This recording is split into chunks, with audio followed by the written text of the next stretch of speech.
One has 62 teeth and no rhythm. Smiling when I'm smiling, the whole world goofs on me. 'Cause my choppers, my huge choppers, are like tombstones, not like teeth. My gums are rotten, and they reek like manure. My mouth is stinky. It's a pink and green sewer. I'm so smelly. Yes, I'm so smelly that I make the whole world puke. Yeah. I'm so ape-like, so goddamn ape-like. My body's a hairy wreck. I'm a chimp boy, Howard Chimp boy. I'm surprised I walk erect. I got a nice wife, she must be deaf, dumb, and blind, 'cause I'm a moron with a monstrous behind. I'm very hairy. Yes, sir. I'm downright scary. Oh, yes. And the whole world goofs on me. Yeah. I'm very hairy. How the hell did I get married? The whole world goes on me. Wow. Beautiful. A couple of, excuse me, I'm working on my computer. I'm too busy to do the show. I'm working on my computer. Well, why don't you go ahead? I love my computer. Listen. Robin and I were discussing whether she should get a laptop, and I say yes. I vote yes, because this little laptop I was working on in my car this morning, yeah, so super, man. We get that Lotus Notes program.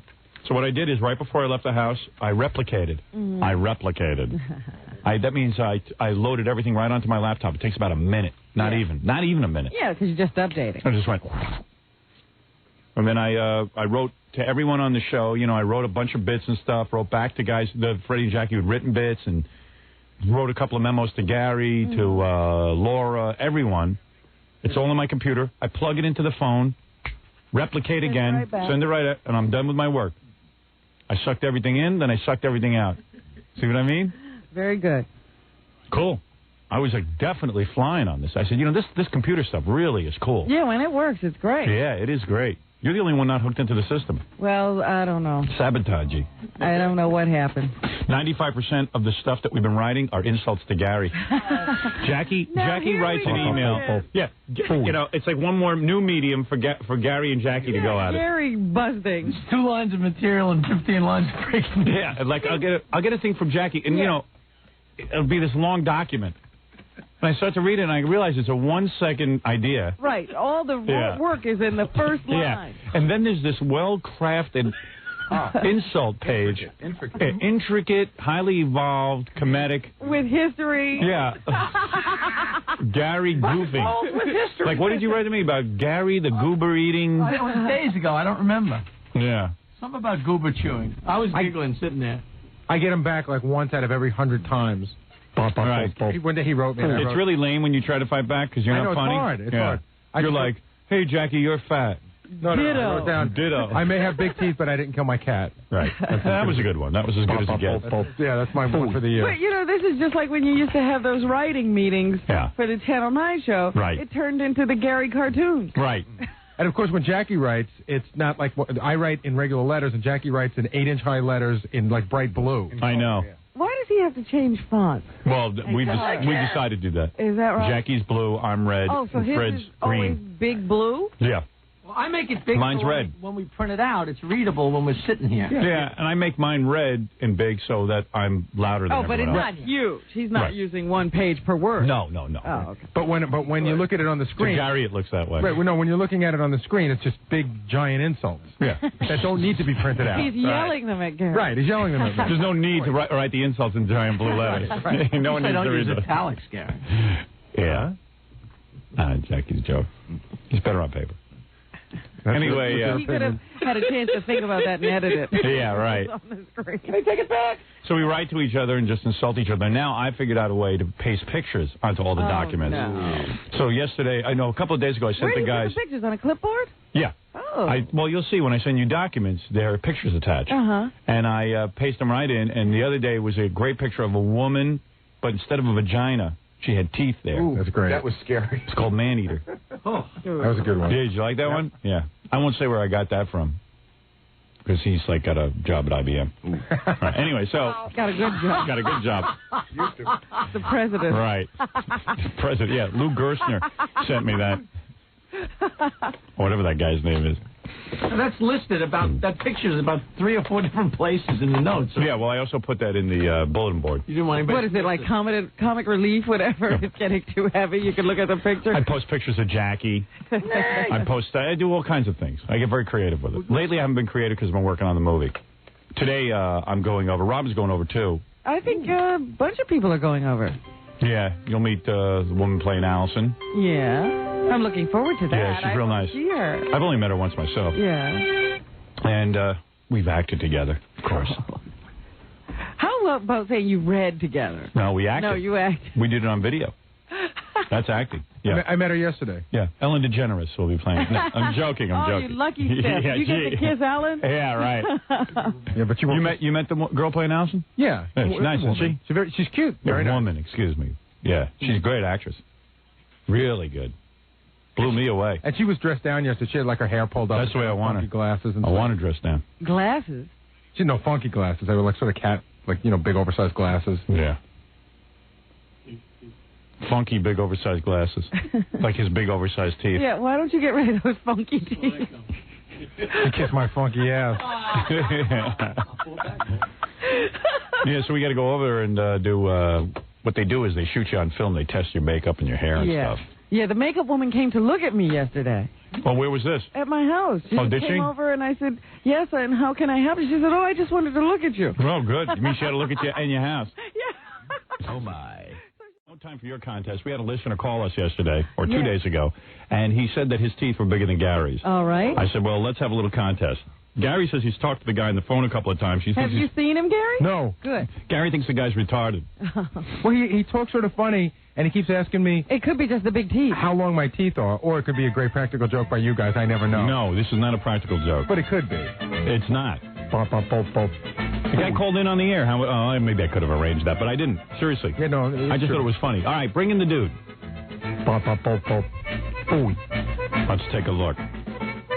He wanted to know how long my teeth were because he wanted to know. Like measured, you mean? Yeah, he like what they were from like the gum to the end of the tooth. Oh. What are they from the gum to the end of the tooth? I've never measured. Why don't we measure? Get a ruler in here. Where's the ruler?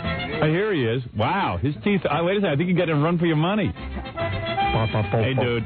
Hey, come on, get close to that microphone. I want to talk to you. Yeah. Wow, I don't want to do the measuring yet because we're going to have to measure officially, but your teeth are big. Turn around. Let me see you. Hey, take off your hat so we can see your face. Ugly face I got, you know what I mean? Yeah, you got an ugly face. Let me see. We got zits and everything. Come here. Take off your hat so I can see what you look like. It's not just the teeth. It's the beautiful complexion. Let me see. Look at me. Let me see your face. Oh, man. Acne, man. They got a cure for that now. Yeah, why don't you go get bad treatment? genetics, you know. No, they got a cure for it. Yeah. It's called Accutane. Accutane. The whole world is on it. Seriously. Either that or soap will take care of that. I know 3 people who use it, and it's made a complete difference. Do you know about Accutane? No. You go to one of these dermatologists, and they put you on it, and all that's gone, dude. How old are you? I'm 19. 19? Yeah. You ever gotten laid? Yeah. Really? But there must be some pigs, right? Well, nothing classy. Nothing classy, right. Yeah, well, you get rid of that skin problem, and they can get rid of that. I wouldn't goof on you if I didn't know they could get rid of it. Get close to that microphone, man. You might. Man. Are you a little slow or anything? No, I'm just nervous. Oh, because Gary thought you were retarded. No, I thought he acted strange and a little. No, because I was nervous. Bop. First time I was ever talking to Gary or anybody like that. You know? I can tell you Gary something. makes a lot of people nervous. You know what it is? Your teeth are nicer than his. Yeah. Yeah, and they're in your head. Yeah, that's what I was going to say. No, they are. I mean, he can get his lips over his teeth. They're real. And they're real, right? Your teeth are real. These They are look not real. calves. And Gary's are big, thick chiclets. Teeth right here. You guys know what I'm talking about? Yeah. His teeth are nice, this guy. Oh, yeah. No, they are. Oh, Gary. You're not talking about the way they are. You're talking about... First of all, your lips are huge, Gary, and you can't even stretch your lips over your teeth. And second of all, his teeth are white. No, they're not white. So I think the light makes them look white. That's nothing I can do about that, Robin. Keep it yellow. They're yellow, usually? Yeah, yellow. You're a mess. I wrote a book about my teeth, yellow like mine. The OJ mask. Yeah, you're checking out the OJ mask? Yeah, you like that. Where's you like the ruler? Can we get one? Yeah, we're going to get it. Here's a ruler. Well, Gary, let me measure your teeth first. But, you see, Gary's teeth are caps.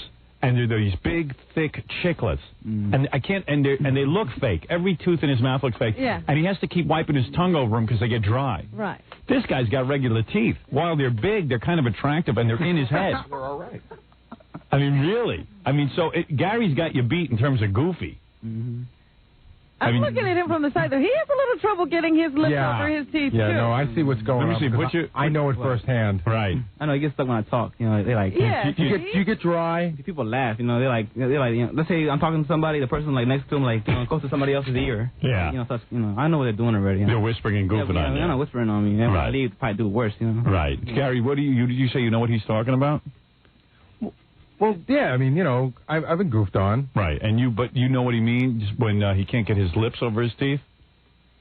Well, you're saying now that you guys pointed, I never knew I had any problems at all until I met you. Right. Maybe I was crazy, maybe I was ignorant. Right. But now that you pointed it out, Well, you told me all the kids in your school used to goof on you. Well, how they goofed on the color, not the size. Oh, well, I think it was everything. I had trouble with the color, but not the size. Right. So when you lick your teeth, when you lick with your tongue and you're constantly wetting them, are you saying that he has the same problem? I don't think you said you recognize the similar problem. But I don't think it's the caps. I always had dry mouth. You did? I think it's just the size of the teeth. Yeah, I don't think the caps made it any different. Do you, Marco, do you have a dry mouth? Nah. Yeah, that's what I'm saying. I don't see you. No, but he just said, you see, you can't even understand what Marco is saying. Right. When he's talking, because his teeth are exposed and they're so long and protruding, they dry out and his lip will get stuck to his teeth. Yeah, now Gary has a move where he just goes, you know, and he swipes them down and wets them. Do you have such a move, Marco? No. You do not. So what happens when your lip gets caught on your giant teeth? Just keep talking. Just keep talking and eventually it moves. I gotta repeat certain things over again. Do you ever rip your upper lip on your dry teeth? Nah. No, I see. That doesn't happen. And, you know, I guess people at home could relate to this in the sense that if you've ever tried to close a packed suitcase, that would be Gary and Marco every time they have to close their lips. Would that be accurate, guys? Yeah, it's tough. Yeah, it's tough. Okay. I think Fred once described it more accurately, trying to pull the skin over a drum. You know, that's what it is. It's tight. You got to push. It takes a long time. Okay. Well, let's measure your teeth and find out once and for all. Marco, you say you have gotten girls even with your skin condition and big teeth. Yeah, but not ugly girls, you know. Ugly girls. Yeah. Fat girls? Mostly? Yeah, not good looking. Really? Mostly that bad? White girls, you know, be honest. Really? Yeah. White, ugly girls? Yeah, because like the Puerto Ricans or like Spanish and black girls are all like stuck up, you know. All they want is money. Yeah, right. They're looking for a rich guy. Yeah, and like, you know, white girls, you know, it's like for some reason, he could be the ugliest Spanish guy as long as you're Spanish. That's like some kind of status or like, you know. Like, there are some white women, you're right, Marco, who have this compulsion to date either a black man or a Hispanic. Yeah. You're absolutely right. No matter what you look like. Yeah. You know. They think it's exotic. They think it's exotic. They fool around with that for 10, 15 years. And then they marry a white guy. Yeah. And move to the suburbs. Yeah, a lot of these girls also love crack. Yeah, right. They're called taco hags. Yeah, right. I heard that. You ever hear fag hags? Yeah. It's a taco hag. Okay. All right, so you've gotten white girls. Wow, what age were you when you got your first white girl? Like 17. 17 years old, right. Yeah, And, I got her at 17. And she was a virgin, or you got... you know, you can't trust them. Right, you don't know. Yes, she was, but you're right. not sure. Now, how did you meet this one? Where did you meet her? Nah, you just, you know, around the neighborhood. Really? She was hanging... I live in a white neighborhood. Oh, do you really? Yeah. And she thought, wow, look at this guy. Yeah. I'll freak everybody out. I'll really get back at my parents. All right, let's measure the teeth and find out once more, because I have a lot to get to. Gary's phony phone call coming up. Why don't we... From the gum to the bottom of the tooth. Gary, go right to your gum. It's hard for me to see. Would you like me to match it right up? I can't really see. All right, let me take my camera in there so we can see the measurement. I will measure Gary's. I will measure from gum. I can't even see where the 1 inch mark. I know. All right, here we are. Here we go. Oh, this is going to be rough. Gary's teeth are 3 feet long. Let me go to the first. I'm going to go to the left top tooth. And I see here, Jackie, can you read this? Is that 3/4 of an inch? Jesus. That is 3/4 of an inch, I believe. You want? Holy Christ. Is that an inch? Look at the size of it. I never knew measured. 3/4 of an inch. 3/4 of an inch it is. Now, can I see what 3/4 of an inch looks like? Take a look. Wow. That is a tusk. That's not a tooth. Now, Gary, measure Marco over there. Wait a second. You say my tooth is come on. Yeah, that's 3/4 of an inch. What am I, a bison? Measure Marco over there, and let's find out once and for all. All right, take a measurement. See what you get. I think Marco's bigger, believe it or not. I think his teeth are very long. Marco, can you lower your bottom lip? It's interfering with the measurement. Oh. Look at the size of those choppers. It's like slightly more than 3/4 of an inch. Yeah, I believe Marco has the bigger tooth. One can almost judge by size. I'm the king, huh? Right, you are the king of big teeth. Congratulations. I gladly pass you the crown, Marco. Right. Wow. And by the way, get the close-up. Guys, give us big close-ups for E-camera. Look when Gary shows his mouth. Is that the funniest looking face you ever saw? And Marco, get your mouth open so we can do a comparative analysis with complete readout. Each one of Marco's zits is 7/8 of an inch. Yeah, work on that Accutane, pal. That's all you got to get. They'll clear that right up. That's a condition. Call a dermatologist. You'll be getting lots more girls if you get rid of that. That face is like brow. Right, that's right. What's it say on there? It says time for a commercial. Anyway, get Marco a paper bag, will you? You got the teeth and the zits. Marco, you're not a bad-looking guy. You just got to clean yourself up a little bit. All right, a little soap and water would help. Where do you come from? A big Puerto Rican family? I'm not Puerto Rican. What are you, Mexican? No, I'm from Peru. Peru? You think I'm Puerto Rican? All right, get the hell out of my studio. We need you here. What do we got for a prize for our Peruvian friend?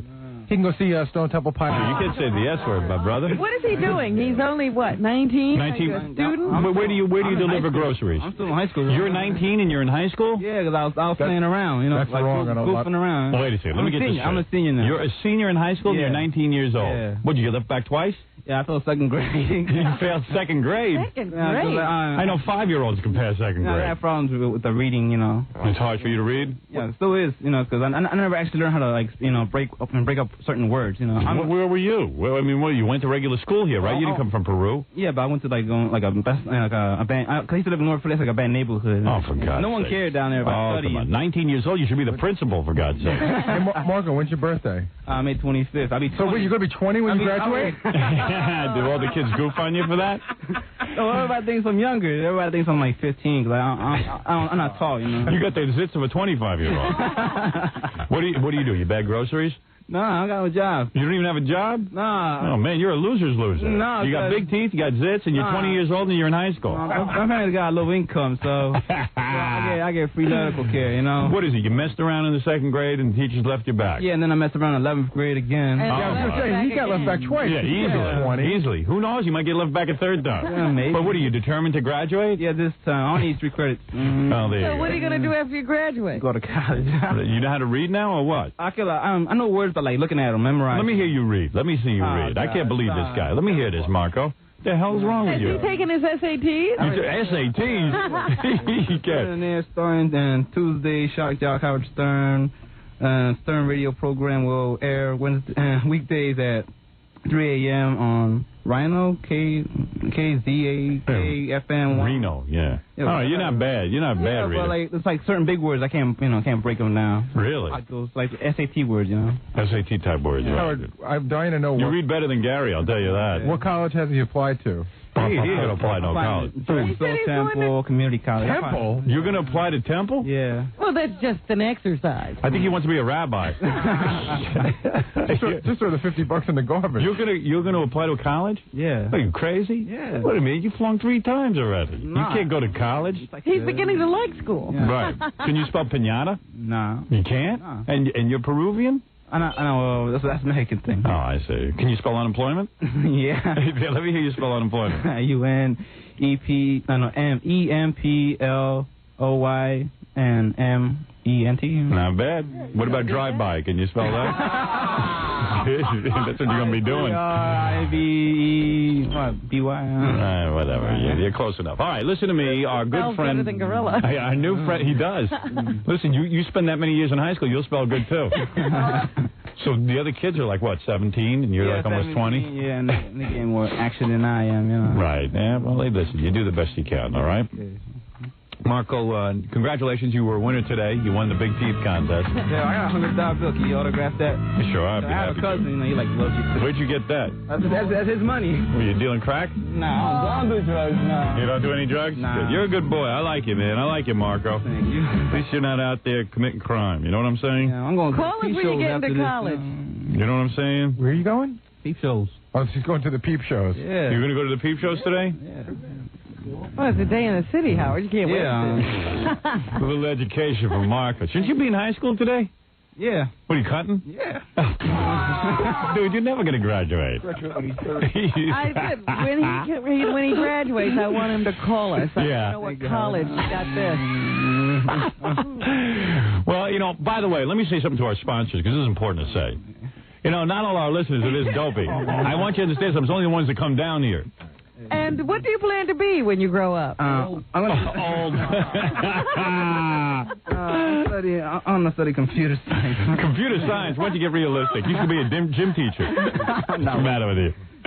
You're determined if you can do it, you know, anything you want. Yeah, right. Yeah. Sure, yeah. If you having these guys. Do you have a computer? No. My uncle has a computer. Let me ask you a question. You want to be in computer science? Yeah. And you don't have a computer and you flunked twice? Yeah. Now, Are you good at math? Somewhat. I mean, this is America, but not for you. He looks like the guy that drives my car at the car wash. Right. Wait a minute. Hold these two towels. Let's. Oh, man. Yeah, do me a favor. My car's downstairs. The limo. Just give it a good scrub. Let me see how you do. I'll give you a nice tip. I got with my teeth. Can't you put those teeth to work? All right, listen, Marco, you're not a loser. You're a winner in every sense of the word. And I predict big things for you here in this country. Who's going to be your wife in that movie? You want to know? You know, maybe I should have Pamela Anderson, right? No, get out of here, Pamela Anderson. Oh, Juliette Lewis. No, not that skank. Heather Locklear. Juliette Lewis is a nasty, dirty girl. Who is that? And you know the girl from Melrose? What's her name? Heather Locklear. Heather Locklear, Yeah, her. right. Her? Yeah, she's my wife. Yeah. No, let me tell you something. Juliette Lewis is a good actress, but she's nasty. No one's going to believe wrong with her. Yeah, no one's going to believe that. That's a dirty, nasty girl. All right, that's your mistress. That ain't your wife. Heather Locklear, no one's going to believe is my wife. No. No, I got a girl that's terrific. Mm-hmm. I mean, this girl acted her ass off. Should I say the name of the girl who's going to play my wife? Did you check on those things I asked you to do? Who am I going to check with? Who am I? The king, Ivan Reitman? Yeah. What, does he run my life now? I can't say anything? Who is he? I will say one thing about the one you got to play Allison. She's got to be like 3 or 4 times bigger in the chest than Allison. Yeah, she's got the see he's been looking. She's 3 or 4 times bigger than any woman on this planet in the chest. She's a nice girl. Right. Actually, how is Allison? Has she met Allison yet? No. Allison keeps saying to me, "I want to be in the movie." I don't know what to tell her. What movie is she going to be in? You got to get those two together. She's got to act like Yeah, Allison. they're going to meet each other. No, she acts the way Allison should act. I don't want to ruin her. It's none of your business who's going to play my wife in the movie. Okay. Cool. All right. Now listen, I got to get you out of here. I have an idea for a story, but you know. It can't possibly be good. A story? It is real. What story? What story for the movie? The movie's No, written. not for the movie. I just had an idea. When I've been thinking about it for about a year already. All right. What's the idea? Let me hear it quickly. Well, I don't want to say it. But What? Why? Oh, you think someone's going to steal it? Yeah, You can only pray that someone will steal it. It has Why never are you been thinking done. of It has never been done. a computer scientist when you have this great story in your head? Let me hear the story. I'll bet you $100 it's been done. I bet you it's about a guy who has tons of zits and really big teeth, and he goes to a doctor, and he transforms him into a good-looking guy, No, and then he goes out and gets laid a lot. Not that. No, it's not that. Really? What is the it? story? Okay, when I was in 5th grade, when I was 15, Right. you know, you saw Batman Forever when he fell into that cave and he saw that bat and that determined his whole life. Can I make a suggestion to you? Yeah, what? See that bad mustache you have? Yeah. Shave that off. Nah. Every Spanish guy I know has got a bad mustache. No, it goes real fast. Come on. Take a look at this. Look at that thing. Look at that thing. Looks like dirt on his lip. Even the girls get it. It grows real fast and then it just stops. Yeah. All right, go ahead. Yeah. Okay, when you were in the 5th grade. I mean, when I was 15. When I was 15. Yeah, right. That's when you were in the 5th grade, when you were 15. That's what I was talking about. You fell into what? No, okay. You know when Batman fell into the cave, and Batman Forever, and he saw that bat, and that was like a big impact for that, for his life. Well, when I was 15, I saw somebody. I never met this person, but it inspired me to write a story. I mean, about a stranger I don't even know. Right. Yeah, it's about this girl, right? Yeah. I know her real name, but yeah, she's a black girl. Go ahead. Very light skin complexion, and it takes place in the 80s, you know. Go ahead. And she gets she's adopted, you know. Right. And her family is, they hate white people, but she's black, but also light skin complexion at the same time. Go ahead. She can pass. Go ahead. So she has a lot of problems dealing with this, and her adopted mother dies. Hey, what are you doing that? Yeah. And then, she meets Sir, back. does this movie have an ending? Yeah, where is it? You know why this movie's never been done before? Why? Because no one could understand what the hell you're talking about. Yeah, well... It's a trilogy. Yeah, go ahead. No, it just takes place in the 80s. Pitch me. And she meets people, and she's Cheryl Megan. At the end, she realizes you know, she shouldn't be using guys for money. 'Cause she's a very good-looking girl. Where'd that come from? I made it up. I made it up. All right, listen to me. You better stick to computer science. I think he made it up while he was sitting here. Yeah. You've been thinking about that for years? No, for about a year. I see. You know, Have you written it down? somewhat, but Don't bother. Yeah. Don't waste your time. Story. All right, listen to me. There's a lot of jealousy with something like that. Dude, why don't you write it down? I'll buy it. I buy everything. No, there's a lot of black girls. I bought the Sam Kinison movie. I'll buy that. Howard. Why? I hate the bus, right? I hate the bus and a lot of black people. Yeah. Whenever like a real light-skinned girl go inside, a lot of like black girls, you know, make comments, and a lot of black guys, dark guys go after the light-skinned girls anyway. Right. Yeah, so that's an idea. I see. Story. You want to do a movie about a light-skinned black girl? Yeah. Right, okay. And everybody will watch it. All right. Horny guys will watch it. Girls like, you know, what the hell is this about? I want to see it. All right, listen to me. Make money. Listen to me. Yeah. Okay. That was good. You liked it, Jackie? Yeah. Here's the plot. It's a blank sheet of paper, Jack. Sorry, Marco. All right, Marco, listen to me. Stick with what you got. You won the prize. You can either go to the Horde concert or the Stone Temple Pilots. And where's this at? Please. I don't know where it's at. I live in Roseland. Where's that at? Where's that? In Manhattan. Oh, I'm not from here. I'm not from, you know, I'm from Where are you? Philadelphia. All right, well, that's right. Yeah, I had to come all the way down. So get him something else then, all right? I'll find Give something. me some pimple cream, you know. Yeah, okay. All right, listen to me. I got to take a break. This guy Marco's making me See, now he insane. wants us to hook him up with a dermatologist. That Yeah, would be right. his prize. Well, hook him up with a dermatologist. Get him some skin treatment. All right, listen to me. Give him a couple of porno videos. The guy's 19 and he's horny. Thank you. You want some porno? Yeah. Do we got any porno in the back? I think your limo driver took all of it. Oh, Jesus. He put a bag the size like huge. It was filled with like Ronnie the limo driver? 50 tapes. You're Why kidding. ain't you out? No, he needs those. For what? What's he doing with them? I don't know. He's like the Santa Claus of porno. What? You don't think my idea is good? Oh. Wait, the movie idea? You back on that? Are you crazy? It's good.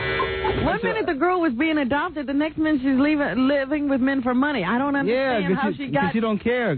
Oh, be quiet. It's a good idea. Yeah, when you was in school, wasn't there a little bit of that jealousy right there with the high yellow girls? Well, then tell me a story. Who is this girl? Will you get off it? Are you going to torture this guy? Wasn't there jealousy though? Like, you know, Listen to me. That still exists. I know, so why not make a movie out of it? Do me a favor. Graduate high school. Concentrate on that. I'll make some cash. Imagine if I came back here in 5 years and I made a story. Yeah, we're going to try to imagine that. You know what? That's more. That's even less. That's less believable than the black girl story. All right. Listen to me. You're going to wash cars for a living, so get used to it. The chance to be back here with 2 towels in his hand. That's right. Yeah, learn the word chamois. Yeah. Learn how to spell it and how to use one. Want the highlight? Never seen anything like it. His teeth are bigger than his imagination. All right. Go back and think of a new story. All right. We're going to take a break. I want to thank Carlo for coming in here. Carlo, it's Marco. Same difference. All right. I want to thank Marco, 19-year-old high school student. 20. And we'll take a break, and when we come back, the phony phone call of the He's older century. than some of his teachers, I bet. There was one teacher that was like 21. Right. Are you bilingual? Not really. You don't even know your own I language? was Spanish. Really? Yeah. Oh, for Christ's sake. Nothing going for him. I was going to say, at least you could be bilingual. All right, very good. We're going to take a break, and Marco is going to leave. Yeah. We'll get him a prize. I like you, Marco. Go home You're and not write going to your make fun of me, my zips when I leave? Well, yeah, we're going to make fun of your zits when you Okay, leave. yeah. All right, we'll be back right after this. You're listening to the Howard.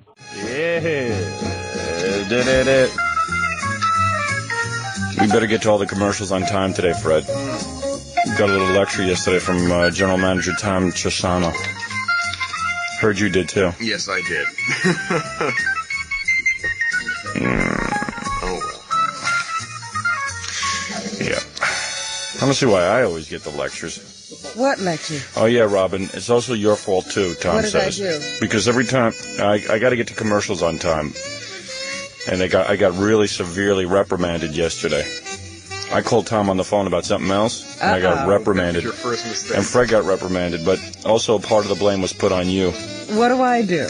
You have a habit of every time I go, let's break, you go, wait, I got one more thing. When during the news? Oh, whatever. Oh, whatever. You're not allowed to do that. Okay. Okay. No, really, come on, help out with that, huh? Don't, if I say let's take a break, Okay. just whatever thought you have, write down, and then save it for after the commercial. Okay. All right. All right. Oh, because I got lectured for 15 minutes. 15 minutes? All right, let's practice. Let's take a break. Wait a minute.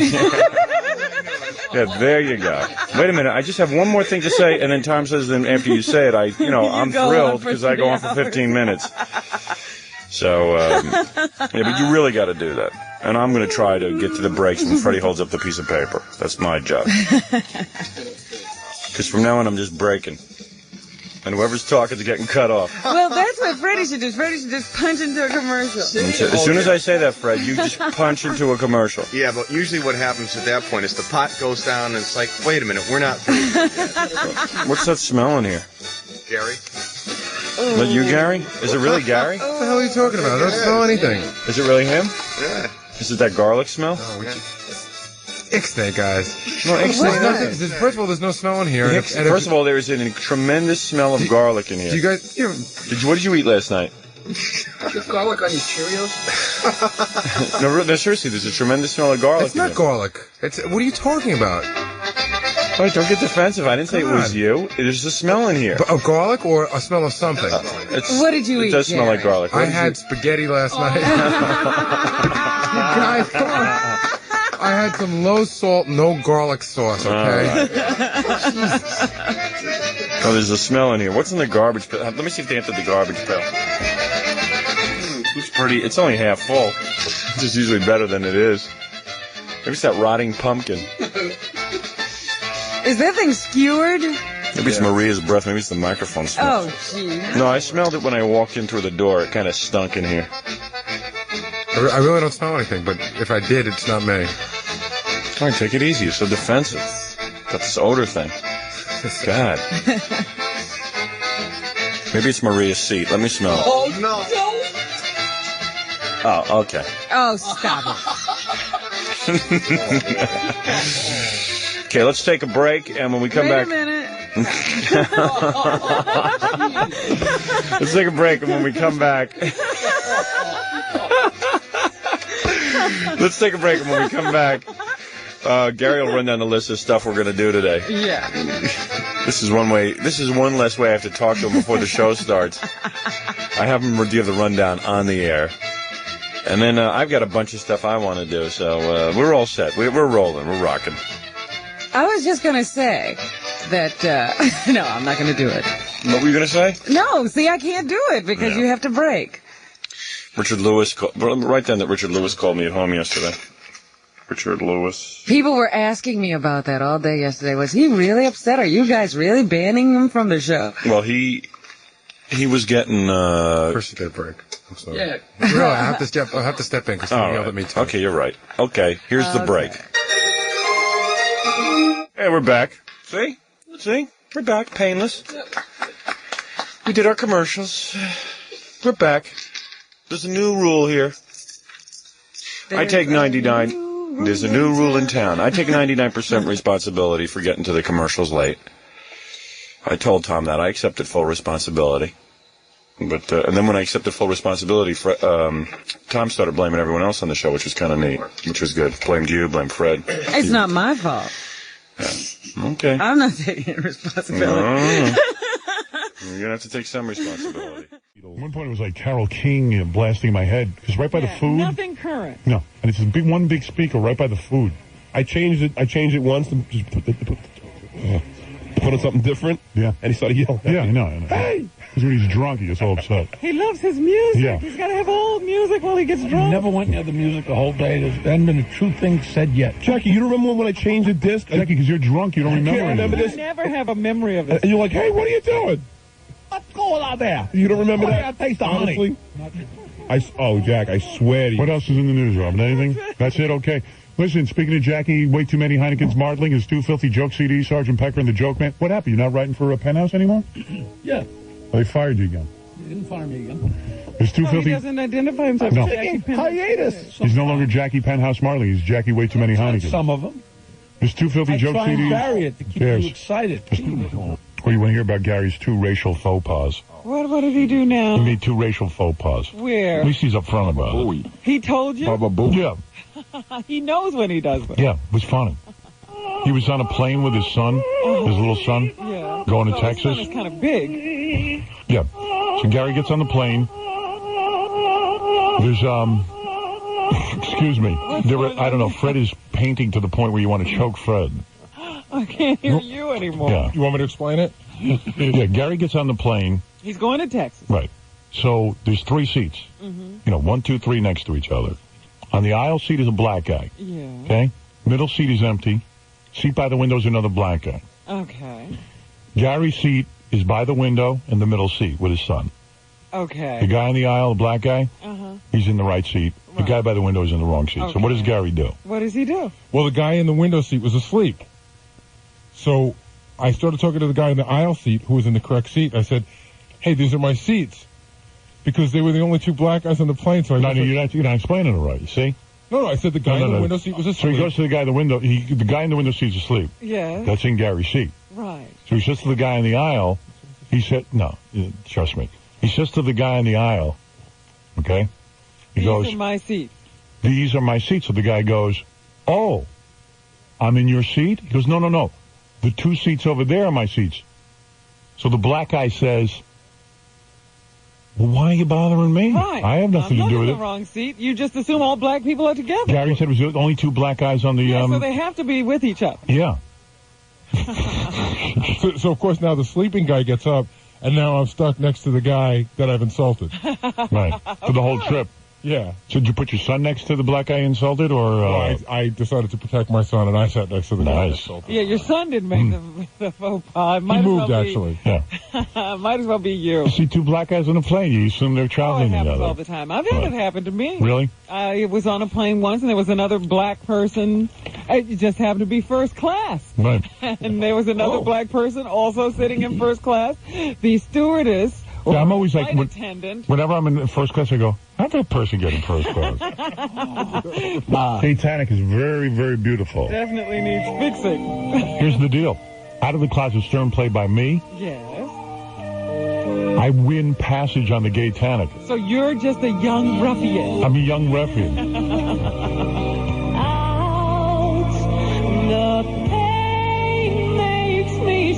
Hey, Gary, don't feel bad. I couldn't tell Asians apart if they wore name tags. We should. Look, open your eyes. Marguerite. So anyway, I win passage on the Gaytanic. Yes. And the card game, I lose all my clothes. So I'm nude. Get the tickets. But I'm on there. And, of course, Fred plays Blackswell. Who's an upper... So anyway, but I'm not complaining. I like working here. You know what it is, boss? We just need, you need to give another day and just have a little bit more understanding. And then if by Thursday they don't have it together, but they just need a little time. There's a lot going on. Get out of here. You are such a moron. That's your attitude with everything. I can't sit here anymore. Oh, his breath? Gary, you can't breathe into Robin's face when you talk. She's making that up, She's not. These cigarettes, I'm getting It's not his cigarettes, it's his caps. He doesn't know how to brush his teeth properly. No, you don't know. There's dust coming off here. I'm about to start coughing. I'm trying. It's like the arid desert over here. No, Gary, you really do have bad breath. We were talking about Jackie and I were talking about this on the weekend. Yeah, and I want to know why. We were sitting by... That's exactly what I was thinking about, that debate you were having. That's cigarettes. I want to know why. We were sitting by the pool, and Jackie goes, I think Gary's bad breath is his cigarettes. And I go, Jackie, absolutely. Jackie's like a real nice guy, and he's blaming it on Gary's cigarettes. I said, I'm going to tell you exactly what's wrong with Gary. My caps, how could caps give you bad When breath? you have caps, right? Food, believe it or not. No, it doesn't. That was the old caps I had. These are the new caps. I know what you're going to say. Food gets lodged in between your teeth and the Food gets cap. lodged. Now, you never... Look at Robin. She's getting away from him. Gary, food gets... In other words, first of all, you never learned how to brush your teeth properly anyway. I can tell by looking at your gums. Well, I do have bad gums. You do because you don't know how to brush. I can teach you. You're only 26? If you want... See, I used to have bad gums, and then I had a dentist, an excellent dentist, I found in Great Neck. I should give him a plug. The guy saved my mouth. Yeah. This guy, Dr. Kaufman. Jew dentist. But, man, I tell you. He knows his teeth. The guy, and this lady who cleans my teeth, Judy, she sat down and said, you don't know how to brush your teeth. You're doing it wrong. Oh. You don't know how to massage your gums. Now, don't you feel stupid? I felt stupid, but, I said to her, thank God for you. You saved my teeth. You saved my damn teeth because they told me I was going to have gum surgery. I think you're in the majority, though. Yeah, and then, by the way, I'm bringing this up because most people don't know how to brush their teeth and save their teeth. And I look in Gary's mouth and I see a disaster going on with those gums. Tell me something. When you eat spicy food, does it hurt your tongue sometimes? My tongue? Yeah. Does it bother your tongue and your gums? No. No? It's not my tongue. No, he's burned everything out. He can't feel a thing in there. Quiet, you. Your gums don't... But your gums ever, burn and, sometimes you get little, infections and stuff in your gums?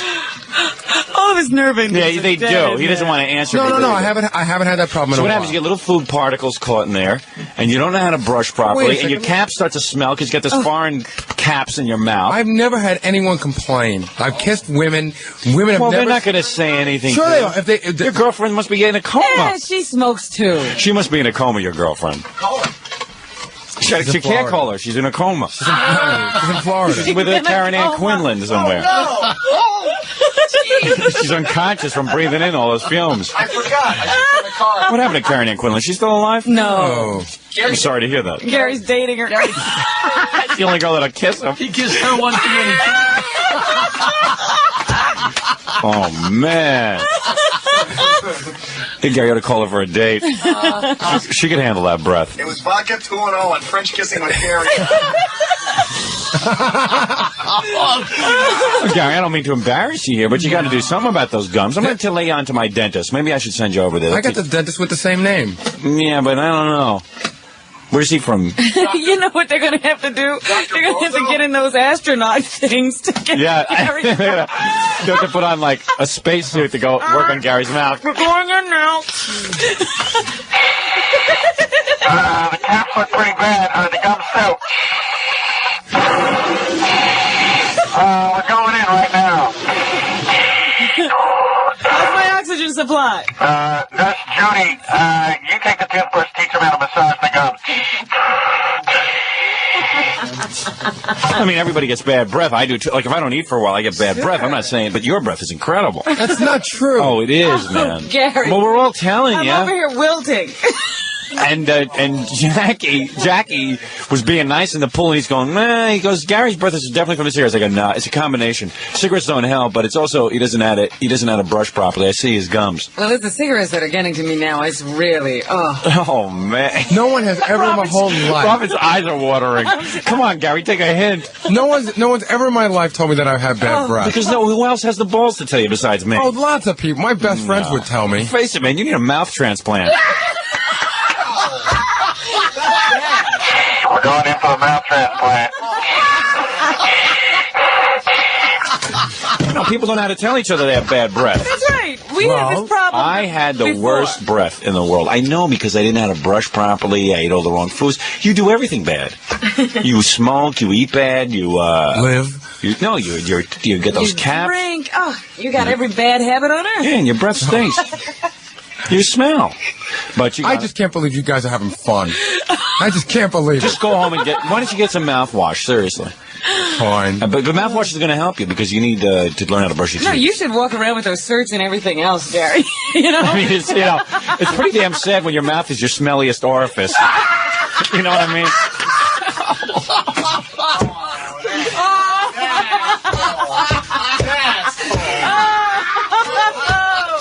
No wonder they didn't hire you at MTV. Is the building still standing over there? Oh, but he's starting to cry. Okay, I didn't mean to make you cry. I saw this little thing on HBO the other day, a story about a dragon, and it... No, but what's funny is... fried this girl. That's what I feel like. I feel like that well, even girl. as we're talking, I see like Robin's chair edging further and further away. The heat is killing me here. Go. Don't move next to Jackie. Just stay in your own little place. No, you got to go back. And I'm gonna make an appointment with my dentist, Dr. Kaufman. And we're gonna get to work on you. I don't like dentists. I know you don't. That's your problem. And they got a lady there, this nurse, who like teaches you how to massage your gums and stuff. And in 2 weeks, your breath is gonna start smelling good. It smells good now. Oh yeah. To you, it does. Go like this. Cup your hands over. Oh no, you'll knock your mouth. I know other people's breath that you can smell, and I know when I put my. Wait, isn't it sad how the guy with the smelly breath is the last one to know? It smells good and bad is what it smells. Listen, I'll tell you something. Yeah, sure, everybody smells. Why do you think I cut my armpit hair? I get this. The deodorant was being absorbed by my armpits. What do you think I did? No, but I'm telling you. Your bad breath is famous. In fact, I know it's famous. In fact, I don't even. You know what I'm going to do? No, I'm going to make a dental appointment for you under a fake name. I don't even want the dentist to know you're coming. You don't want to scare the dentist. I'm going to play like Ralph. I'm not saying your breath is not the worst breath in the world. But it's close. No, it's not even close. I've smelled. Yeah, right. Okay. I've smelled It's not as bad as that bad stuff, right? No. The one that we know. No. Okay. No. But today with the cigarettes, It's pretty lethal. Really, yeah, it was getting to. You must have just smoked a cigarette. And then when we have guests in here, Gary comes over to their microphone to use their microphone, and I see them wilting. Oh yeah, right. Joe Walsh couldn't stand my breath. Yeah, Joe Walsh laughs at your breath. Joe Walsh laughs at your breath. It's embarrassing. So, smelly. But I smell tuchus better than that. Oh, dear. Well, you got to get to work on those gums. Gary's proctologist put his finger in Gary's mouth. Didn't want to go in there as a... He was just going by scent. Hey, he made a mistake. Should open up and went into Gary's mouth. What are these teeth doing? Oh my God, you got teeth in your tuchus. Problem. It's calcifying. Man talks through his tuchus. I smell circus. Oh, goodness. He's got a tongue in there. Oh, man. Well, thank God for us that we tell you. At least Thank we are God for you, friends. and I just want the listeners to know that I do not have bad breath. Oh, Gary. Wake up and smell your breath. Wake up and smell your own. What do you brush before you go to bed? What's that? Do you brush before you go to bed? No, I brush when I get up in the morning. You not before you go to bed? Before you go to bed? Oh, man. No, that's when you have to spend like 10, 15 minutes massaging your gums before you go to sleep. Because your mouth gets filled with bacteria all day. And there it is, cooking all Once night. a day you brush? Yeah. Oh, man. Oh, yeah. man. And what day is that? Well, yeah, once a day, once a month. Oh, man. Ooh, Gary. Oh, wow. Wee, oh. Way, oh, way, oh, way, oh. Smell like an cesspool. Smell like a cesspool. Smell like a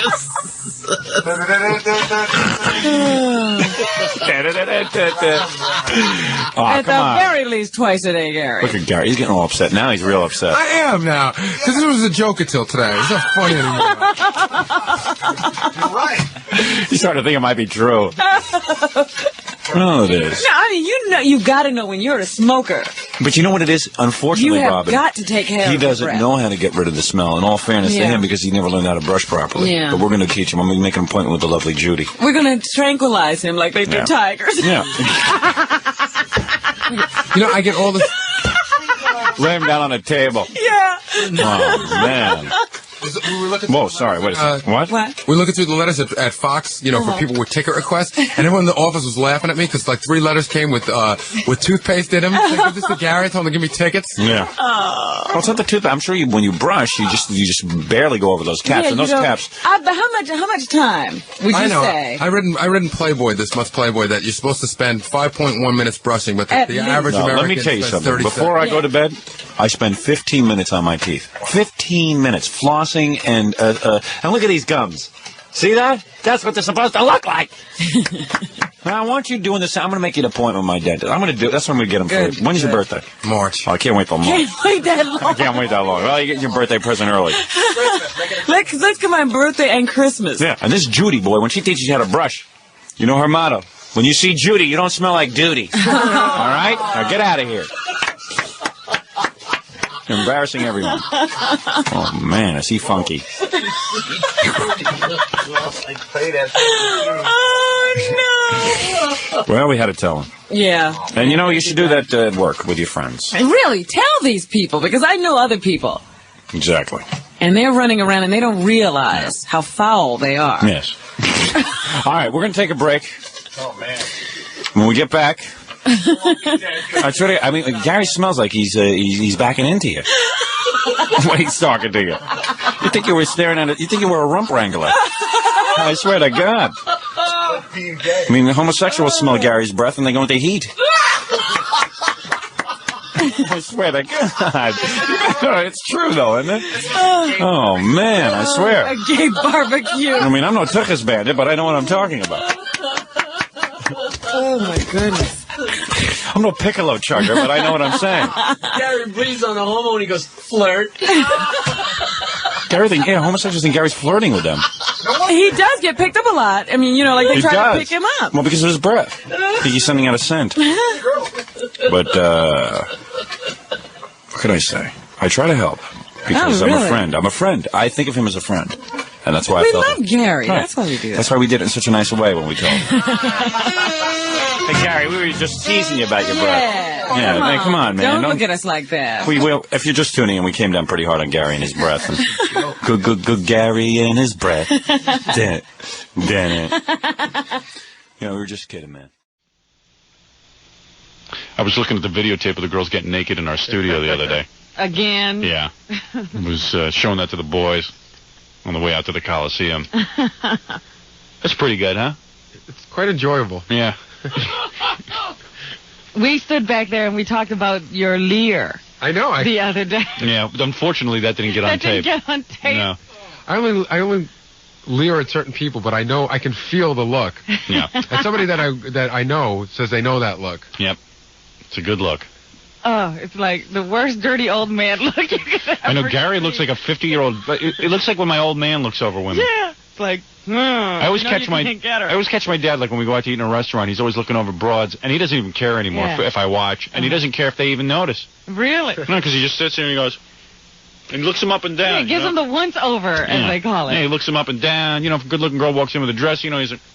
Takes her all in. Yeah, he takes her all, and I looked over at Gary, he looked like my father all of a sudden. It's funny, because I have the dirty old man leer, and Jackie has the happy leer. Yeah. Like, he just smiles and looks, and Fred's got, like, the sneak a look leer. Yeah, Freddie sneaks a look. We caught him sneaking on the videotape. Yeah? Yeah. Sneaking? You can slow-mo it down. He pretends that he doesn't look. No, he catches a look. He keeps his head down and all of a sudden pops up real quick. Uh-huh. Like a guy coming up for air. It's called subtlety. And Jackie's laughing and giggling all the time. Oh, he's having a ball. Yeah, and then all of a sudden he's just happy to be alive. Yeah. You're on the air. Thanks a lot. Howard, when's the fart man going to be back on? Fart man? Yeah. Tomorrow. Tomorrow? Yeah. Or maybe later today. All right, dude. Thanks a lot. If you didn't know Noah's Ark was, it's a show in Philly. Oh, okay. It's an old man on a boat, and it's for little kids. It's a stupid thing. I did Fart Man yesterday, though. You must have missed it. I fell asleep. Yeah, that's when we did it. What time did you fall asleep? About 9 o'clock. Yeah, we did it about 9:15. Yeah. Oh, man. Yeah, he called. It was really funny, too. He called. Where did he call, Robin? Didn't he call... Because I wasn't in the room. Afghanistan, just to see what was happening over there? Yeah, and then Fart Man picked up the phone. He couldn't get through. He called Dan Rather. Started yelling at him. It's pretty funny. Last time I heard him was when Bush was on there. Yeah. That Bush guy who was doing him, Fart Man.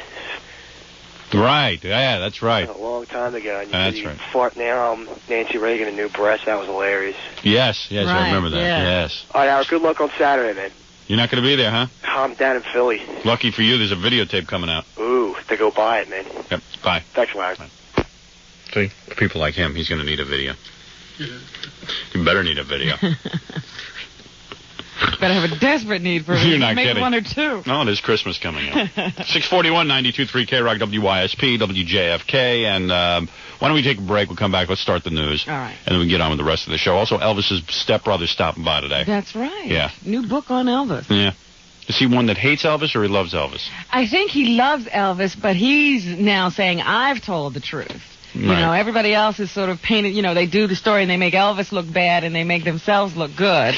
Well, he says he tells the truth. Hey, aren't there like And nothing but. Aren't there like 3 stepbrothers who were all writing books Yeah, and they all claim to tell the truth? right, but somehow or other, you got a different Elvis in every book. Well, this guy's telling the truth, the guy we're having on, and we'll be back right after these words. 642, 92.3 K-Rock, WYSP, and WJFK.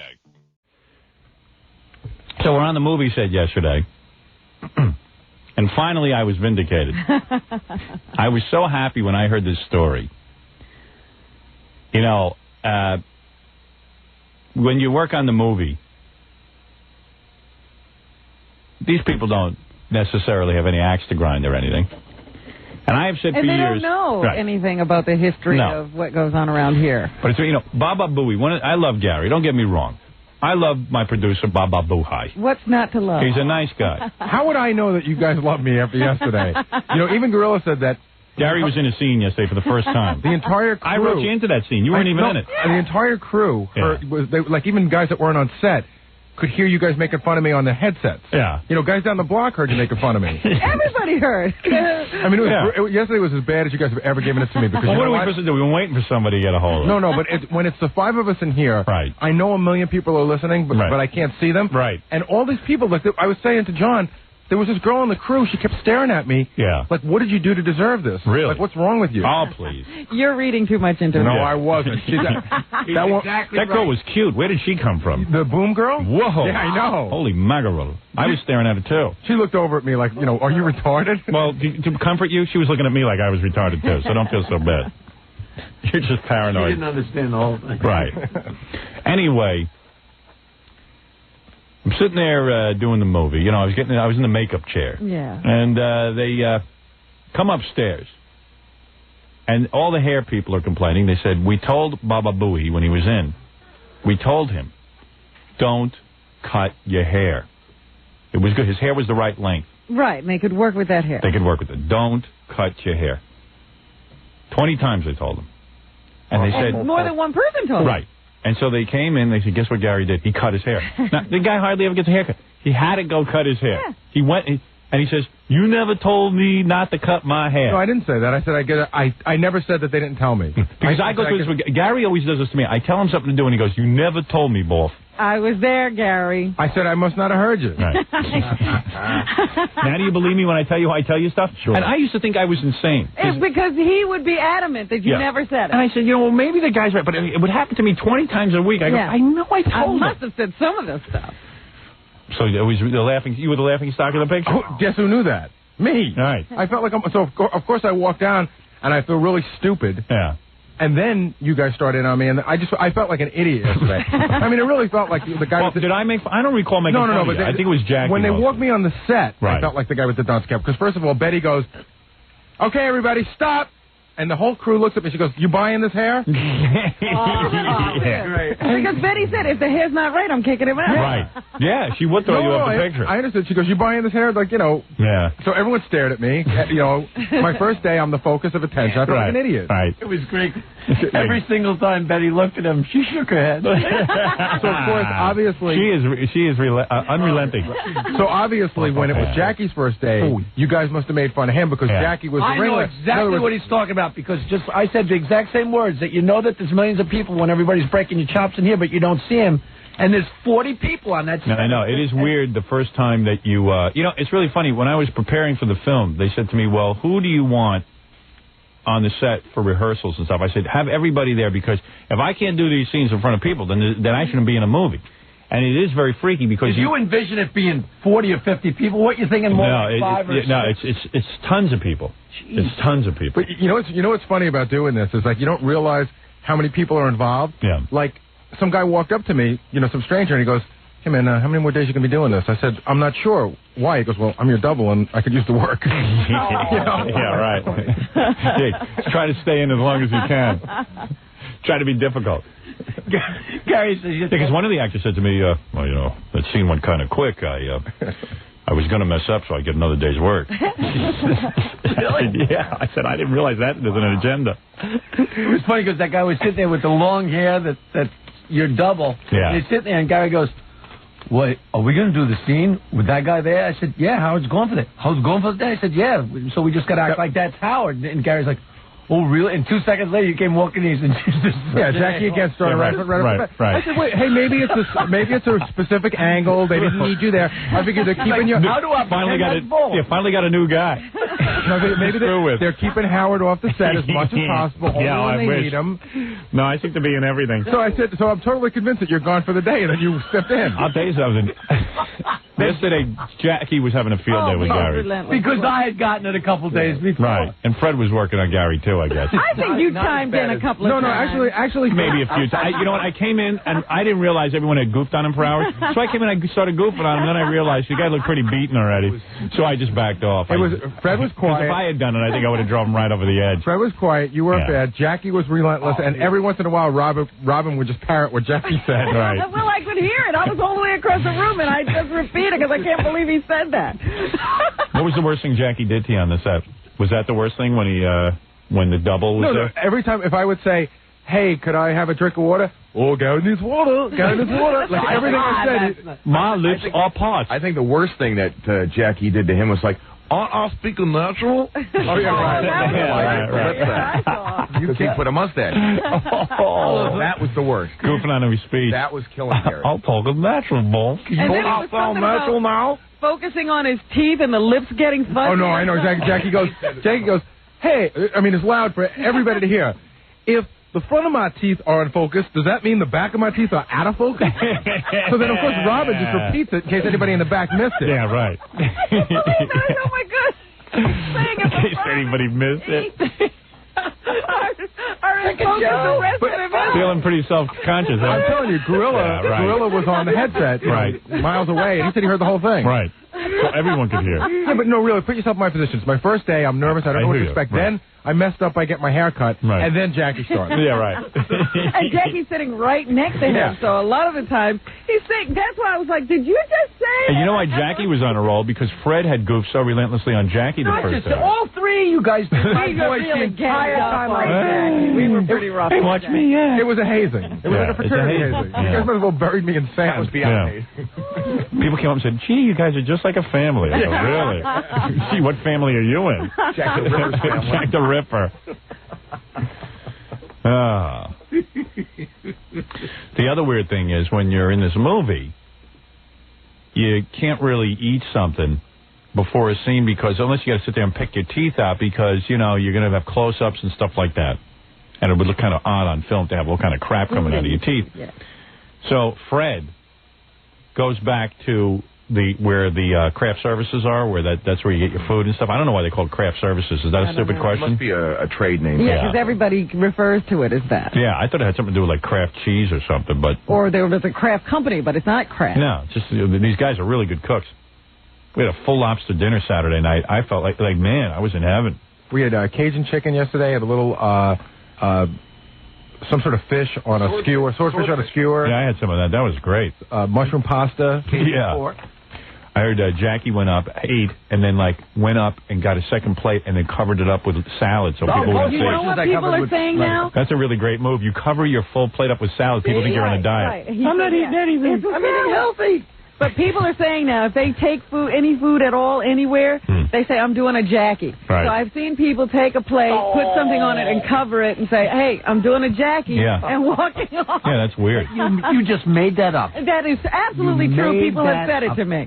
Anyway, so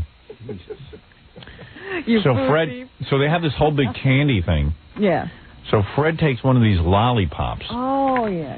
And I forget what the name of the lollipop is. It's some kind of strange Tootsie Roll pop that turns your lips purple, your teeth purple, your tongue is completely green. Yeah. Your whole face is covered in lollipop.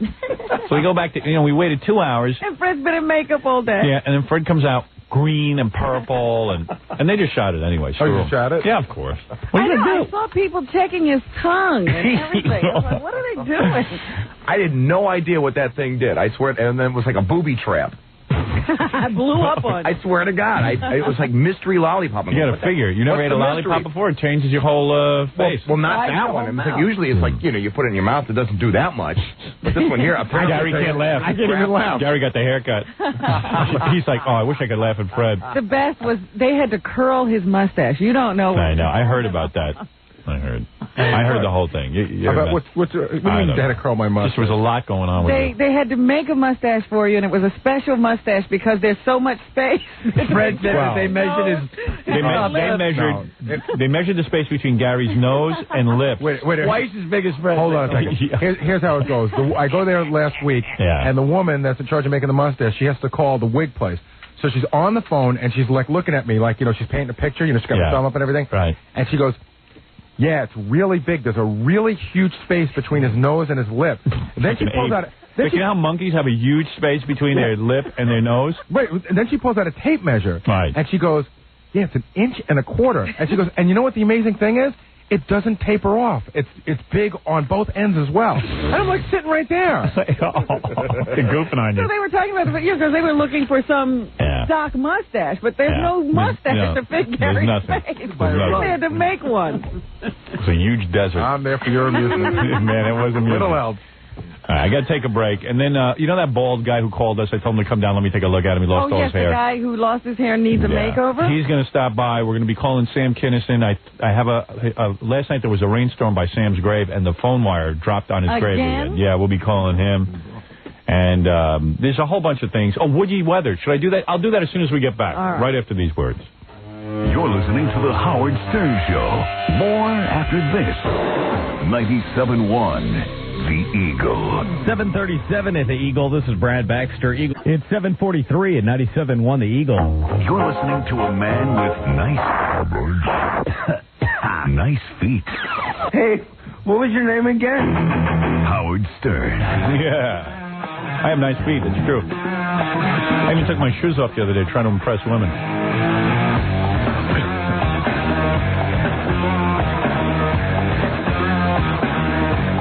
Jackie Penthouse Joke Page Martling's on a roll. 78 wild minutes of filthy jokes on CD or cassette on the hysterical Sergeant Pecker. Only $112. That's right, $112. He raised the price. I told you to act quick. Plus $4 shipping and handling. It's the end of the sale.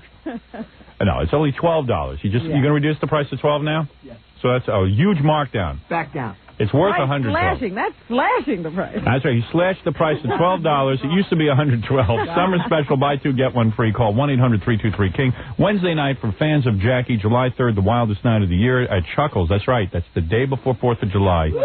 In Mineola. You got to see Jackie. He gets loaded. He loves that weekend. He is sloshed. That is the best show of the year. What are you going to be drinking that night, Jackie, July 3rd? I'll be starting with Bloody Marys and then moving on to Budweiser. Right. Jackie's choice. Bloody Mary. Oh, everywhere he goes, it starts out with Bloody Marys and then just eventually degenerates down to beer. It has to be perfectly made, though. Yes, I'm sure you're real discriminating. He's like Bond. Yeah, I've seen him drink those on planes when they come out of a pack. And visit constituted with water. So that'll be Chuckles where he's most comfortable. Visit Jokeland on the web at JackieJokeman.com. Good for you, Jackie. A lot of exciting, really weird things going on in your life. That's great. Only you. Let me check the weather before I bring in Glenn for a quick visit. Because it's time for Woody Weather. Woody, come on in, pal. Well, it's time for Woody Weather. Woody, you look a little upset today. Hey, Howard, do you know what the definition of worthless is? The definition of worthless. Well, that's an old joke, isn't that? And I don't agree with it. A 7-foot black man who can't play basketball and has a small penis, right? I've heard that joke a million times. No. An Italian radio producer who has large, stinky teeth, a big fat ass, can't book a decent guest, collects cartoon art, looks like a retarded monkey, and is always asking questions like, are you interested? And do you know who's standing in the lobby? Why don't you do the weather, would you? Today, light sprinkles and some sun. All right. Thank you. There he goes. Very derogatory joke. I don't go for that. Well, I don't know. Your answer was really derogatory. Well, that's the one Jackie told me before the show. Hey, black man with a small penis who can't play basketball. All right. That's Woody. Real quick, I'm not even sure why I invited him down here. The guy's a mess. He called us and said he doesn't know how he's going to get women now that he's lost all his hair. Yeah. I've heard of this disease before where all the hair on your body falls off. I think he called it alopecia universalis. Yeah, let me take a look. Like Jesus Christ. Let me take a look at you. Wow. You know what? You don't look bad. I mean, that's kind of a look. You know what your problem is? You ever gotten laid since this happened to you? No, not. It's been my longest drought since I've reached puberty. Really? When's the last time you got laid? It's kind of embarrassing to say it, but been a while. I mean, a year? About a year. Yeah. When did you lose? When you woke up one day and all the hair on your body just fell off? My hair on my head. I don't have a single stitch of hair from my head to my body except my eyebrows a little bit. They're kind of because I get shots and it grows hair. I get shots once a month, but I've had shots everywhere and it doesn't. Why are you getting shots? To get this hair back? No, it doesn't work. Just to get my eyebrows back. Imagine if sideburns just come in. Wouldn't that be funny? Like, you know what I There's mean? some guys who shave their heads like that. Can I say something? Yeah. First of all, I would stop getting shots. Why? Because your hair's not coming back. Yeah. That's number one. Stop with the shots. And the eyebrows look ridiculous. You shouldn't even have any eyebrows. Do you have eyelashes? No, I don't have any. The only place I have any hair on my body is on my eyebrows. I mean, this happened. Can I tell you something? First of all, the way you carry yourself. I'm going to give you my total first impression of you. You could look totally cool. How? You need some ear. First of all, you got a kind of mousy kind of way about you. You know what I mean? You notice what I'm talking about, Ron? Sit up. Sit up straight, first of all. You got a good physique. I see that. Yeah. You work out or something. You got big arms. I jog. You could get a whole look going. What I would do is, I'll bring in Ralph for this, because believe it or not, Ralph kind of knows what he's talking about when it comes to this stuff. First of all, you got a nice shaped head. I would tell you if you had an odd shaped head. Thanks. It's the way you carry yourself. You could have a total cool look. This guy ain't a bad looking guy, is he, Ralph? No, you know what? When he walked in, I was thinking the same thing you were, that he's just like all hunched over, like he's all depressed about the loss of his hair. He's bummed out about his hair. That's your problem. You're not a bad looking guy. You got to get into it. You ever see the movie Powder? No, I've heard about it though. Yeah, that guy was cool. He used to dress cool, and you don't even dress that bad. You don't dress that bad. I'd lose the sandals. Let me see. Let me see what you got on your feet. Yeah, lose. No wonder you can't get laid. You got a guy wearing the sandals looks like he's fishing for man meat. You dig? No, I'm not fishing for man Unless you got some cool sandals. I mean, those are not happening. Do you understand what I'm saying? All right, I'll get new sandals. You need some earrings, some tattoos. Get a whole look going, man. But you can even carry that off in a suit. Yeah. Yeah, like at least sunglasses. I know why he's not getting laid. He thinks he looks odd. He doesn't. Yeah. Well, people look at me like I'm strange. They think I have chemo. They think I'm on chemo. You are carrying yourself like you're strange. Get a tan, first of all. You know what I mean? I'm pale because I don't have any hair growing on my face. Yeah, that looks good. You don't look bad. You're crying because you don't have to shave. I know, me too. I swear to God, you don't look that weird. I swear to you, I tell people they're weird all the time. You don't look that weird. I'm not doing a pep talk for you here. It would be a lot funnier for me to goof on you. Then how come I don't get any... because it's the way you carry yourself. You're carrying yourself in the wrong way. You look like a real mousy guy. First of all, sit up. Sit up in that chair. You've heard of Telly Savalas. You've heard of Yul Brynner. And you see how you're like, this is you. I'm going to do an impression of you, right? Forget hair. I'm not really too positive. I haven't gotten laid in a real long time. See that smile? Never smile anymore. Stop smiling. You look cooler when you don't smile. Go. Believe me, I wish I had your face. You got a nice looking face. You wish you had my face? Yeah, I'm not a homo, and I'm telling you, you got a decent looking face. Let's ask Robin. Ask Robin. He's not a bad looking guy. It's your personality that's the turn on. And Robin would tell you. Yeah, I would. I wish I could give you a personality transplant. That's all your problem is. You came in here you looked like poor me when you walked through the door. And it was like, well, because I've had hair for 35 years in my life, and then one day I wake up and Hair's then not that big in a matter of you don't look weeks, bad bald. I don't have any. You probably looked worse with your hair. You should have brought us pictures. I swear to. Let me see you with your hair. I swear to God, you're not a bad looking guy. If you look at me with my hair, you're gonna think it's. You're so lucky you don't have any hair. If you gave him tattoos and earrings, he'd still sit around all slumped over. He'd have that wormy, slumpy. Yeah. Oh, I see. You have the hair. You just look like every other guy.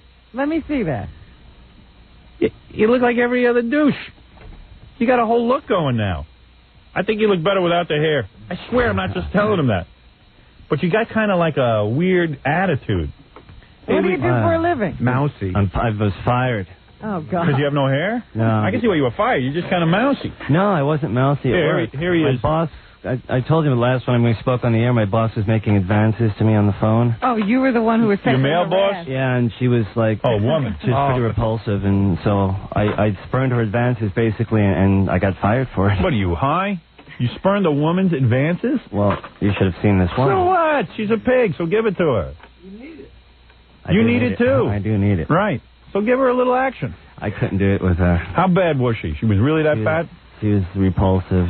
She was about 220. Well, big deal. You bend her over a chair, she looks like everybody else. Oh, dear. You turn out the lights, and it's Kathy Lee Gifford. That's all. Kathy Lee. No imagination. Kathy Lee. Right, man? If you had a real pig boss who said to you, look, you're going to be fine, just do me. I'm horny Plus, as you'd hell. probably get a raise or something. Right. I would have probably been treated a lot better. Of than course. I was. You're a man. Now you're out looking for a job. Put on a rubber and you do it. That's another thing with job interviews. I mean, people look at me like I'm on chemo and they won't give me a job. They look at you because you act You've odd. made it an There's issue. tons of guys who are bald who shave their heads. That's what it looks like. But look at my complexion, how pale it is. Look at It isn't. You Not that I pale. swear you look good. I don't lie to people. No, but you don't look unhealthy to me. You could look so cool, dude. You do not. Well, that's why I'm here. Maybe I think, maybe someone can make me look cool. That's Ralph, walk around with him today and show him what to do. What should he do?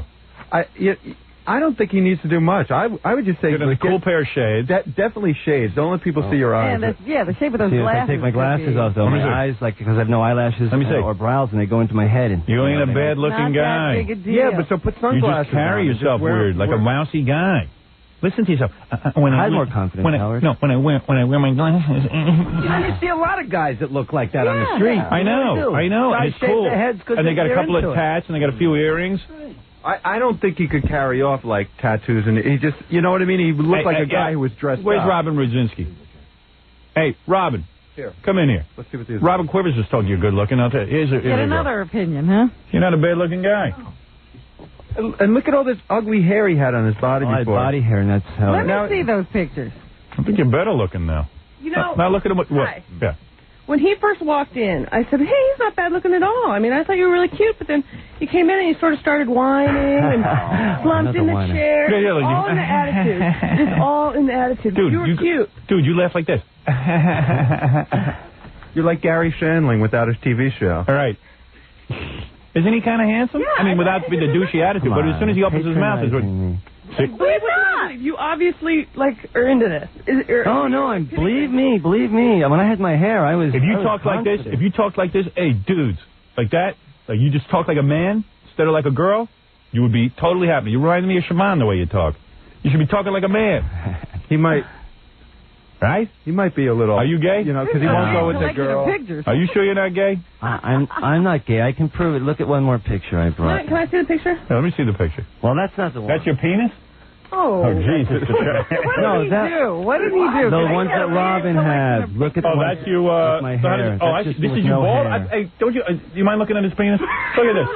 That's huge. Yeah, but this is also that's kind of attractive in that it has no hair. No, it's just because I have no hair. I think girls Oh, dig you were that just better. showing your hairlessness. Why did you take that picture? That's the guy we feel sorry for? Yeah, look at the size of this thing, Robin. Oh, my No. The Give me picture... that and take my hair. Yeah, right. Oh, I'll gladly trade it. Really? The ones that Robin had with my body hair, and I wanted to just show the Oh, difference. please. You know what? I don't feel bad for you. Did you ever get a wig? You're insane. Did Get you out ever of here. get a You're wig? gay. You might be gay. I am not You sure you're not gay? I am absolutely Pictures not of gay. himself.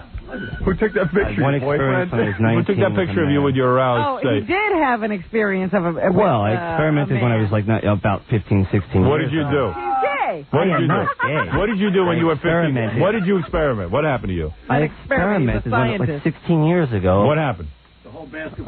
No.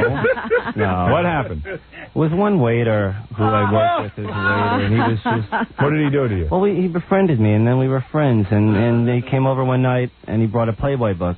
Yeah, that's how it And starts. so we started looking at the Playboy book, and then, we just started looking at the Playboy book, and I got excited. And then he told me he was gay. And he said, now that you have an erection, just... Oh, well, don't get too graphic. Okay, All right. so anyway. Now that you're aroused, yes. He just kind of... He started doing stuff to you. Yeah, but, and I just thought... Did it feel good? Yeah. It did. Yeah. There you go. There you go. The whole way And then your hair fell out. This is something that happened 16 years ago. I haven't had any experience. Listen to me. I'm going to tell you something. And I can't spend No all the- opportunity. I'm not a shrink, and no one wants to hear a psychological show. Do you understand? No one's interested in that. Okay. I'm going to tell you point blank. I get slobs walking here all day. I tell them they're slobs. Right. You're a good-looking guy. You got a good look. If you were in a band with that look, chicks would go wild. He's better looking than that bald guy in Live or whatever that Yeah. band is. There's some. Now listen to me. Well, I didn't expect You got to get a whole look together and change your attitude. You're talking like this. You hear what I said? This is your way you talk. It's the way you don't talk Did like a you man. talk like this before you lost your No, hair? I don't think so. I'm more timid. I mean, Stand up. because I have a Listen to lot... me. Listen to me. Forget timid. You're a good-looking guy. There's a girl on the phone already wants to date you, but I'm not going to set you up with her. Why not? Because you got to go out and meet women on your own. I can't, Howard. That's Because not here. I told you, it's the way you talk. It has nothing to do with the way you look. You talk like this. You go, oh, you need my glasses on. Can you lower your voice any? Let me hear you talk like a man. Talk like this, like I have a masculine voice. All right, I'll start talking. Yeah, like you got to that, go to but a it's not female impersonator school where they teach you how to talk like a man. Speak up. Just say, hey, Howard. Hey, man. Hey, Howard. Hey, yo, Robin, how are ya? Yeah, there you go. Now you're starting to sound. All right. Yeah. Now you're starting to. That's how you got to talk. Okay, I'm going to start talking. Talk like a guy. Stop Stop wimping out on Act pissed off or something. Yeah. And don't go like this with your mouth. Like, yeah. You do a thing with your lips mouth. are all pursed. Yeah, stop pursing your lips. Look really good. All right. That's right. Yeah, there you go. Let me see. All right, I'll just start talking. Don't smile that much, and don't go like this. Frown. Yeah. I didn't know I was doing that. Yeah, that's what I'm telling you. I'm giving you honest advice. All right. There's nothing wrong with you, looks-wise. Did they say your hair's never coming back? Yeah, probably it won't. You don't need it, and stop taking shots. I wish I had your look, and I wish I had your physique, and I wish I had your penis size. I wish I had your hair. Oh, there you go. Big deal, hair. I got hair. I'm still ugly. But get out of here. I don't feel bad for you. You want to date this girl on the phone? Who is that girl? Would that give you confidence? Hello, are you there? Hi. Hey, how old are you? I'm 34. I'll goddamn date you. What do you look like? I told Gary, someone mentioned to me that I look a little bit like Sandra Bullock. Ooh. Let me tell you something. There's a million chicks out there for a guy like you. Hey, I need one. I haven't had sex in a year. Yeah, what's the reason? Because you talk like you're timid and you're hunched over. Did you get laid before you lost your hair? all the time. Yeah. See, he was just so attached to his hair. Yeah.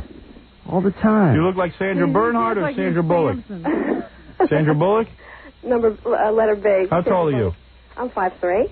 How much you weigh? 120. You ever been married? Never. Something wrong with you. 34 years old and you're I'm 5? holding out for the best. Gotta be something up. Nope. Well, you don't want a bald guy then. Well, were you pursuing your career? Yes, I am. You got hair? Oh, lots. Well, in the right places. You want to date this guy? Sure. You don't need a date. You need to go out and meet girls yourself. Go away. He might need a date just to get some confidence. Why do you want to date He has no this guy? confidence. He just thinks his whole life is his hair. I haven't had a date in 3 years. What's wrong? I had a bad experience. What happened to you? Oh, man. I went out with a guy that was like, he wanted to experiment with a lot of different things, and I wasn't really into it. Let me hear.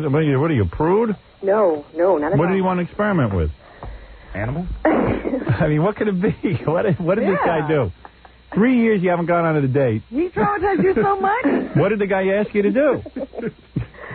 I mean, I can't think of a thing someone would ask me to do. And if you don't do it, you just say no and you go on to the next person. What did he want to do? Did you tie you up and give you electroshock?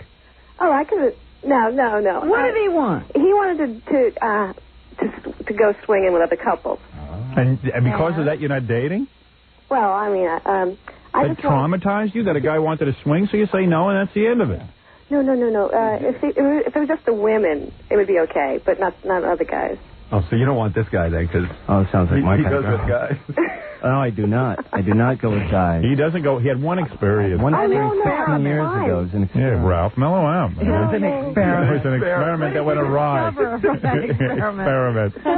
So it was one experiment, right? Yes. Right, of course. This guy didn't. How old is the gentleman with that lost his hair? Well, I look younger because I have no hair, but I'm 36. Yeah, well, Are you? that's a great age. Have you ever been married?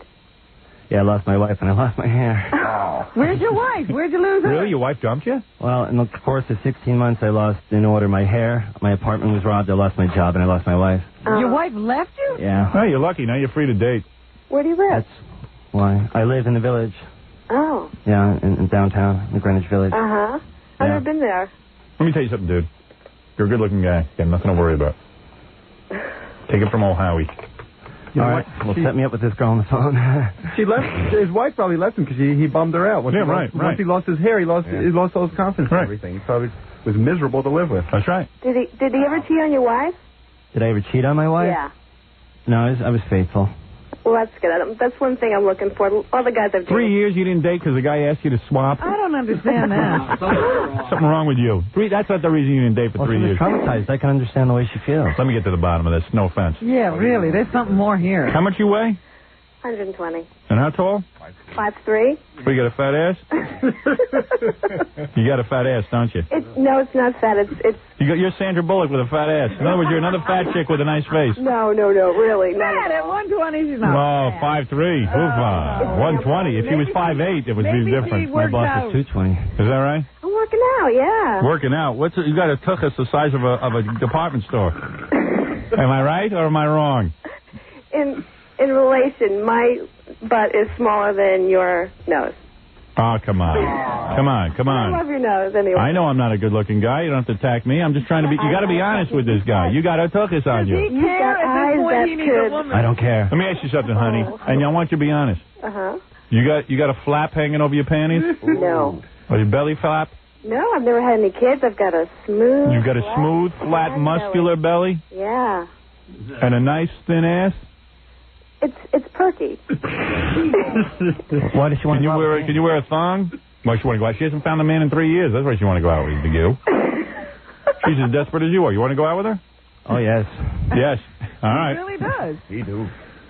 Absolutely.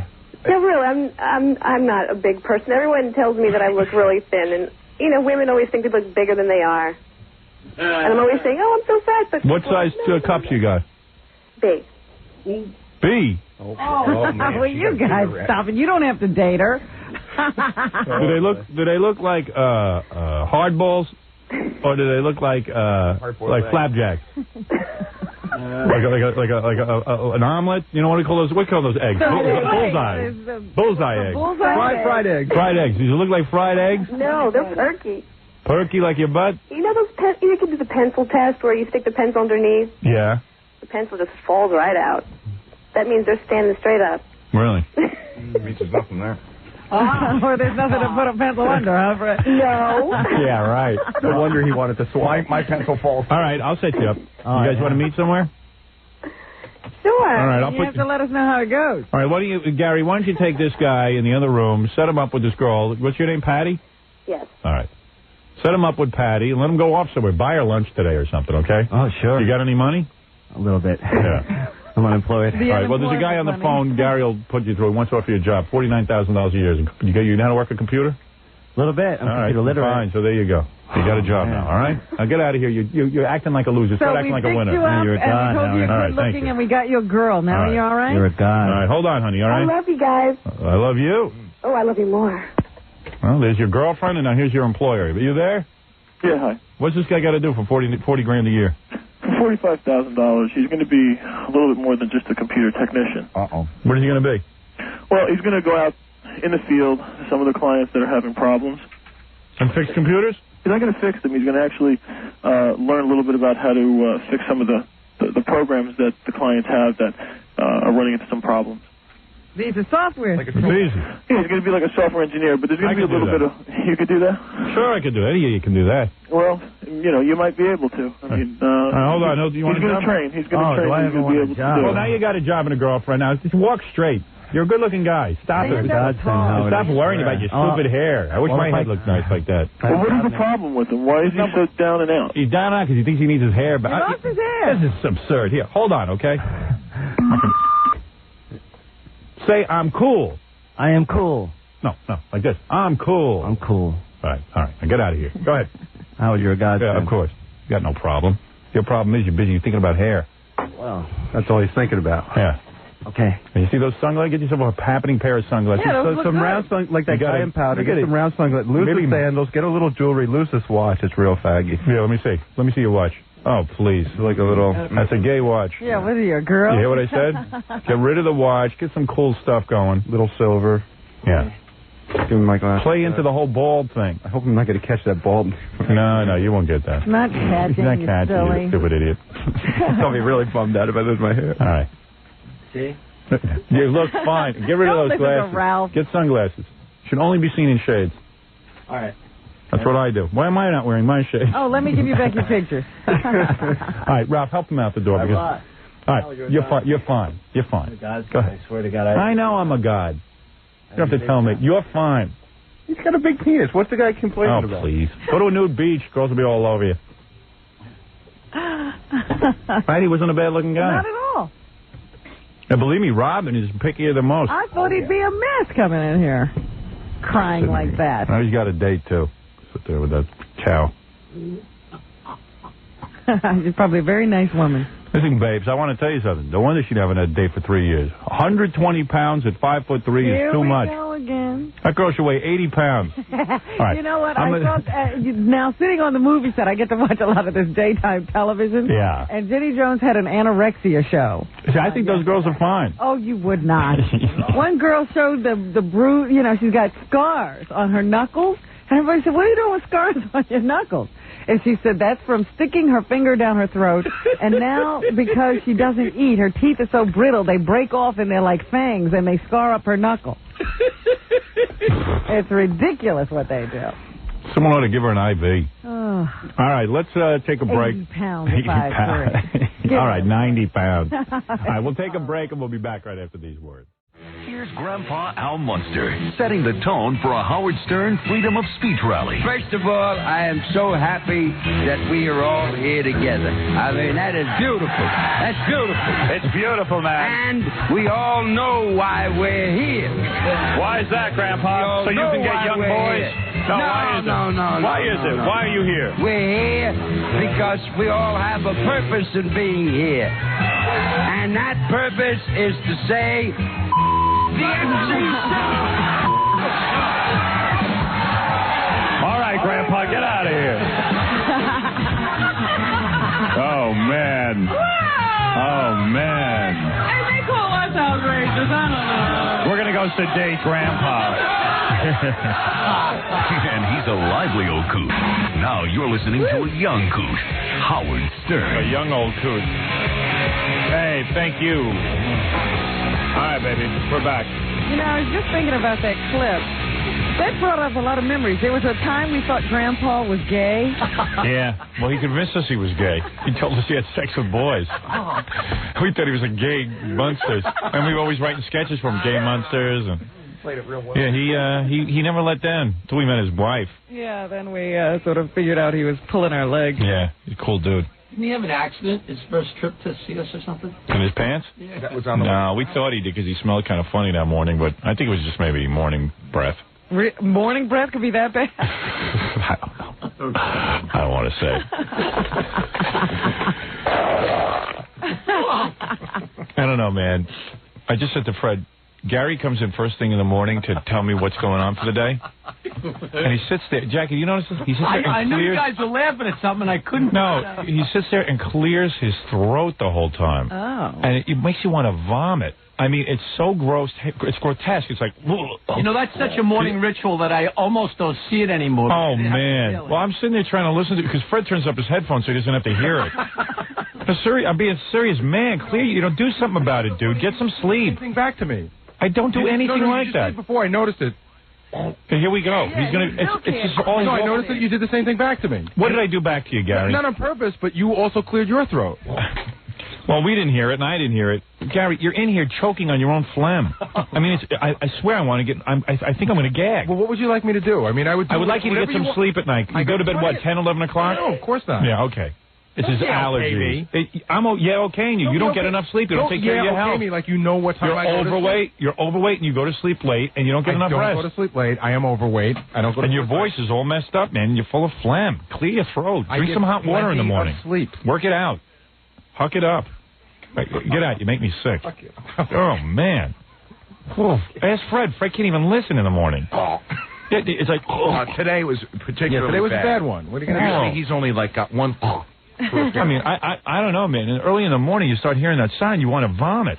There's only one lunger in there. He walks out of the room. I go to Freddie, I'm going to vomit. He goes, me too. I couldn't take it. I had to turn up the sound in my headphones. Usually, it's like Gary will come in and do one. Yeah, it's okay. I know. Cool. And I understand. He's well, it was got one this morning. It was just one bad one. No, it was the whole time you were talking. He had a bunch. Oh, God. I mean, Gary, pull yourself together. All right. Don't you have anything else to talk about? No, I do. As soon as you leave, I just think my mind up. He comes in and he's like hucking up. I mean, it's a whole ordeal for him to go through 5 lines of what he's got to say. You know he's got that lob in his throat. Yeah. Oh, my God. It's just well, even vile. when he sat down just now, there was still stuff rattling. Oh, yeah. If you let him talk, he would have just been rattling around. You would have heard what I heard. Jesus, work it out. Oh, here's Gary Puppet.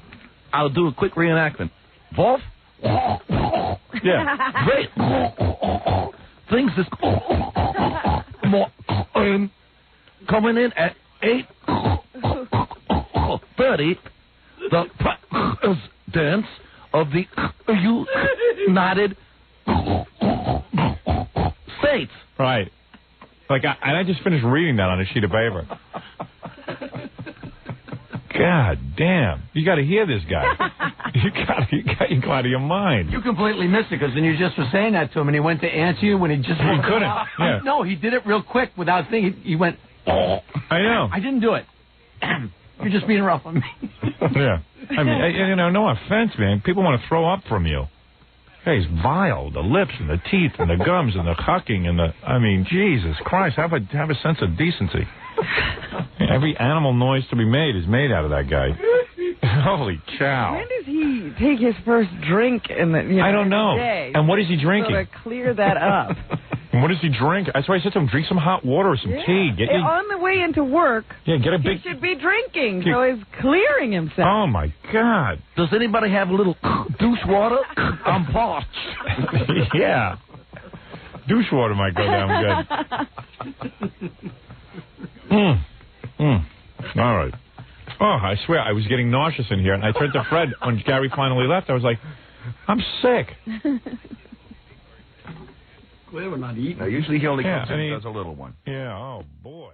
I should just skip lunch. I'm not skipping lunch. I can't skip any meals. I'm skipping lunch with Gorilla. That makes me fat. What? I'm just sitting here laughing at you guys. It's just funny. I got to lose some weight. At least I'm trying. Look at you. You let yourself completely go. I know. You sit and laugh at us. Have something to eat. Wait a second. The day... Hey, Robin, why don't we just get a picture of lunch? Look at it. The day that it snowed last week, yeah. I had to drive home in the snow, and I stopped. I swear, I ate 3/4 of a bag of Chips Ahoy. Really? Well, you didn't know if it would be your last meal. Really? Man, you have gotten so fat. I'm much thinner than you. He's so happy. I'm thinking, like, if I go to reduced fat cookies, I'm on a diet. Look at your belly hanging over your pants. What'd you have to do? Get bigger pants? No, I'm telling you, these are the same pants I'm wearing. Really? Yeah. I can't even fit my pants. His pants grow with him. Well, no, that does happen. Yeah? Sometimes jeans stretch. Listen, if I go to Mine are ripping. If I go to an elastic band pants, then I'll start going on a diet. Yeah. I got to lose, Robin. You better help me. I'm trying as much as I can. I know. Yeah, you are. You've been good about it. You haven't been goofing on me too bad. I'm right there with you. Yeah. Thank God you're not at your thinnest. All right, let's take a break. Obviously, calm down. Everyone is all upset. And I'm still not talking to Gary. I'm not going to look at him. I don't care if you never talk to him. I'm never talking to him again. In fact, I'd be happier if you two never talked to each other. Thank you. Listen, it's bad enough I got to talk to him. What? Jackie missed. I said, Jackie, you should have been here. 2 minutes. The two of them were fighting during the commercial. And Jackie loves when you fight with Gary. No, I just like... I said, Jackie, 2 seconds. I said, I was reading something, and all of a sudden I heard yelling, and I said, oh, they must be kidding around. 0 to 60. And then I said, oh, there's a fight. I don't think it's that big a deal. We'll put it... we'll have it out. Sounds like a big deal to me. We'll have it out right now. I feel that sometimes Robin rides me, which she does, and sometimes I can be overly sensitive because she rides me a lot, and maybe one time I might have misinterpreted one time. it. All morning you've been doing it. Robin, you've been riding me all morning. Oh. The Post-its. Did I get the capers for this? Come on. Everything. But Robin thinks everything's a radio bit. But if you're not, you got to admit your Post-its are stupid. What do you care? You throw it in. It bothers me. The phone number's right there. All right, look. Howard, you wouldn't even notice the Post-its if it weren't for her. You see what I'm saying? Things would blow. But that's her job. Things would blow. You're telling her not to do her job? That is exactly what he's telling me, and he's gotten me to do it now. I quit. You quit your job? Oh, don't stop. Oh, please. How many times are you going to quit? Over Gary. Yeah. Till she's cured. Over something good. So quit till she's cured. Yeah, right. Not saying anything about you would make me cured. All right, look. That'd be a good start for me.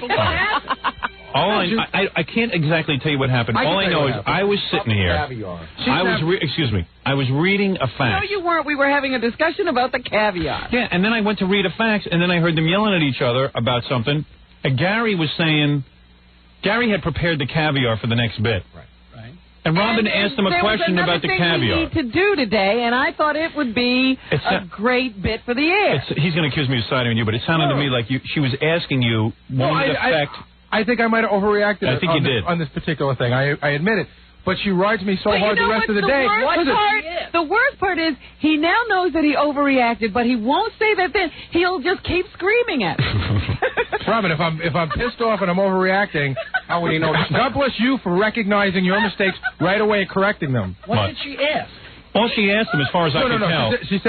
She said, won't the caviar go bad? She goes, if it's been out for 2 days. I go, Robin, it's only been... No. All I was asking was, if we do the caviar test tomorrow with the same caviar... Would it be bad? Robin. Would we still be able to tell the difference between the good and the bad caviar? That's what it sounded like to me. It had nothing to do with much calmer and much less arrogant now. I think of Gary. A lot of it's... But seriously, can I say something? I admit you really overreacted. I think. I mean, I didn't see the whole thing, but that's all I heard. That's all I asked. The next thing I know, you two were fighting. Oh, man. But Jackie was here. I walked in and it was kind of weird in here when I walked in. I said, "What's up?" And you said, "Oh, you guys missed it." You missed a big fight. Howard, it was like Tyson fight, one round. That was it. Something like that doesn't happen. It was over. You look up and it's gone. Something like this doesn't happen overnight. It builds. You know what I mean? When you start to feel that you're persecuted, it builds with you. I'm simply doing a show here. That's right. And then I get you snapping you're doing a show at 4 in the afternoon, doing a show before we get on the air, doing a show in commercials, doing a show in the office afterwards. Right. You're doing a show around the clock. Listen, these guys goof on me, but I know they like me. These guys goof on me, but I know they like me. I don't know that about you. Screw you. Who cares if I like you? Oddly enough, I do. Call me a human. Good Lord, what difference does it make? You don't care if anybody likes you, but I'm not like that, so I'm wrong. Oh, so I have to worry about that. Now I got to like you. Is there any more caviar? Would you please order me to like Gary? Like you could do something like that. Yes, you have to like Gary now. I'm ordering you. No, but you're cruel to me on the air, and then you're cruel to me off the air, and you think it's funny. I wasn't even talking to you. I witnessed We're not talking about this. Gary, I witnessed it. We're not talking about She this. wasn't cruel to you. We're not talking about this. Maybe you're sensitive. I am sensitive because of all the other... You know what? Leave this off the air. Crazy. Go to an encounter group. All right, now listen. Let's take a break. I love you, Gary, okay? Kiss my ass. See? It doesn't even work if I tell him I love him. Go have a cookie, Gary. Get over it. All right, now listen to me.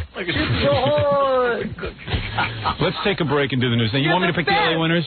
I can't pick the LA winners tomorrow? Well, you do what you... Go do news, and I'll square that off. All right, very good. Thank you. We'll take a break. That's okay with Robin. Everything you do is okay with me because you're wonderful. That's damn right. Let's take a break. Let's take a break. It's only getting worse. See, after you yelled at him, then he started in with me that I better pick the LA winner because there'd be extra airfare. And I go, what? Howard, these guys can't they reserve a plane ticket for the LA winner and then just give the name later? Yeah. He goes, I don't know, Wolf. I don't know, Wolf. I said, go find out. Thank God I wasn't in the room when that happened. Yeah, then you'd ride the hell out of me. I'm telling you, anything that gets by Howard, even when we're off the air, anything that gets by Howard, you're right there to back. That's what I do. That's her job. Then you're a professional jerk, and you're good at it. Not be a jerk. It's what we do for a living. See, this is what I have to go through. Terrible. And you're the only one, Robin. No, I'm the only one with you. Right. Let's take a break. Everybody else thinks you're special. It doesn't matter. I know. Let's take a break. I am not a specialist like my wife, who is a therapist. I am going to take a break, Robin. What do you want me to do, Gary? Not do what I do? No, you do what you do, Robin. Just don't enjoy it so much. Like, tell her. All right. Let's take a break. It's hurting me to do this. And we'll be back. You're listening to The Howard Stern Show. 97.1 The Eagle. Oh, listen to that. Come on, everybody. Howard Stern Show. Here's Howard. Rock. Yeah.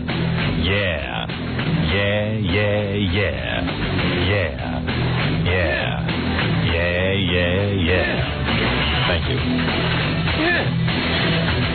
They don't have any of that pumpkin soup, or whatever the hell that is that I eat. Butternut squash? Yeah, what do they got? They had the corn chowder, too. Corn. I don't want corn chowder. Mixed vegetables with keel, potato leek. What is a keel, Robin? You got me. Mixed vegetables with keel? And miso horny soup. Miso horny soup? No, miso soup. Don't make jokes. Do me a favor. It's Jackie's joke. Yeah, I don't care whose joke it is. Joy's on the phone. Joy's on the phone if you want to ask her any questions. She says the corn chowder is fat-free as well. I don't eat corn chowder. Huh? What is that leek thing? Joy? Well, she was on the phone. Yeah, she's gone. Give me that vegetable thing, but make sure it's got no fat. I don't know what no fat means. It means no oil has been added to the soup. That's how you get fat in it. How many calories is it? I got to lose If weight. it's just vegetables, it can't be very many Really? calories. Yeah. All right, get me that, okay? All right. Before I pass out, I haven't eaten in an hour. But check with her, make sure it's no oil. Maybe kale is like a spinach. I've never heard of that one. I don't know what I'm eating. You think that's too big a lunch? Soup and all them vegetables? No, please. If I eat any less, I'm going to die. This has got to make you lose weight. I'm going to eat 2 of these lunches so I lose weight. I feel thinner already. I don't know. I don't understand how I'm not thin. I don't either. My trainer, Jonathan Basile, says it's because I'm so inactive. He says, you hardly move. I don't know. He's identified the problem. Yeah, I said, well, I said, even with a guy who, if I was in a wheelchair, I should be thin, the way I eat. Nah, that's not the way it works with us, it seems. We defy the laws of science. I see what you eat. You eat like nothing. Doesn't matter. Doesn't matter. It doesn't matter. Unless you're going home and eating a cow. Yeah, right. I mean, I don't know. I have one delivered every day. What do you eat for dinner? Let me see. What did I have for dinner yesterday? I had a few green leafy vegetables. Jesus. You should look like a runway model. Some more of that soup. Soup? There's something in that soup. No, this was my own soup that I make myself. I know it has nothing in it. And that was it. And then you jog to Burger King. I haven't been jogging because I have been sick. I'm working back into it. I don't just go jump right out there again. So you'll work back into it until you get sick again? That's right. Right. Then I'll stop and I'll work my way back. I'm trying to train myself to walk in my sleep. So I can exercise. Because then I can sleep and get 8 hours of exercise. Every supplement known to man. You know, like they tell you, oh, this one will make you lose weight in your sleep. That one, I'm taking all of them. So you're losing weight while you sleep. I know, those never work. I know. Now the new thing is Citramax. My father used to say, buy a bottle of that, smash yourself over the head with it, and you'll be unconscious. You won't eat anything.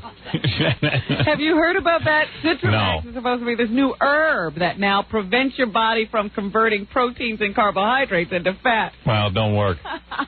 Well, let's do some real news, not just diet news, Robin. All right, Howard. It really is your job to do more than diet news. I am very upset. With Gary again? Yes. No. We should just discuss it on the air. All right. But also, for those of you listening and wondering what happened at the auction last night, I brought back tape. Oh, great. Okay? That's right. So we'll find out what Gary and Jackie the intern went for. So I got a lot of stuff. All right.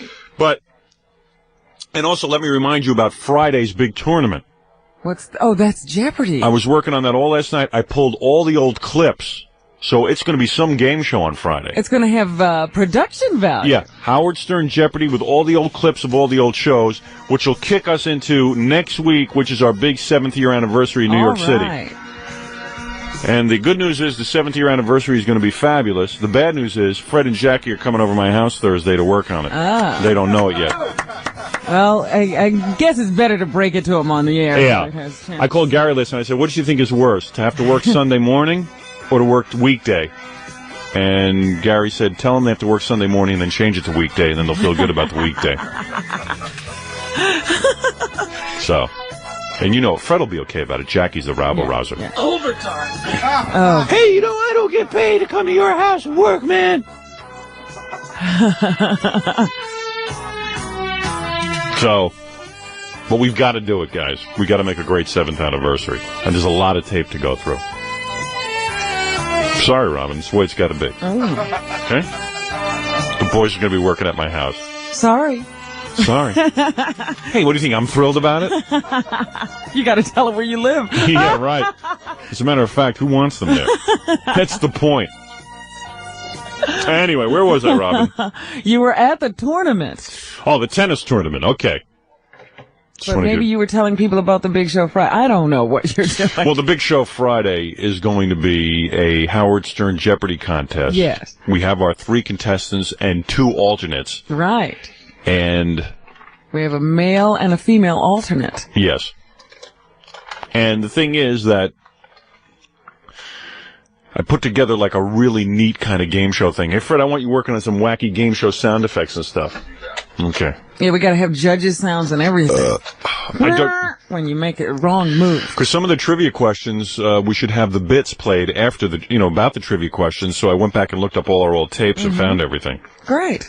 So it should be pretty cool on Friday. Now, Thursday, I got the hypnotist lined up to come in here.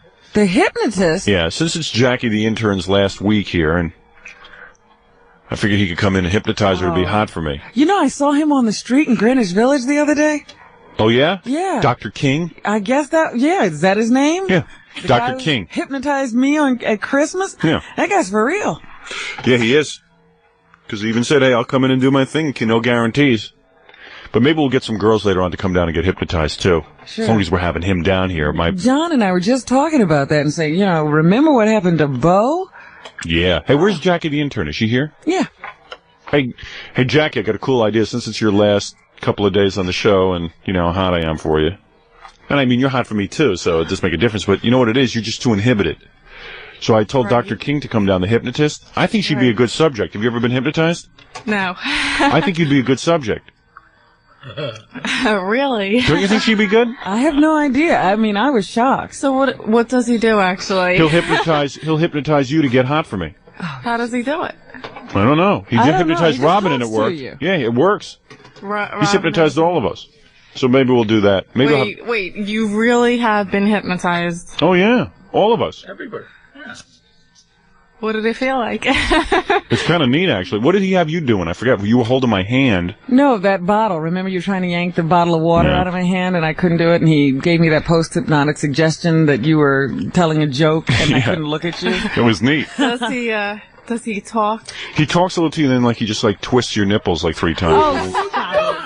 And then you'll be all... But you're asleep then. I want to get a bunch of girls down here to get hypnotized. Because I love that. What, just one isn't good enough for you? Yeah, really. I'm not good enough. What if it doesn't work on Jackie? It might work on you, might not. Some people aren't good subjects. Yeah, you're good enough. You were at that auction last night, huh? Yeah. Yeah, okay. How much did she go for? Maybe we should wait till we play the tape. She didn't go for as much as I thought she would. Well, there wasn't that many men there. Because I heard all the other girls were pigs that they were auctioning off, so you were pretty much the shining light. So she went for the most money. But. Yeah. Did she get more than Gary? Yeah, no, but Gary got a lot of money. Yeah. Some nice-looking doctor. Was she good-looking? She was cute. Yeah, it was like a cute doctor. Bought Gary for a lot of money. Yeah. Boy, oh boy. How much? Well, let's get into it. Okay. Yeah, we're here. What the hell? We're here. Might as well. Yeah, we got Jackie in here. Are you wearing those shorts and mini skirts on purpose just to get me crazy, or do you when you get dressed in the morning? Do you say, I know Howard digs it. I think I'll just wear this. Of course. You yes, are, right? I do it just for you. No, come on, not just for me, but let's face it. You know what turns me on. Yeah, and I figured it was my last week, so. Because her shorts are getting shorter. You know what I mean? Yeah, but what could she do to discourage you, Howard? But you know what I'm thinking, Jackie? You can't act on your impulses, your natural impulses, because you have certain inhibitions that you grew up with. If I could hypnotize you, then we could have some real fun. Maybe. Yeah, we'll see. We'll see what happens. So I told Dr. King to come in on tomorrow. Thursday. What's today? And then Friday's the big tournament. Okay. Kicking into the big 7th anniversary week. Next week. And Fred, you ought to make up some of those neat little stingers like, welcome to the 7th anniversary. Okay, no problem. Yeah. Jackie looked very good last night. You'd have been all over her. You had her over your apartment, didn't you? Yeah. She got dressed at Gary's apartment. Because Greg, turn off the video cameras now. Yeah. I spoke to Greg. I said, did you see Jackie? He goes, no, I wanted to. He claims he never met her. He doesn't know what she looks like. Hey, let me smell your mustache, Gary. I want to see if you were with Jackie. I'm sure Gary was hoping the baggers something would happen. Yeah, just by accident. Yeah, like something would happen by accident. Unfortunately not. He invited Dr. King over to his place. Yeah. Hey, Dr. King, can you stop by my apartment? Well, that'll be pretty cool, though, don't you think? Yeah, okay. Yeah, all right, we'll try it. You're up for it, right? Yeah. Okay. So, Thanks for consulting me ahead of time. I figured if you didn't want to do it, I could get other girls to do it, too. Should I get a bunch of girls down here to get hypnotized? Dr. King is always fun. I can't believe this, because John and I just said, why haven't we had Dr. King in? Yeah, I thought of it yesterday. That's amazing. I said, how am I going to get Jackie the intern to finally loosen up? To let all of her that's what bitches you go. were thinking. I said, I know. I'll call Dr. King, my personal show hypnotist. This guy really works, too. He's good. Yeah. Do you feel sleepy afterwards? No. Oh, okay. No. It's cool. It's not like in the movies. Yeah. Don't worry. So Gary and Jackie the intern were auctioned off last night in a celebrity auction. Which For the American Cancer Society. Okay. So Gary went for, take a guess, Robin. $350. $450. Really? I don't believe it either. At a doctor. And there was a hot bidding contest for you, huh? He said there was some cow bidding on him, and he was like, he was sitting there sweating bullets. Not a cow. No, she wasn't a cow. She was an annoying yenta, he said. She was like, Oh, I listened to the show all day. Yeah, I she really wanted you. Yeah, I was like, oh. She couldn't wait to meet you. Oh, no wonder people were calling up asking what Gary looked like yesterday. They were thinking of bidding already. Gary looked like a mess. So, how did Gary look? Did he look handsome in his bolo tie? Yes, he looked very nice. Yes, he did. Not your type, though, right? If you'd seen him at a singles bar, would you have stopped or kept walking? Don't get me involved. But Gary's not your type, right? You'd have kept walking, but that's okay. I'm not hurt by that. No, there's, Well, you're her type, Howard. How's she going to settle for No, I'm her type because I'm on the radio. I'm not her type. Rob Lowe's her type. That's right. But I'm your type because I'm famous, right? No, I actually like you, Howard. Really? Nah, no way. You would go for a guy with long hair and You'd stuff. be John to her. I've never. Yeah. Let's face it. You like me because I'm on the radio, but that's okay. I like you because you're so pretty. So there you go. Right? Sure. Yeah, there you go. There's nothing wrong with that. You're also a very sweet girl. I like that. You want to spoil it, but you like I want to foul her. I'd have her dyeing her hair black. Oh, yeah, you did. Priscilla Presley. She'd be make ruined. Her into. 3 weeks with me, she'd be ruined. I'd have silver chains, silver jewelry. Yeah, all that gold would be gone. All that slut clothing. Yeah. Oh, yeah, you wouldn't believe what you'd be wearing, but you'd be happy, believe me. My leather skirts would be cut in half, probably. No, your leather skirts are too conservative for what they just have holes in them. I'd have you dressed in rubber. Rubber. So, believe me, she'd be spoiled in a minute. But that's not here. I'm not here to talk about my perverse sexual fantasies. No, not We're at here all. to talk about the Cancer Society. Right, and their perverse sexual fantasies. So, how much do you think Jackie the intern went for? All right, if Gary went for $450, you didn't. Jackie must have gone for $600. She went for like $550. Yeah? Well, that's close. $500. I thought you'd go for like $5,000. For Well, $500. no. Get some horny bachelors there. It's a bunch of You middle should have class seen- guys. I was kind of surprised. Yeah, there wasn't that many men there. Well, who bought you? Well, I thought there was going to be actually a lot more people. Who bought you? A lawyer. His name's Mark, and you he's think- 40 years old. Good. Forget about it, Can I Mark. give you the You're going to have a scenario? rotten time. Yeah. Is he fat? No. Mm-mm. Is he cute? I mean, he's nice for 40. In other words, when he was 20, she wouldn't have looked at him. Now he thinks he's 40 and a lawyer, she's going to look at him. She can't even stand saying the word 40. No. All these guys were like a little bit older, and they were all like, all over Jackie looking at her because they, the other women in it were attractive, but Jackie was the youngest one by like 6 or 7 years. A slave auction. Yeah, exactly. It was like Plus, white she was slave- wearing her big high heels and stuff. Yeah, these guys, because I was talking to They one should of have brought her out with a chain around her neck. All Yeah, right. Jackie's neck's up on the line. Let me hear the tape of this. I told you one of the guys said that she was a bad plague. Why is that? Because he knew that if he got involved with her, that she just break his kill heart. him. Yeah, Right. Tear him up. Tell him he doesn't have to worry. His penis would be blue within the first hour of the date. What's this, Scott? Oh, this is you walking down the ramp? This is Gary walking down the ramp at the celebrity This auction. is his music? And that's Scott playing the music. Do they talk over it? Yeah, oh yeah. Getting the full mix coming. And what do you do? Like walking up and down the ramp? Strutting? Yeah. They want you to dance. Get Oh, up there and oh, Oh, he's the God. worst dancer. They want you to dance. They want you to Oh, how embarrassed were you when she said little that? bit. Oh, I used to have to do stuff, not like this, but just as equally goofy. Yeah. Which you know I did.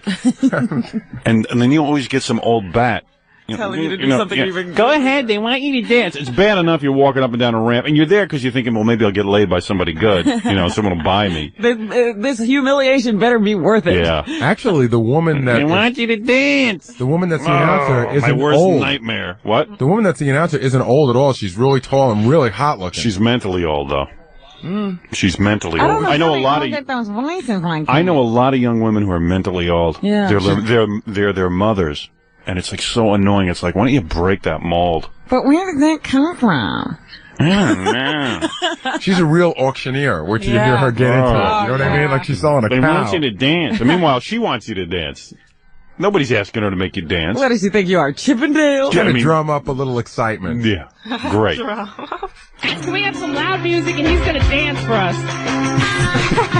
Did you, dog boy? Did you dance? A little bit, but not a lot. Just I would have loved to have seen that. Where's the videotape? No videos. Did Jackie dance? He just put his arms up like this, and you didn't really dance. I didn't Barry. really dance, yeah. It's embarrassing. Yeah, of course. And then oh, it's the worst. It's like when you go to a wedding and some aunt says, come on, get up. Why don't you get up and dance with everybody? For all the other guys, she says, his date package includes this, it says. I get up there. I guess she figures I'm in radio. She's like, well, Gary, why don't you tell us about it? Yeah, right. Yeah, you're going to perform. It's like, hey, give me a break, sweetheart. I'm here. Let's listen to these tapes right after this word, and then we'll get back and do the Larry King article, the news. And we have to talk about the tennis tournament. The tennis tournament, and also Andy of Mayberry, 1989 again, and... I want to read you some stuff from the Johnny Carson book about Ed McMahon. It's pretty funny. All right. And I brought in those articles. I took your Inquirers home and read all that Ed McMahon stuff about his wife sleeping with a masseuse. Well, now it turns out it's a Beverly Hills cop. Yeah, who also is a masseuse. He's a masseuse. Oh, that's how it happened. Yeah. Okay. We'll tell you all about that after these words. There's more Howard Stern's Master Tape Theater coming up. So be proud your father drives an ice cream truck, and stay tuned. Every weekday on Howard 101. Loading Howard Stern audio.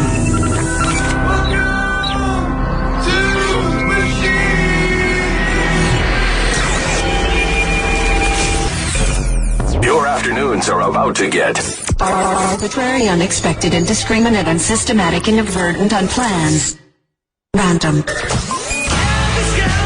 We're digging deep into the Stern Show vault, loading the tapes into the SiriusXM player, and hitting shuffle. Oh, man, this is hot.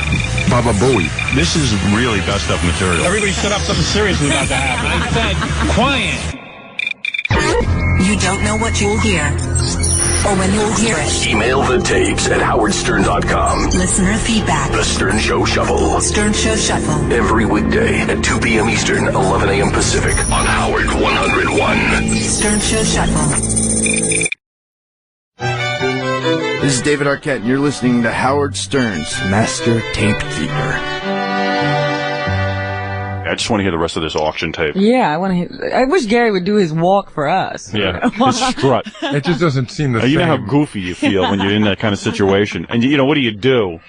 You feel so self-conscious anyway, being up on a stage. Yeah.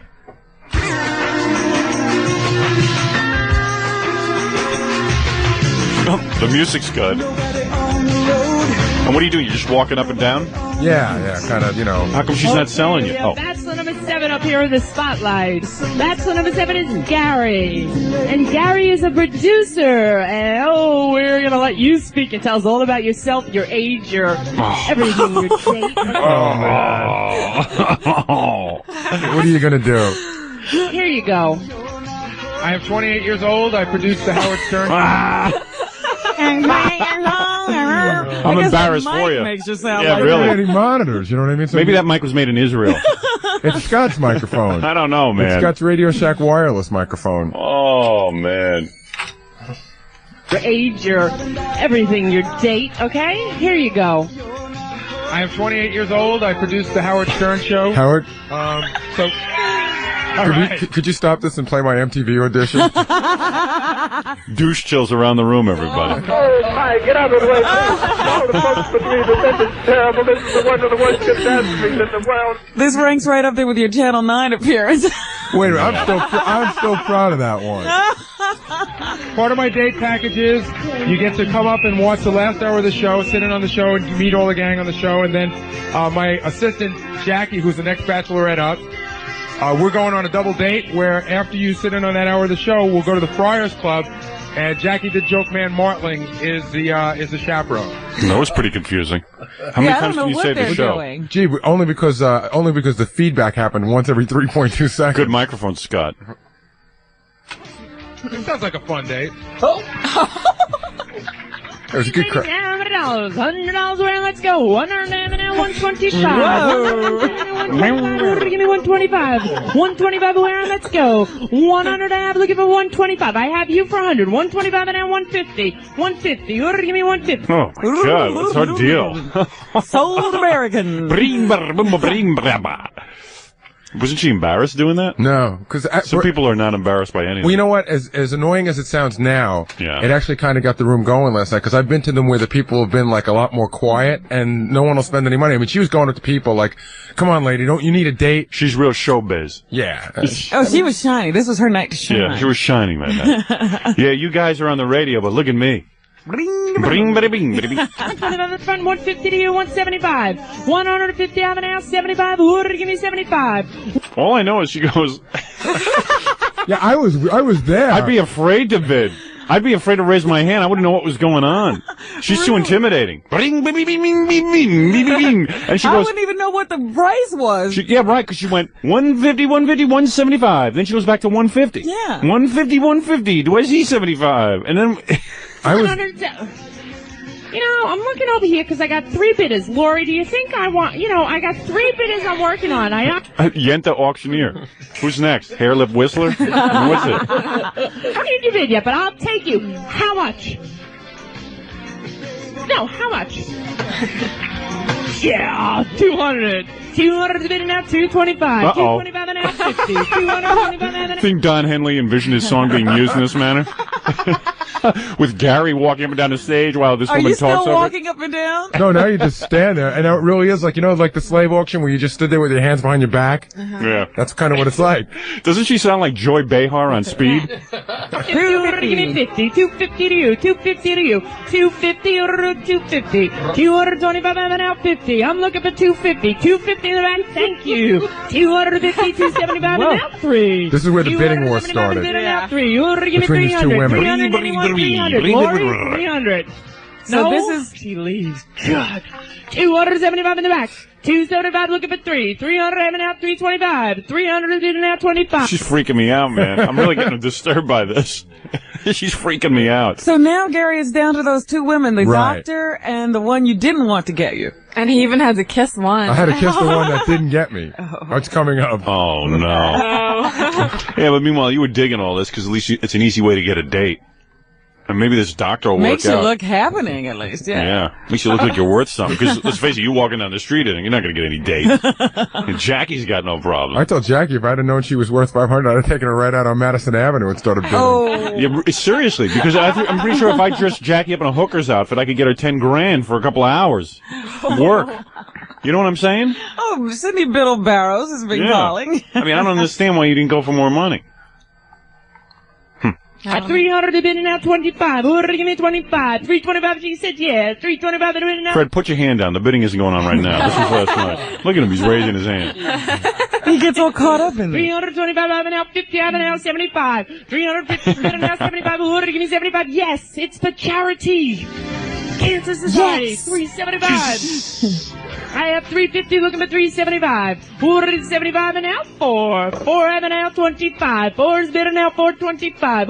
Give me 25. 400 I have. 4. She's getting hot, this woman. Yeah, she's like, ooh, 425. Ooh, 425. This guy's okay. So far, was this the highest ever bid? No. Of the night? No. It was, No? I think one of the guys earlier got 500, but do you hear like every time it jumps really quick, like it'll be 350 and then it'll go 375, 400?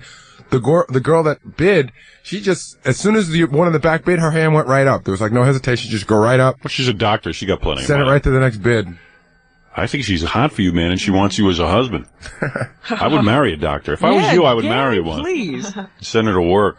That way we won't have to worry about you. Yeah. You won't have to take my crap anymore. My whole attitude would change here. Yeah. It would be You won't have horrible. to take the crap.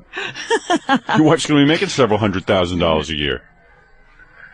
400 bid. 400 bid. Who to go with 425? Looking for $425. Are you here to buy a man this evening? You are sold. Okay. Are you here to buy a man? I'd have given her $1,000 just to shut up. $1,000 if you shut your mouth for the whole night. Get off the stage. Okay, I'll leave you alone then. $400. $400 I have. Looking for $425. Pardon? Pardon? Oh, boy. You were $375, then you were $4. Didn't you feel like a jerk standing next to her and stuff while she was doing this? Well, she was actually in front of me, so... Yeah. And she was actually pretty decent looking, so it made it a lot more palatable. Right, when you're looking at her. Yeah. Well, all the lights were off, practically. It was this real weird thing. They kind of put it a little bit backwards, so all the lights were on in the back of the room, but in the front of the room where we were, you couldn't really You couldn't see the You're bathroom. $425 now. $425 to you. $425 to you. $425. This is driving me nuts. Looking for I can't take it. You don't have to go. We gotta wait for her to bid. But if you want, I mean, you can pay me $500. I'll take it right now. $425 is bid. Wait, $425. You want it for $425? You're $400. You want for $425? $425. She says yes. $425 is bid now. $450. $450 an hour. $75 to you. $450 an hour. $75. $450. She wants him. She wants him. She's gonna maybe get him. You never. What'd she come up to you afterwards? Who? The girl that won? Well, yeah, because when they come up and then they pay. What was she wearing? She's wearing like a, regular dress. Mm-hmm. She looked pretty professional. Who'd she look like? Anybody famous? Not that I can think of. Mm-mm. She was cute, though? Just like a business dress. Yeah. Like a cute doctor? Yeah, she was cute. You don't find too many of those. Oh, stop it. How many girls go to medical school that are happening? She went to high school with Jessica Hahn. Oh, yeah? Yeah, she was giving me a little down on that. Maybe she's got snap and gyro. Was that class? Could be, The whole Robin. class got it? Maybe. $450. You'd probably go to bed with her. So, I mean, yeah, she spent time with you, like, were you with her the rest of the evening? Well, I took, no. It's like he had a date with her already. We went to the back and I bought her a drink and then we had to exchange information because once it's up to you to put on the date, they don't want to, like the American Cancer Society doesn't want to be involved, so you exchange numbers and then, they get in touch with you, you get in touch with them for the date. So we're talking for a while, it was, Comfortable conversation? Yeah, it was very comfortable. No, but you have to say what happened when we were walking to the car to leave. Oh, she was rapping to some guy. She was rapping to a guy? Yeah. She met a guy? Yeah. Great. In the parking lot. Great. Guy probably said to himself, well, she wants Gary. Take him. $475. Ooh, give me $475. $475. I just want to hear the part where the woman says that You're sold. You're sold. It's coming up. Well, first she makes me And go then she kiss. She makes me go kiss the woman in the back of the room, which I think is coming up right now. Tell her you're worth it. I'm worth it. Oh. He's worth it. 450 is better now. 75. 75. 470. And you're trying to get into it, but it's embarrassing. It would be a help, Oh. $5. $475 anywhere? $475. Less chance. $475 going once. I once showed up at one of these auctions for some charity in Jersey. They'd really pressured me, and what was it? I had to give a drawing. It was a painting you auctioned off a painting for a kid who had, I believe, a kidney problem. Yeah. I wanted to do something nice. It was like my agent had pressured me into being a nice guy. And so you went to an auction like this? In Jersey, and it was pouring. So he had to go. It was not a celebrity auction, but you went up and you auctioned off a painting for them. Mm-hmm. And the guy was like, can you do it like an auctioneer? Oh, so you had to be the auctioneer. Yeah, could you do some material? And I said, look, pal, I'm here. That's enough. I'll go up, I'll say hello to the crowd, and then I'm leaving. It was like real embarrassing because even all the people there were like, what are you doing here? Yeah. You agree to do it, and then when you do it, they all give you a hard time for doing it.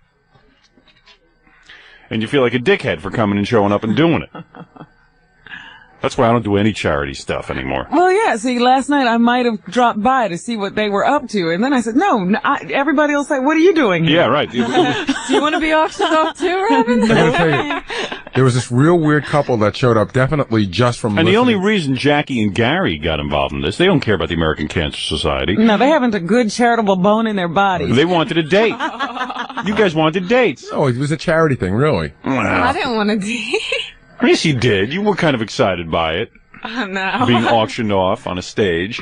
She just wanted the publicity. Yeah, right. Well, the publicity or whatever bizarre thing you were into. There was this couple that showed up last night, and they definitely heard it from the show, like they weren't there from the American Cancer Society. And it was this black guy with a gray beard and a Hawaiian shirt and shorts. Oh, dear. Too bad you should have given him the money to take Jackie out. And then he was with this white woman in like a t-shirt and jeans. Yeah. And he kept going, he kept asking me questions about the show, and he'd go, "Where's Siobhan? Can I bid on Siobhan?"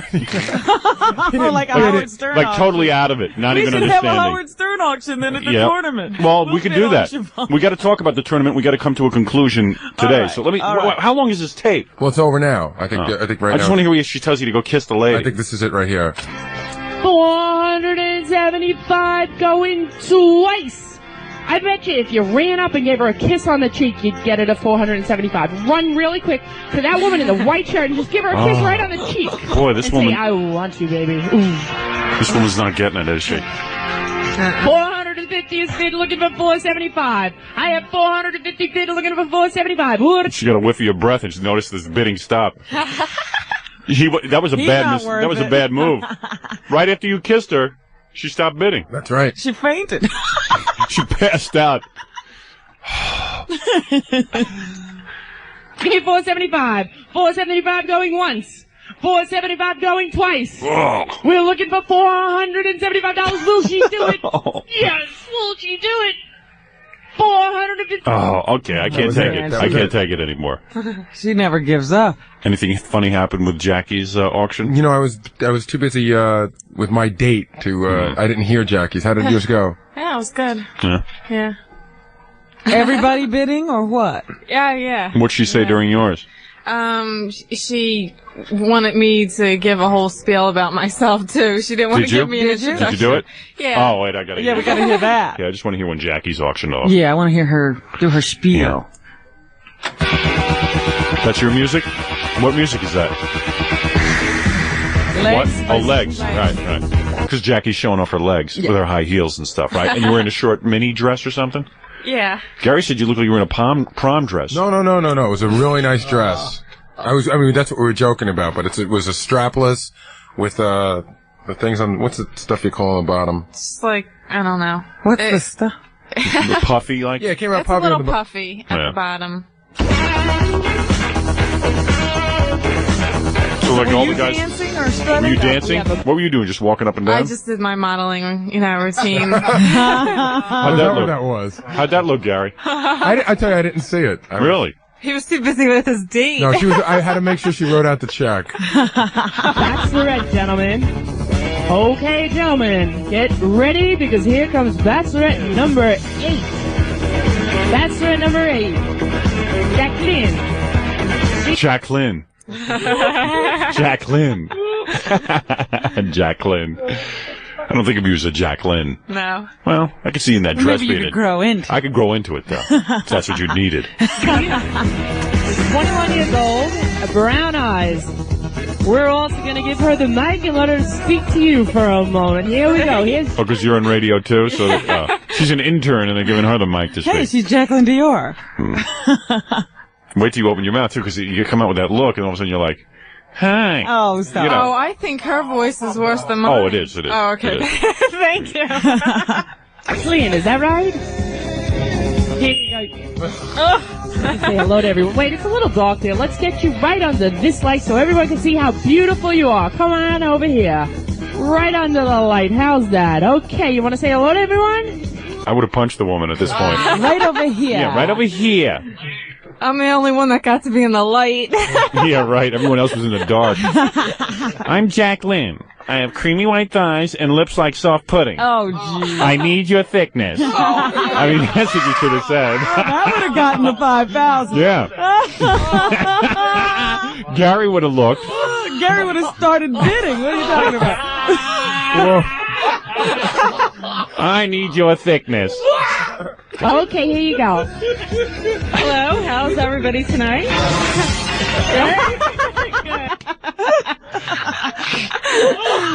Hold on. Everybody clapped. Everybody clapped. Okay, all right. I want to hear the reaction. You want to tell them about your date package? Where are you going to take them? I know he did, but in your own words, you want to just tell them anything to it, or? You know what you do? Tell us about what you look for in a man. This is like the Miss America pageant. No, I like a man with a good personality, nice looks. Oh boy. And anything else he has to offer. And here we go. Gentlemen, $100. $100, let's go. $100 stop. Oh boy, here she goes. $100, $100. No, but did you hear me say when she first asked me what do you look for in a man, and I go a lot, and then all the men were like, you know, they're like, we're not going to bid on her. They'd rather get an uglier girl who's going to put out a little bit. Who's going to be grateful that they were bid on. I like a man with a nice personality. Well, what are you going to say? Good looks and lots of money. And lots of money. Jackie's an M&M girl. What's that? Muscles and money. Right. Oh. There you go. There you go. That's what people are thinking. Don't worry, tomorrow you'll loosen up when I get the hypnotist in here. Okay. We'll see what happens, okay? Then money won't be important anymore. No. You'll be able to lose all... What he'll do is make you lose your inhibitions. Really? Yeah. You'll see. You'll just want me. It'll be unadulterated. And then she'll have no excuse. Because she'll be hypnoptized. She'll be like, hey, I didn't know what I was doing. You should have done that when we went for that appearance, because I probably would have been so much looser. You were loose enough. All right, so we'll get you in here tomorrow, Jackie. We'll get you okay. Farewell hypnotism. Sounds like fun, that auction, huh? Oh, boy. I would have committed suicide. For what, 5 something? I would have thought she went for a lot more. Well, that's all they had, probably. You know, these guys don't have a lot of money. Yeah. Here's a couple of cartoons. If you notice on my computer, Robin, let's see if I can show you this. This is my IBM ThinkPad. See that? There is I don't know if they can get that with the camera over there. I don't know if that'll show up. Let's see. Now they're making computer art of Baba Fuhai. It's a big, yeah? Yeah, there's a big picture. Let's see. Oh, there's the camera. You see that? There he is, Baba Booey, on my computer, and it says, Boff, when you leave Rah Rah Radio, I have to sell all of my beautiful cartoon art to pay for my dental bills. And there it is for the computer, okay? You like that, Robin? That's very interesting what the new technology is doing, or what people are doing with it. I don't know if you're interested. Yeah. But here's just a few generated in, like, this is maybe like 2 days worth. 2 days worth of cartoon art? Well, all I right. just gave you a good one, too. Here's a real good one. This one you'll like. If you got to understand it, I'm holding it correctly. It looks like I might be holding it wrong. And as you can see, this is after elephant hunters shot Baba Booey for his teeth. So there he is laying down. He's laying down dead. And then they took his huge tooth. Yeah, they just bypassed the elephants because Gary's teeth are bigger than tusks. Aren't I an endangered species? And did you notice that all the elephants are standing, Robin, as you said? They're safe because of Baba Booey. There, you could see that on the E! Network tonight. And then also, here's one that I like a lot. This is just called Fafa Fooey. It's just a very nice drawing of Gary. It's that dopey, sleepy look that he gets. There it is. That's very good. Good lip. And this one I like a lot. Let me show this one, Gary. This is okay. This is Gary. The hair on this is amazing. This is Gary's whole body, monkey body. And the hair is... That's a classic. I don't understand the significance of, what is that, a tire hanging in the back? You swing from that. You swing from the tire. That's our toy for you. This is a Baba Booey, as in the water. That's a little cute one. All right. And this is... It's just not so good. I'll go to the best ones. All right, now this is the first thing that Baba Booey's new baby will see when it comes out of its mother. As it's coming out of its... This is the view the baby will have as Gary coaches the baby out. And you can see that tonight on the E! Network. Baby's crawling back in. Now, if you don't get the E! Network, just call your cable system and demand it, because it's a joke that you don't get that. All right, let me see if there's one more picture I want to show you, Robin. Here's a nice one called Baba Booey. Baba Booey. It's just a sort of a primitive Baba Booey. Oh, man. A lot of work went into this, so I show it on the E! Network. Here it is, so you can see. Why are they so funny? You know what's funny when I'm explaining? Why are they so funny? That we treat them like serious art is what's great. A lot of different ones. Here's one very insulting one. Look, mono cavities. Oh, man. All right. Everybody likes to draw Gary's teeth. Oh, it's so much fun. And anyone can do it. Just draw big squares. Throw a mustache in there. But this is the best one of the day, though. It bears showing again. That's the best one. Come on, admit it.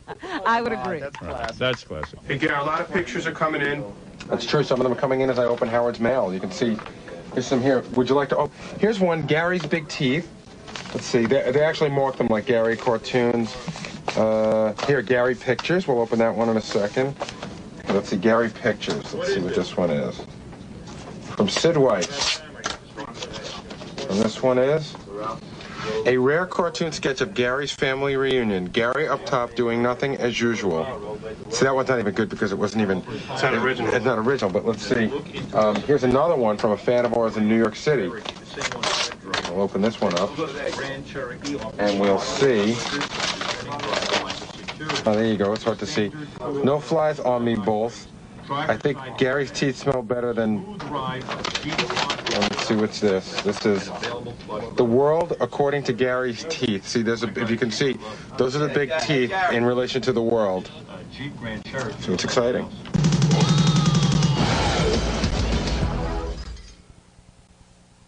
I consider myself just a lucky guy for one. Last fall, O.J. Simpson sat down with E! Entertainment Television for a candid, intimate discussion of his life, public and private, as a sports legend, a husband, and a father. I know I wasn't the best husband. I think I'm a great dad. Join me, Steve Kometko, for this compelling portrait of O.J. before the tragic events of June 12th. The O.J. Simpson Interviews, tonight at 11:30 Eastern and Pacific, only on E! Entertainment Television. Let me show you. This is the cover of Time magazine where they blackened O.J.'s face. I just want people to see this at home. Look at this. Oh, stop it. And that is so wrong. So very wrong, Robin. You can only see the eyes. It's like a hockey mask. Yeah, there you go. That's O.J.? That's O.J. The man we loved? Actually, I colored it in. Yeah, it's a little bit darker than Time had it. Not much, but a little bit. I'm looking for visual jokes on the radio now. Yeah, tune in tonight and see my coloring of O.J.'s face. I blackened them out. All you can see is the eyes. But they really did darken O.J.'s face. Yeah, I took the Newsweek, which has the undoctored photo, and the Time, and I sat them next to each other yesterday. They really darkened the photo. Yeah, they sure did. Hey, while I got the camera set up here for the E! Show tonight, here's another picture of Gary, one of our listeners sent in. This one is in black and white. How's that? There you go. You can tune in tonight and see that. And here's another one. This is Gary on the phone. Right there. Hey. Monkey. People love to draw Gary. Yeah, it's a fun thing, and we'll show him on the TV show every night. Here's Gary. You see this one, Robin? He's got his mole. Uh-huh. Got to be sure to draw in the Got to draw the mole right there. Yeah, they're getting all the detail in. And the mustache and teeth. And this one says, "Both, I need a raise, cause the 200 won't supply us with extra bananas for the baby." I don't know what that means. But looks funny.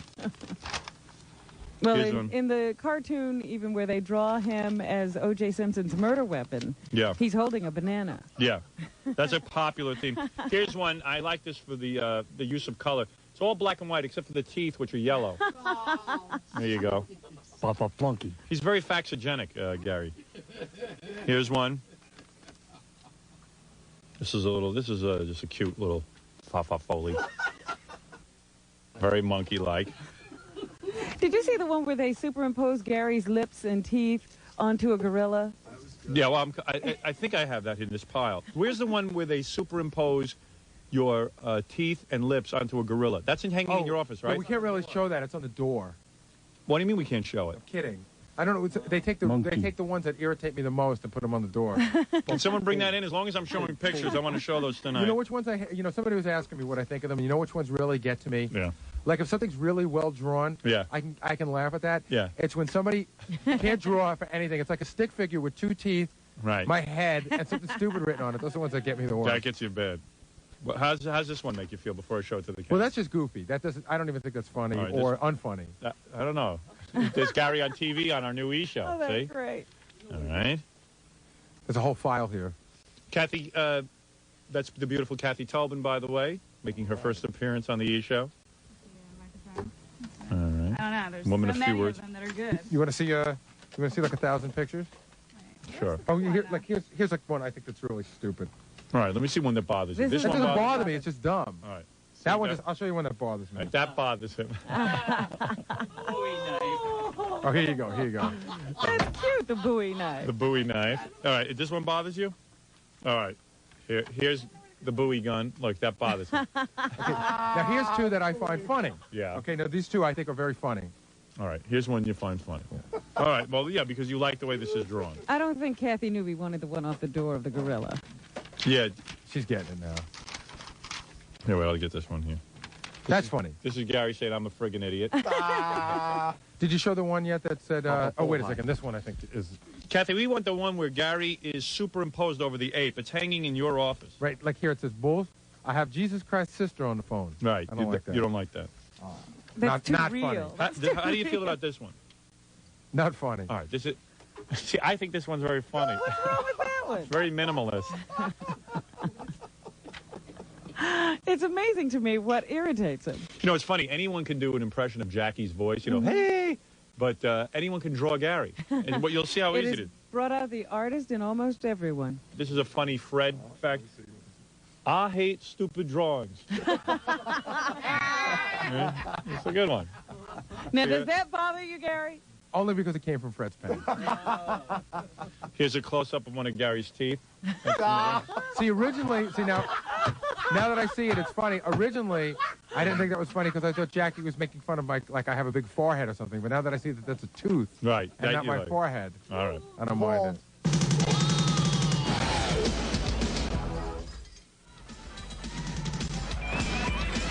Oh, now I feel good. I think I found the facts that you like. That wasn't the one that I held up before that you liked. No. Okay. Here it is. This is the best facts of all. I don't know who made this. This is Baba Booey. I'm doing this for the E! Show tonight, but if you tune in tonight, you'll see this. This is a picture of Gary where his face is superimposed over a gorilla's. I have never seen this before. You didn't see that one? No, I didn't know what you were talking about. You're right. This is the best one. There it is. I love that one. That is the best. How did they do that? How'd they do that? I don't know. A genius did that. Hey, Baba Booey, come in here. It's like morphing. Might be real. Yeah. Mama morphing. And then they took the same picture and put it on a Gary driver's license. There it is. Now that is truly inventive. Gary can't resent those. And they have it hanging in the office on the door. Yeah.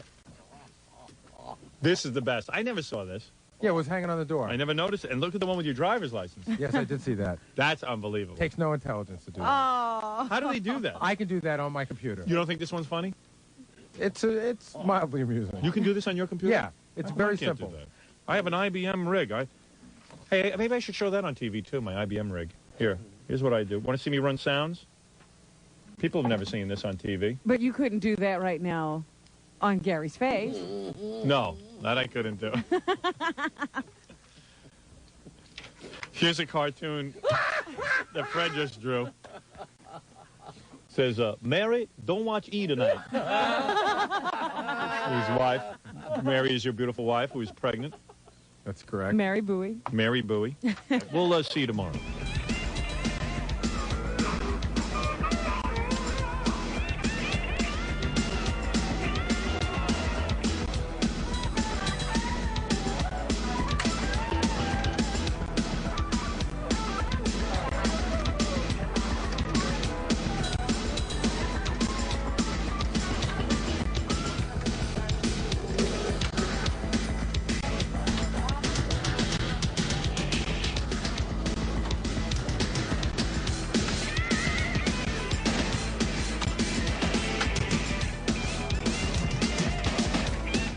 Coming up next, Jack Cohen does some stand-up, and then he sits down and talks with host Robert Klein. You see, that's why we call it stand-up sit-down. It's a theme we're working with. Humorous, have some popcorn, talk amongst yourselves. It's up next on E! What is your problem? Tell me what is ailing you. Baba Booey... He must be nervous. He's already licked those teeth twice. Are you licking those teeth? Just throw a bucket of water on me. Fred, I think you better get the Gary Puppet for this one and start licking its teeth. We got to get to move its tongue. Yes, we got to get Gary Puppet a tongue. Yeah. What is your problem? Okay, I'm really, really nervous, so you got to have a little pity on me. You know, like when a kid comes to his father and he did something wrong? Sure, it wasn't that bad. Kid, you're a grown man. Fred, don't go anywhere. Like when a kid... The Gary puppet has been abducted. Oh, and I know somebody stole the puppet on Saturday. But I have a plate number of the car that took it. Are you serious? I'm very serious. I'm not kidding. I'm not kidding. You take the puppet. Wait, excuse me, I want to say something. Okay. I'm not kidding. I think that you guys set me up, but I really believe I set you up. I think that you guys set me up. First of all, number one, I did not set you up. Number two, what did I tell you about taking the Gary puppet on an appearance? Keep an eye on it. So how did he comes to me and he says, "Hey Howard, hey Wolf, I wanted. Did I tell you I love the Gary puppet more than I love any person on this planet? Yes, you did. That I love the Gary puppet more than my wife and family? You probably, yes, you did say that. You did say definitely more than you. Definitely more than Definitely more than... The Gary puppet is a superstar on E. Yes. And people on the radio like the Gary puppet. Go figure that one out. That's like Charlie McCarthy being a star on radio. I never understood how that worked, but it's working here. How did you lose it? How could you do that? How do you lose the Gary puppet? Let me find out what the situation was. It was Saturday? Yes. And how would I set you up? I don't know. We don't even know where you were. Where were you? You guys know where I was. I have no idea. It's not like you know. Where were you? I was at an appearance in Little Falls, New Jersey. And where is the Gary puppet now? Gone. Someone stole it. Yes. You're not kidding. But how did it get out of your sight? Why weren't you touching the Gary puppet at all times? Because the owners of the store wanted me to look at something, and they said they would watch it while I was gone for about 2 seconds. What? He's kidding. I'm not kidding. The Gary puppet is gone. Yes, it's gone. Then you better get on Fred's lap. Get me a cane. I didn't tell anybody or was in cahoots with anyone. Why would the owners... But of course somebody would want to steal it. No. But why would the owners of the store need to lure Gary away? Yeah. What did they need to show you? What did they show you? He needed to show me the sound system in his car. Why? It was an audio store. And you just left the Gary puppet like sitting in a bag? No, it was sitting behind the counter. It was behind... All right, let me get this straight. I have an eyewitness on the phone. An eyewitness who also managed to get me the plate number of the car that Excellent. took it. Hello? Hi. Hey. This is Walt. Did you call the cops? Not yet. Well, it's a kidnapping. Gary puppet could be in another state by now. That's what I'm saying. The Gary puppet could be gone. Hello? Hi. That Gary puppet, first of all, is expensive. Yeah. And I don't want a different Gary puppet. I like that one. Well, the owner of the store is already willing to pay for one to be made. Oh, he is? Yes. Yeah, but how long is it going to take? Probably take a couple of weeks. And what are we supposed to do? Gary, from now on, man, do me a favor. If someone hires you for an appearance, go yourself. Don't take the Gary puppet. Don't take anything of mine. That's my property I lent you. I entrusted you with my property. I had a feeling. Why did you tell him he could do it? I told him because I thought he was responsible, but that's the second mistake I made. Yes? You were a witness? Yeah. Did you see the person who stole it? Basically, but I gotta tell you. You know that someone stole it? I gotta tell you. What? Watching the people around that place was like being at a party where the jokes on the one person and everybody else was laughing their ass off behind your back. So you're saying that there was more than one person in on it? Well, everyone saw it, nobody on it, but they were all told during it. What are you talking about? Well, I just happened to be done taking pictures of Gary and the So did you snap a picture of the guy? Actually, I left the camera with somebody out front, but I walked around the... Oh, please. Please. Why are you hanging up on him? Hey, I don't even know what he's talking about. He doesn't even have a picture of it. So, he saw the guys do it, he saw the car, he saw the faces, so you have his number, I assume? Yeah. Yeah. Got the license plate So number. where is the plate number then? I got it in my pocket. So then call the cops. Report it? When are you going to report this thing? Why'd you just hang up on that guy so Because quick? he's full of crap. I asked him if he had the picture of him. He goes, my camera got stolen. You believe him? No, he didn't say his camera got stolen. His camera was outside. He said he left it up front. Why are you so quick to hang up on him? I just don't know. He had a lot. Why are you accusing me of this? You stole my puppet. I'm not accusing you of anything. I love that friggin' puppet. The puppet's great on the... Do me a favor, Gary. Yeah. Goodbye. Goodbye. Yeah. Goodbye. Okay. Goodbye. I'll see you later. Yeah. It's a big joke. Not a big joke. It's a big joke to everyone but me. He's sitting there accusing me. Get the guy on the phone then.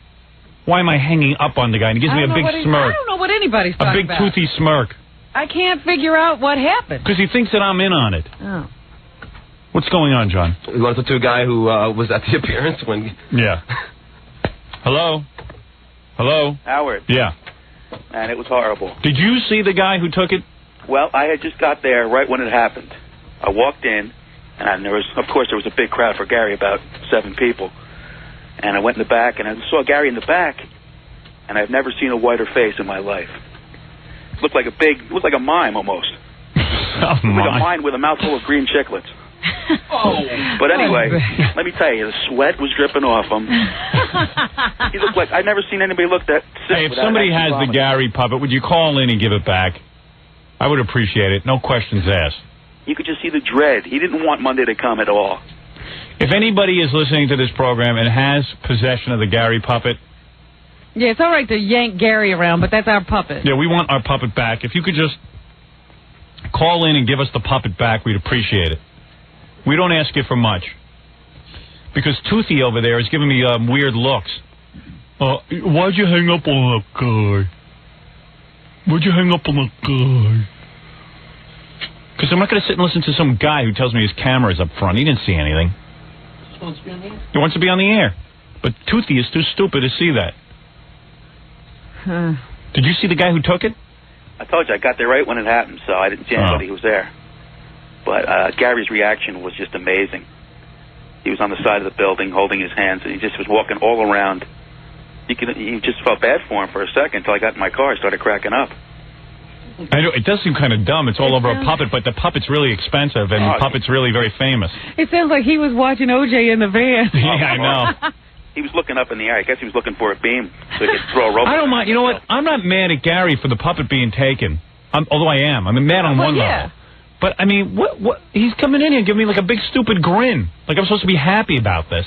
He certainly wasn't grinning that day, I'll tell you that much. He was hurting. I'm not giving you I don't get you, man. No, I'm not. I'm just... You lose my possessions, and then I'm supposed to sit there and take it? The guy said he didn't even have a picture of him. Yeah, but so what are you talking about? So get the license plate and call the cops. What are you waiting for? Yeah, but you didn't even ask the guy all the stuff that he did see. Howard, you want to hear I assumed this guy didn't see anything. This guy wasn't even there. That other guy saw somebody bring it out the back that probably So put him back on. That probably worked Put him back on. All right, John. Yeah. You mean the people you were working for? So you think someone... I don't know. I shouldn't say. But I like how you're accusing everyone of taking the puppet. Well, Howard, it's not inconceivable. Just think about it. Think about it. That someone who worked there. No, it's not inconceivable that you guys would want to pull up. Just think about it. I didn't do anything. I don't have anything to do with this. We've tried to get Jackie a fake daughter. We pulled a practical joke on everybody on the show. It's not inconceivable that you guys, this would be the ultimate practical joke to pull on me. I'll tell you something. Why don't we have the Gary puppet here for the show today? Why don't we just come in because it wouldn't be funny yet. Robin, it's not funny until you torment me for 2 or 3 days. Excuse me, I wish I had been smart enough to steal the Gary puppet. Because then we'd have it. I was promoting this appearance for 2 weeks. I could almost hear the words coming out of Jackie's lips. I got a great idea. Let's steal the puppet. I'm just saying, it's not inconceivable. No, not the case. Did you have anything to do with this? Who, me? No. No, Jackie. What am I going to John, come in here. But, I mean, it's not inconceivable. I don't understand why you left the puppet there. I haven't because the people that so many people there. Because the people I asked you to watch the puppet. Because the people that were running the store said they'd watch it. I was gone for 2 seconds. What? Get that guy back. When am I going to fire you? He's always delegating. Somebody tells him to take care of the puppet. I say to Gary, watch the friggin' puppet. So what does he do? He gets there. And leaves it. And he tells someone else to watch the puppet. Why leave it? The thing weighs 2 pounds. It was behind a counter with people that worked at the store. Then they claimed they didn't see anything. You know what I mean? Yeah, they're claiming that because they don't want to be responsible. Then the guy who took it... But that's not his responsibility, the guy who You stored were supposed to keep the puppet with you. You're right. So just why don't you bring the puppet with you when you went to look at the guy's car? What was the big deal? Did he make a whole issue of it? Yeah, well, yeah. He's like, you got to come out and see my car. It'll take 2 seconds. Come on. He just like sort of tugging me. Come on, we'll be 2 seconds. Come on. You know what I mean? So just bring the puppet with you. I know, but like I said, it was behind the counter. Somebody was watching. It was going to be a second. You know how it happens. If we had given you 500 gold bars, you would have left them with strangers. Right. No, I wouldn't. People you don't know. Yeah, if I gave him magic beans, like in Jack and the Magic Beanstalk, Toothy over here.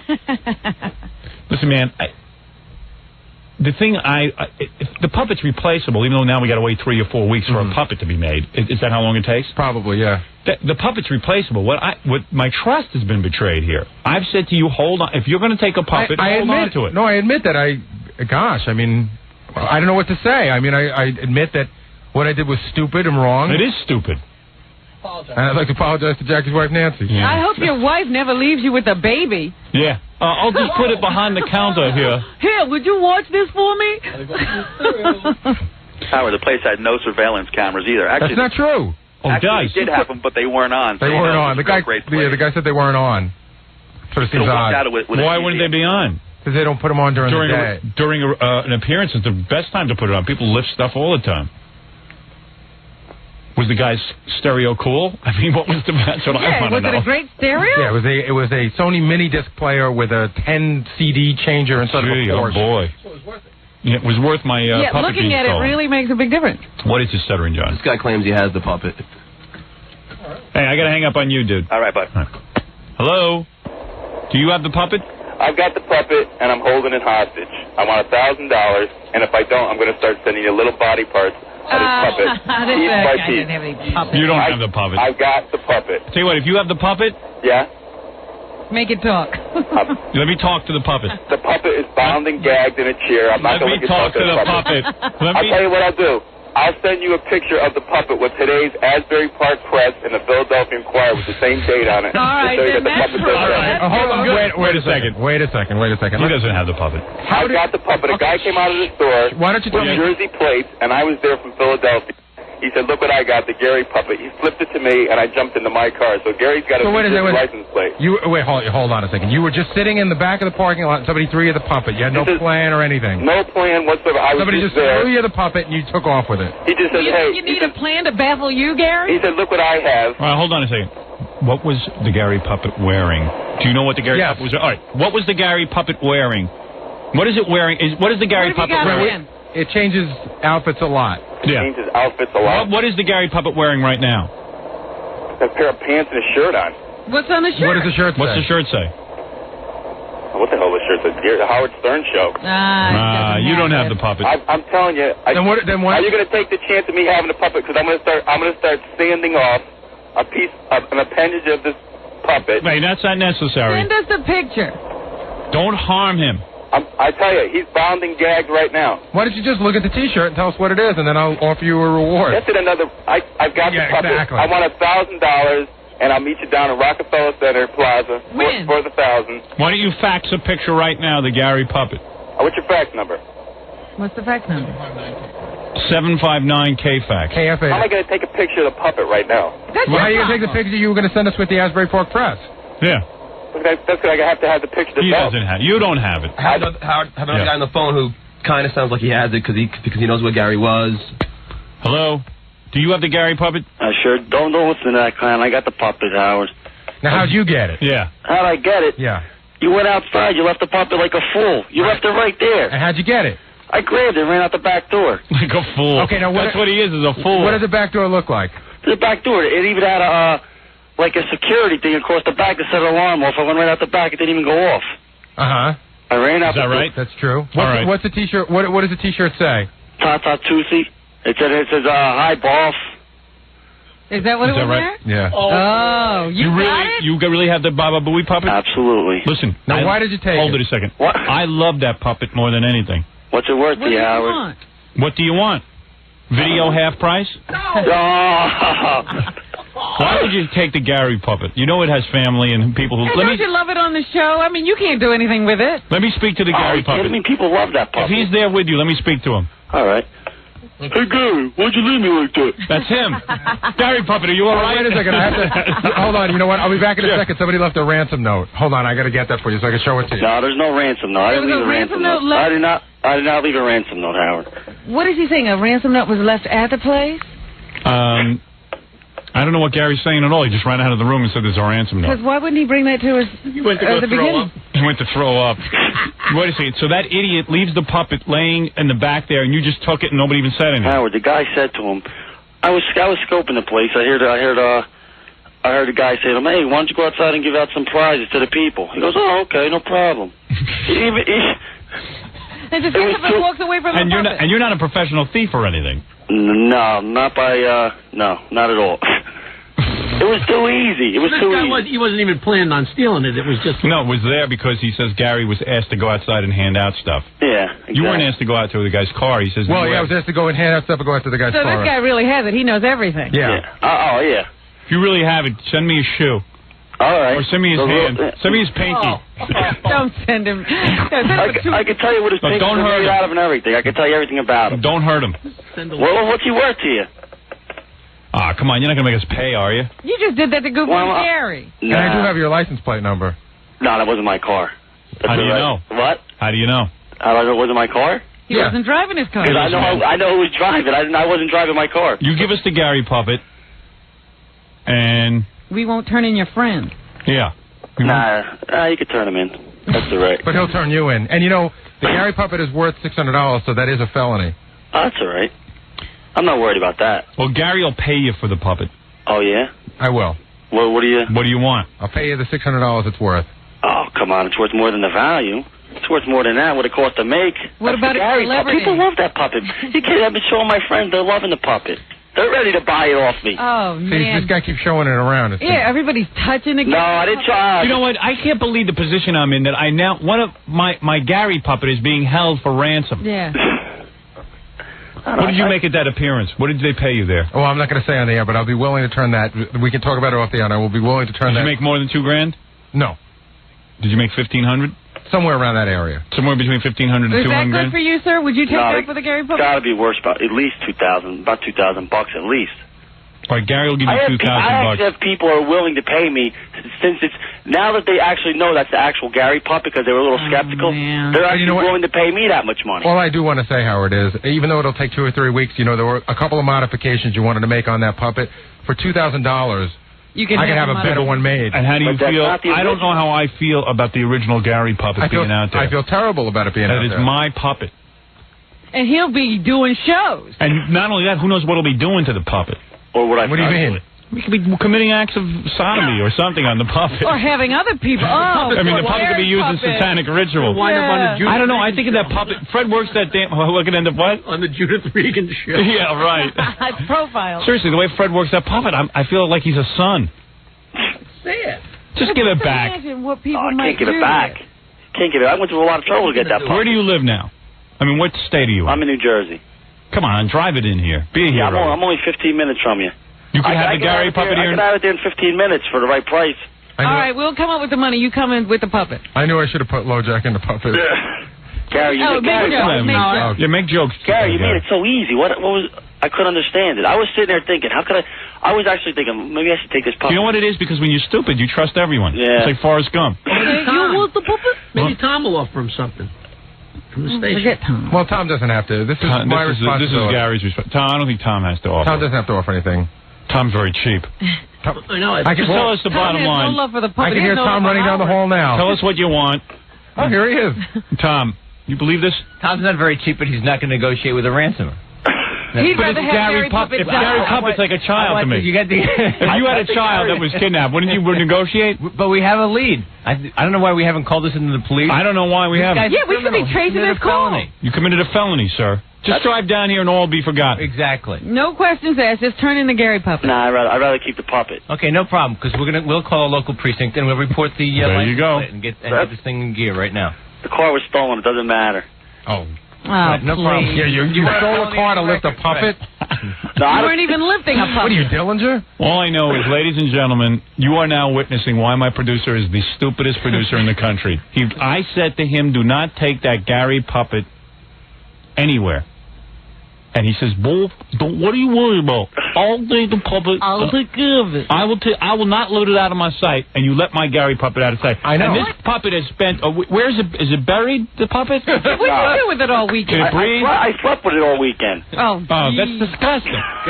Gary Puppet's having a homosexual liaison with this guy, some hillbilly. And it loves Fred. Stop it.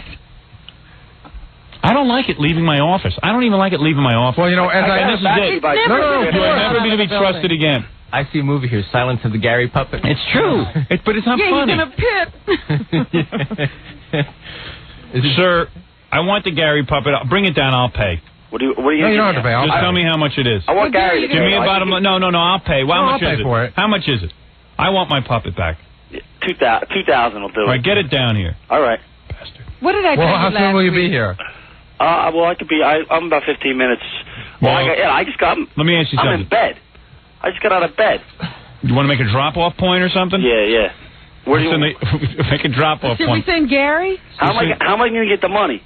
That's what I'm saying. I'll at the drop-off point. I'll leave the money. You leave the puppet. All right. Gary can't handle this. Gary's too stupid to handle it. Yeah, he'll lose the money and the puppet. Exactly. Let Gary do it. I'll send Gary with Ronnie. The exchange will happen. You know what's good? It's like Jack and the Beanstalk. I'll come back without the puppet and without the 2,000. That's what I'm saying. Gary will get ripped off twice. Go to Scores. Tom is unbelievable. Right, so what do you want to do to check? You can't believe Gary's stupidity, right? No, I can't believe we lost the Gary puppet. That's a big star. Not only is he a television star, but he's a radio star. How important that was to the show? I heard there was a rumor. Look at Tom looking at Gary. He can't believe it. That's priceless. No, not at all. I can't wait for his next negotiation. He's going to remember this. What is it, Ralph? Gary's trying to get more money. For 2,000, I'll make a new one. Exactly. No, but the point is, I want it back today. I got to wait 4 weeks. No, you want the Gary puppet living with this guy? Does anybody here care about the Gary puppet? I don't care about the puppet. And you want him running around with the original, and then he'll do something with it. He will have it at card shows, and he'll be making money. But of course, if it keeps turning up, people will report him. I mean, the guy stole it. It's a felony. The original back. I can't believe that can be duplicated. It's too great. That's what I mean. Well, you know what it's like? You guys remember I had the 000s make that song for me, HOWARD, and then they made a second. They tried to improve it. But I like the original. Didn't you say you wanted a tongue on it and a couple other modifications? Even if we get a new one, we need the original for the archives to show the evolution of Gary. That's I understand. Well, we've got video. And then I got to wait a month for the damn puppet. You don't believe this. I know. Tom's having a ball. Where's the puppet right now? All-time best screw up. Is the puppet okay? Yeah, it's in my bed. Right? You haven't broken it in any way. Let me talk to him. The puppet's very fragile. Let me talk to him for a minute. Hey, Howard, what are you doing? Gary puppet, you okay? Fine. The guy's feeding you? Yeah, really well. He's feeding you all right? You okay? Yeah, great. I am licking my lips like a madman. Didn't I tell you last week how Gary delegates everything? Yeah. Well, this is another example. I don't know what to do about this. What should I do? You're a management guy. I think maybe we should go after this guy. Yeah, but what about him? What about us getting the puppet back? I think the key is to get the puppet back first and then to deal with me later. Seriously, why get me now? We got to get the puppet back. No, but this seems trivial, but if you entrusted Gary with something very important and then he didn't come through, what do you do to punish him? Yeah, it would depend on what it was. You fired people for less, right? Now, Howard, wait a second. We should remember that now I know it's your property. I finally have a reason to fire him. Wait a minute, what is Tom saying? You don't fire somebody for losing station property? I would say it would depend on what they did. Well, that's what I'm asking. If you told the person to watch the puppet and keep it in his hands the entire weekend. If you take it, you're responsible Didn't I say that to you? Wait a second. I heard it. Yes, of course you did. I can give you an example. Somebody once almost ruined the board, which is very expensive. Yeah. And Tom did not fire that person. Who was that person? I don't want to say because it's not fair. He got fired the next week. No, they didn't. Yeah. I bet you they're not here Tom anymore. was very upset. So upset that we heard that he wanted to fire the person, but he didn't. I was here until 3 o'clock. What happened? They spilled something on it? They spilled 10K. It's like that running drink. You know, big deal. It's like Gatorade. That's good for it. You should see the smoke coming out of the board. But the guy didn't do it on purpose. I told you to keep your hand on that puppet. I didn't do it on purpose. It's a form. You know what it is? I'm going to tell you what it is. It's psychological with you. You hate the Gary puppet. I don't hate the Gary puppet. Yes, you do. No, I don't. You hate him, and you cook him, and I consider you an accessory to a kidnapping. Hold on a second. Howard, let me explain. It's not like on a conscious level. Hold on. That puppet irks you because it makes fun of you. Can I say something? It does. Howard, what do you think? So why does he leave the puppet? If it was his wife's engagement ring, he wouldn't have left it behind the counter. Howard, listen to me. Do you agree with that? I agree with that. Howard, listen to me. The puppet was Who had the puppet for a year? For 6 months? Who had it? Who had the puppet? Yes, who had it? Kevin. No, who had it for 6 months after Kevin? I don't know. Who did? I did. Yeah, but then they didn't make fun of you. Who told you the puppet existed? Who offered to bring it in? Of course I knew you guys were going to make fun of me with the puppet. One day Howard said, this is exactly how it went. I don't think you realize how long it would last and how big a star. Howard said the Gary puppet eclipsed you in fame. The Gary puppet is more popular and a better producer than you. He's not getting paid for appearances. He can do whatever he wants. Listen, Howard said, I'd love Why to did you do have a to bring him? When they hired you, Howard did they said, I'd love to bring a puppet on the show. And I said, you know what, Howard? There's a puppet of me at home from the channel. Yeah, and why didn't you tell me? I'll bring it in. And why didn't you tell me about the puppet 6 months ago? Because I didn't know you'd be interested in it. Oh, I wouldn't be interested in my own puppet. My property that you what were you doing housing. holding on to it? What were you holding on to my puppet for? I want to know that you have my puppet. I want to know that was my puppet. Why did you have it for 6 months? Because it is mine. You know I came up with the concept and had it made. Just because it cut your face doesn't make it yours. Not your puppet. It was not your puppet. It wasn't anybody's I puppet. should have known 6 months ago. It's not my puppet, and it's not your puppet. And now I'm negotiating with a kidnapper. You know what? You're right. It's not our puppet. It's that guy's puppet on the phone. And why wasn't I told about the Gary puppet being missing immediately? I would have called the police immediately. Well, I wanted to wait till Monday. I had the who flight asked number. you? It's my To property. let the trail get cold. That's the typical Gary. There was no trail to get I want to hot. make sure the trail gets cold, and the Gary puppet could have been here right now, safe and sound. How? Sure, it could be. Because the cops could have tracked him down over the weekend. You had a license number. Yes, I did. Oh, yes, I did. You've mishandled this entire thing. This entire episode. Let's. This is worse than your 911 call. Hey, Gary, did they get a description of the car? Yes, they did. What kind of car was it? I am not going to say to you. Big. It's a big car, Wolf. Big. I have the eyewitness. But why wouldn't you call me and tell me? Because this is Gary. And why 6 months ago didn't he tell me he had the Gary Why puppet? would I call you? Because it is my puppet. It is my puppet. Why would I call you on Sunday to tell you about it? What could you have done? If you told me you had a license, I would have said, give me the number, I'll call the police and have them track it down. Now the trail is cold. Gary doesn't know what you do with a license could be in number. Iowa now. Yeah, the puppet could be in another state. I know.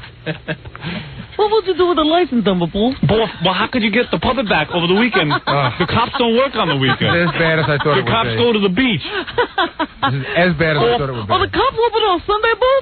Bull, wait a second.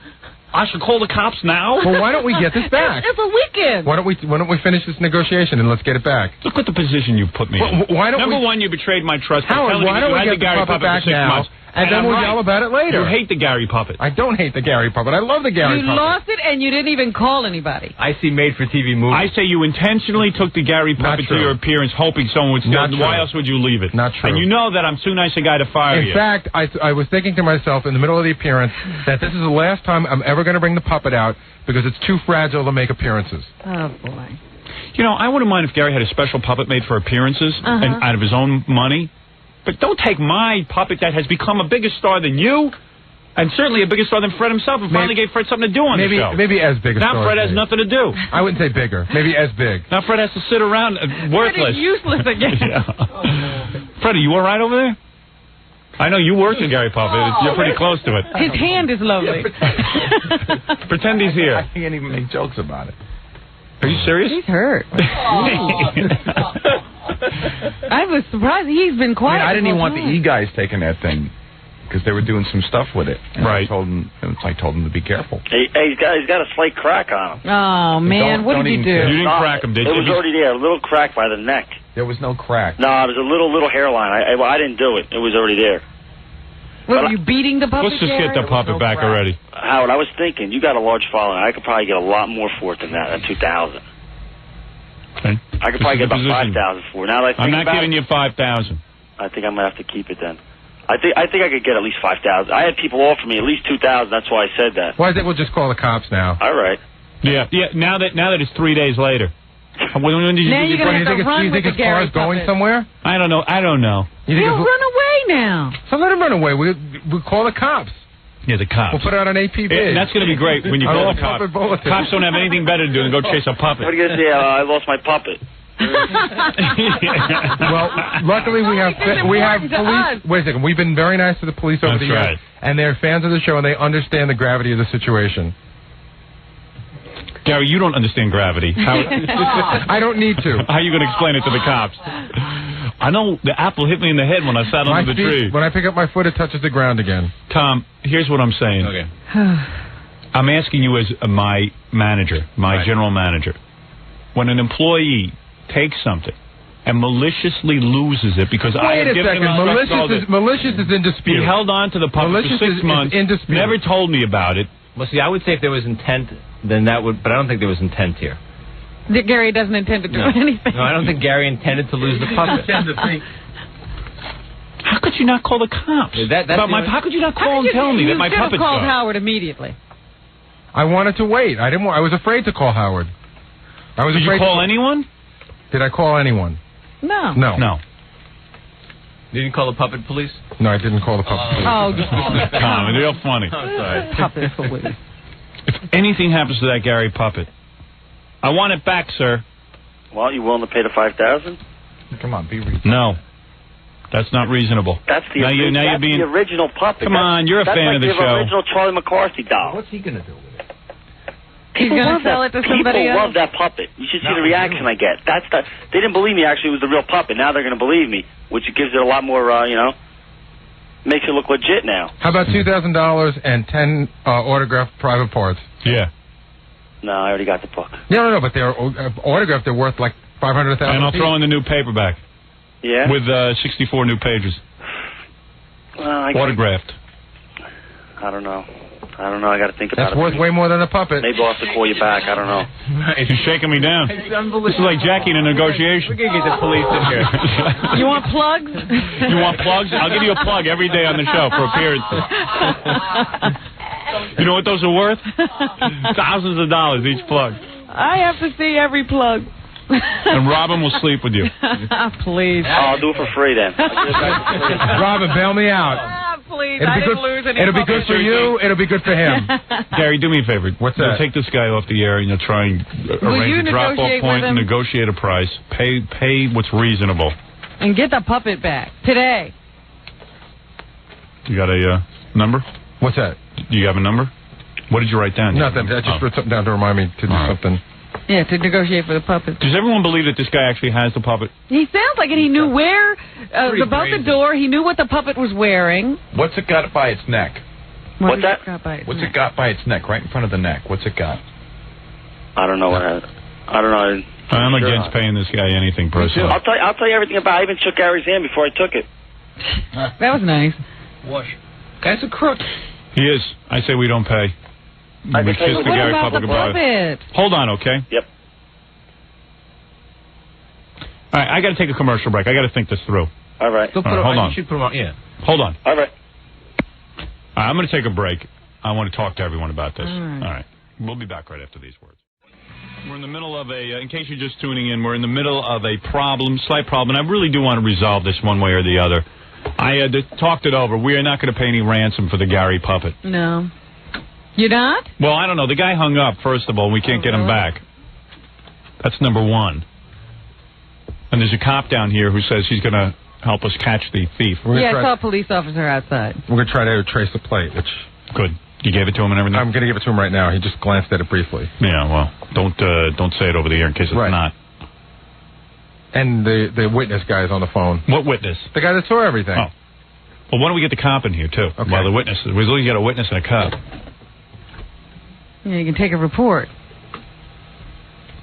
It's a New York City police officer, though. New York City police officer.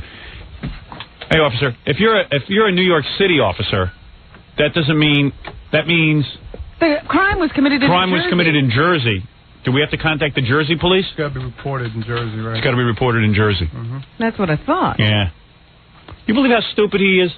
In today's day and age, Gary is as stupid as a wall. This is what my point is. Forget about officer, the fact that he's got to be a little street smart. Forrest Gump laughed at Gary. No, I understand that, but what you should have done is told this guy to come in and arrange a drop-off point. And then we could have nailed him.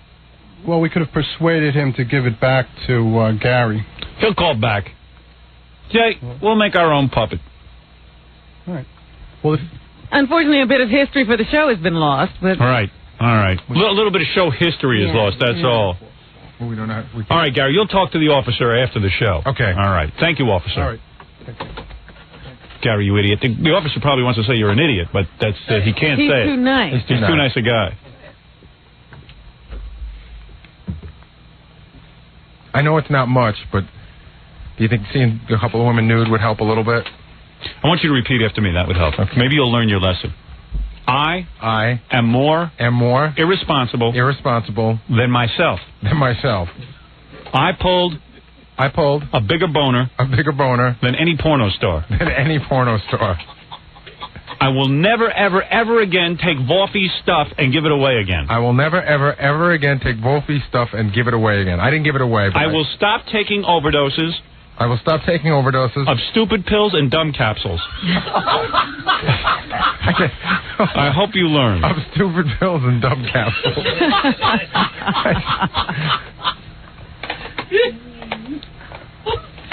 Unbelievable. I can't believe he did that. I mean, the very thing he was told not to do. He lost my puppet. Yeah. He was told to make sure that puppet came back in one piece. When I heard his sweet little voice over the phone, it made me crazy. He talked pretty well with a gag in his mouth. He did. All right. Wouldn't it be the first time you got fooled? Wouldn't it be the last? No. You and Peter Jennings. Right. There are morons like this on both coasts. Oh, well. No Gary puppet. Gary had to take the Gary puppet on an appearance. I don't know. Can I take the puppet on an appearance with me? And you want to know something? My first reaction was no, and I said no. You know what it is? Everyone's going to think I'm a dick if I say no. Right. Everyone's going to be like, hey, Howard's a real dick. He's overprotective of the Gary puppet. I knew it. This is what I knew. When you asked me whether or not to bring the Gary puppet, I said to myself, something's telling me to say no, but I know, like Jackie Ryder would have been like, Howard's not a good guy, boy. What do you like? Yeah. And, you know, and I know Jackie would have been in there. He'd been lobbying. Well, thanks to you, Jackie. Now I don't have the Gary puppet. Yeah, because Jackie gets like a little... That's fair. That's fair. Jackie... Everything's fair. And I know, and Fred goes, hey, Howard... I'll tell you something. I am sick of it. I am no longer a nice guy on this show. If I feel the Gary puppet should be here, it's going to stay here. Don't bust a vocal cord. I wanted the Gary puppet here. I wanted the Gary puppet here. All I said was keep it here. But I knew it. Gary would have been like, hey, you know, man, he's such a dick. Big deal? He doesn't have to go out and make appearances for money. I do. I have nothing to say. I'm not going to argue with you. He'd have been in there grousing all the interns. Not true. Oh, yes, you would have. Because everyone here is a little buddy up against me. I don't have a producer. I need a producer who is on my side. Who isn't going around behind my back talking about what a dick I am. I never do that. I don't know. I never do that. What would you do if you were me? Hello? Yeah, this gag was old 20 minutes ago. What gag? Let him off. Get out of here. I wish it was a gag. What'd your wife tell you to do? Did you tell her? Yeah, she told me to just come in and be honest and take my lumps. She's used to you. All right. I've got it out of my system. You're forgiven. Forget about it. Okay, you don't want to talk. Over. You don't want to talk to the other guy. I'll talk to him. Yeah. There's a private investigator here now. Yeah, good. Private investigator's here? Yeah. We're going to hire him. They said he was across the street. Hey, you know what? I don't even care. You know what the best way to handle this is not to care. Yeah, because that's how the guy gets you. I'm going to make a new puppet. You care. I got to remember the puppet's not real. It's not a person. It's not a real person. It's not a person. Human life is worth more than a puppet. You know what, though? I bet you'll get this new puppet made. You'll never use it. Of course they'll use it. You're right. There'll be something different about it, and he won't use it. There'll be a sore spot there. Keep the private investigator around. I'm going to hire him to find Gary's brain. All right? Just in case. In case I need him just to do that. My poor puppet. My beautiful, beautiful Gary puppet. Who I loved more than Gary. If I was on a boat with the Gary puppet and Gary, I would push Gary overboard. Well, you know what true. It was? The puppet had sweeter breath. Yeah. Puppet never gave me any love. I'm not. My life isn't even worth $600 to you. No, not compared to that puppet. That puppet was huge. You know that puppet was going to host Talk Soup? I heard. I had a gig arranged for him. You talk about your stupid appearance. Yeah, and what do you do now? Well, you'll get the replacement, but it's not going to be the real. No, but the puppet with the Gary, the puppet is the Talk Soup gig is before 4 weeks. Well, so the Talk Soup's going to be on forever. No, but Greg Kinnear is only on vacation for a week. We'll go on vacation again. Oh, great. See, I'll wait this is Gary's way of thinking about life. Well, there's another time. There'll be another opportunity. Robin, what is there to do? What is there to do? Yes, what would you like me to do? Think before you lose. That's what she'd like you to do. All right, I'll talk to this guy on the phone in a minute. Let me take a short break, and then we're gonna be done with this. And this way, no. Just never bring it up again. Right, and then I'll bring the naked girls in for you. Now, if you say you don't want to see naked girls, I'll know you're really upset.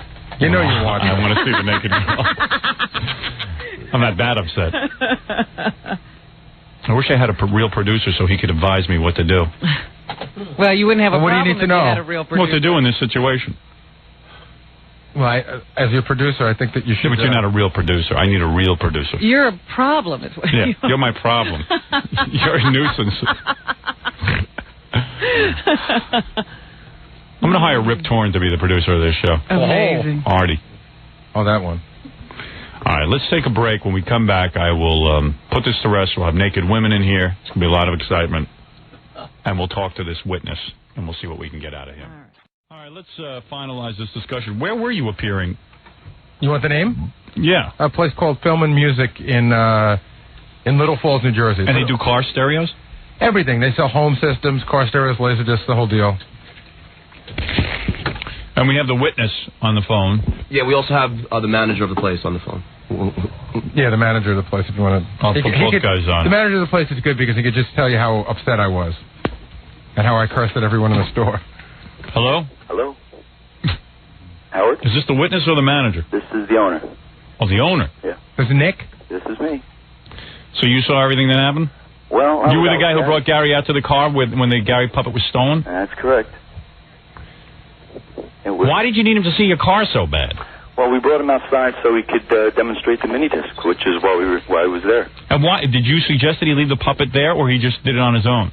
No, the puppet was sitting behind the counter in the middle of the store. I had said there was a woman working in the store with 3 sisters, and I said, would you please keep an eye on the puppet? She said yes. Mm-hmm. Well, you really shouldn't have left it. You shouldn't have left it up to them. And what did they say? I asked them. We did have a lot of people in the store, and we were trying to sell our audio and video equipment, and somebody took their eyes off the puppet, not realizing... Was Gary freaking out at least? Excuse me? Was Gary freaking out at least? You could say that. He was very visually upset. It did bring it down a little bit, but... But that was like a funeral after that. The store was full, and then everyone just stood around looking at me, the world's biggest idiot. Well, then you did a good appearance. At least there's something to talk about. Something for I'm telling you, it happened at about... The appearance was from 3 to 5. It happened at about 4:30, 4:35. Yeah. I went back into the store, and everybody was standing around looking at me, and then some guy goes, man, it's like a funeral in here. Because you were so upset about the puppet? Yeah. And everyone... But you still had to stay there and... Oh, yeah. I had to do the final drawing for Eagles tickets. Stay till 5 o'clock. Yeah, he was not too happy towards the end. Were people asking for the Gary puppet? Yeah, well, one guy came in. Well, certainly if you get a hold of listeners to put out the call, if you want for the E-show, I know for a fact that there's some very good videotape of me flipping out. Oh, really? Yeah. Really? Oh, yeah. Because a guy, right after the whole thing happened, a guy came in who had a camera, and he goes, hey, where's the puppet? You lost it. I want to see that tape. If that guy's out there, I want to see that tape. Howard. I need to see that. I want to know at least you suffered. I did. Yeah. During the appearance, I heard people in the audience going, man, we should steal the puppet, we should steal the puppet, which should have alerted me to the fact that there is some value to this puppet. And we should not let it out of the building. Yeah. The puppet's really popular. Yeah. It was pretty popular. It's like Charlie McCarthy getting lifted. Mm-hmm. Or Howdy Doody. Howdy Doody. Did you call the police? I offered to call the police. I asked Gary, let's call the police. If there's a value to this, let's call the police. Why didn't you call the police? I was so upset, and I started yelling, and I said, this is ridiculous. The cops don't care about a puppet. They have more important things to do. Yeah, but it's a theft. Right, and you could still report it. It wasn't going to be any different. I mean, the cops... Just like shoplifting. Right. Yeah. Why wouldn't you report it? I don't get you. You can report it at any time. There was nothing they could have done. You found the person right away. How? Because you could have had it here, and I wouldn't have even known about it. Yeah. I don't understand you. Because maybe now he has the puppet. It's all broken up or something. I did not think that calling the police was going to do anything. It sounded stupid at the time. Why don't you just stop it? I did not think. Right. What is it, John? I got to be honest. Gary thinks that you're acting and stuff. Really? Yeah, he still thinks that. Think what you want. I don't have the puppet. Think what you want, my friend. Okay. He made a point of telling me, too, if this is part of a big gag, he was not going to be very amused with me. I did say that.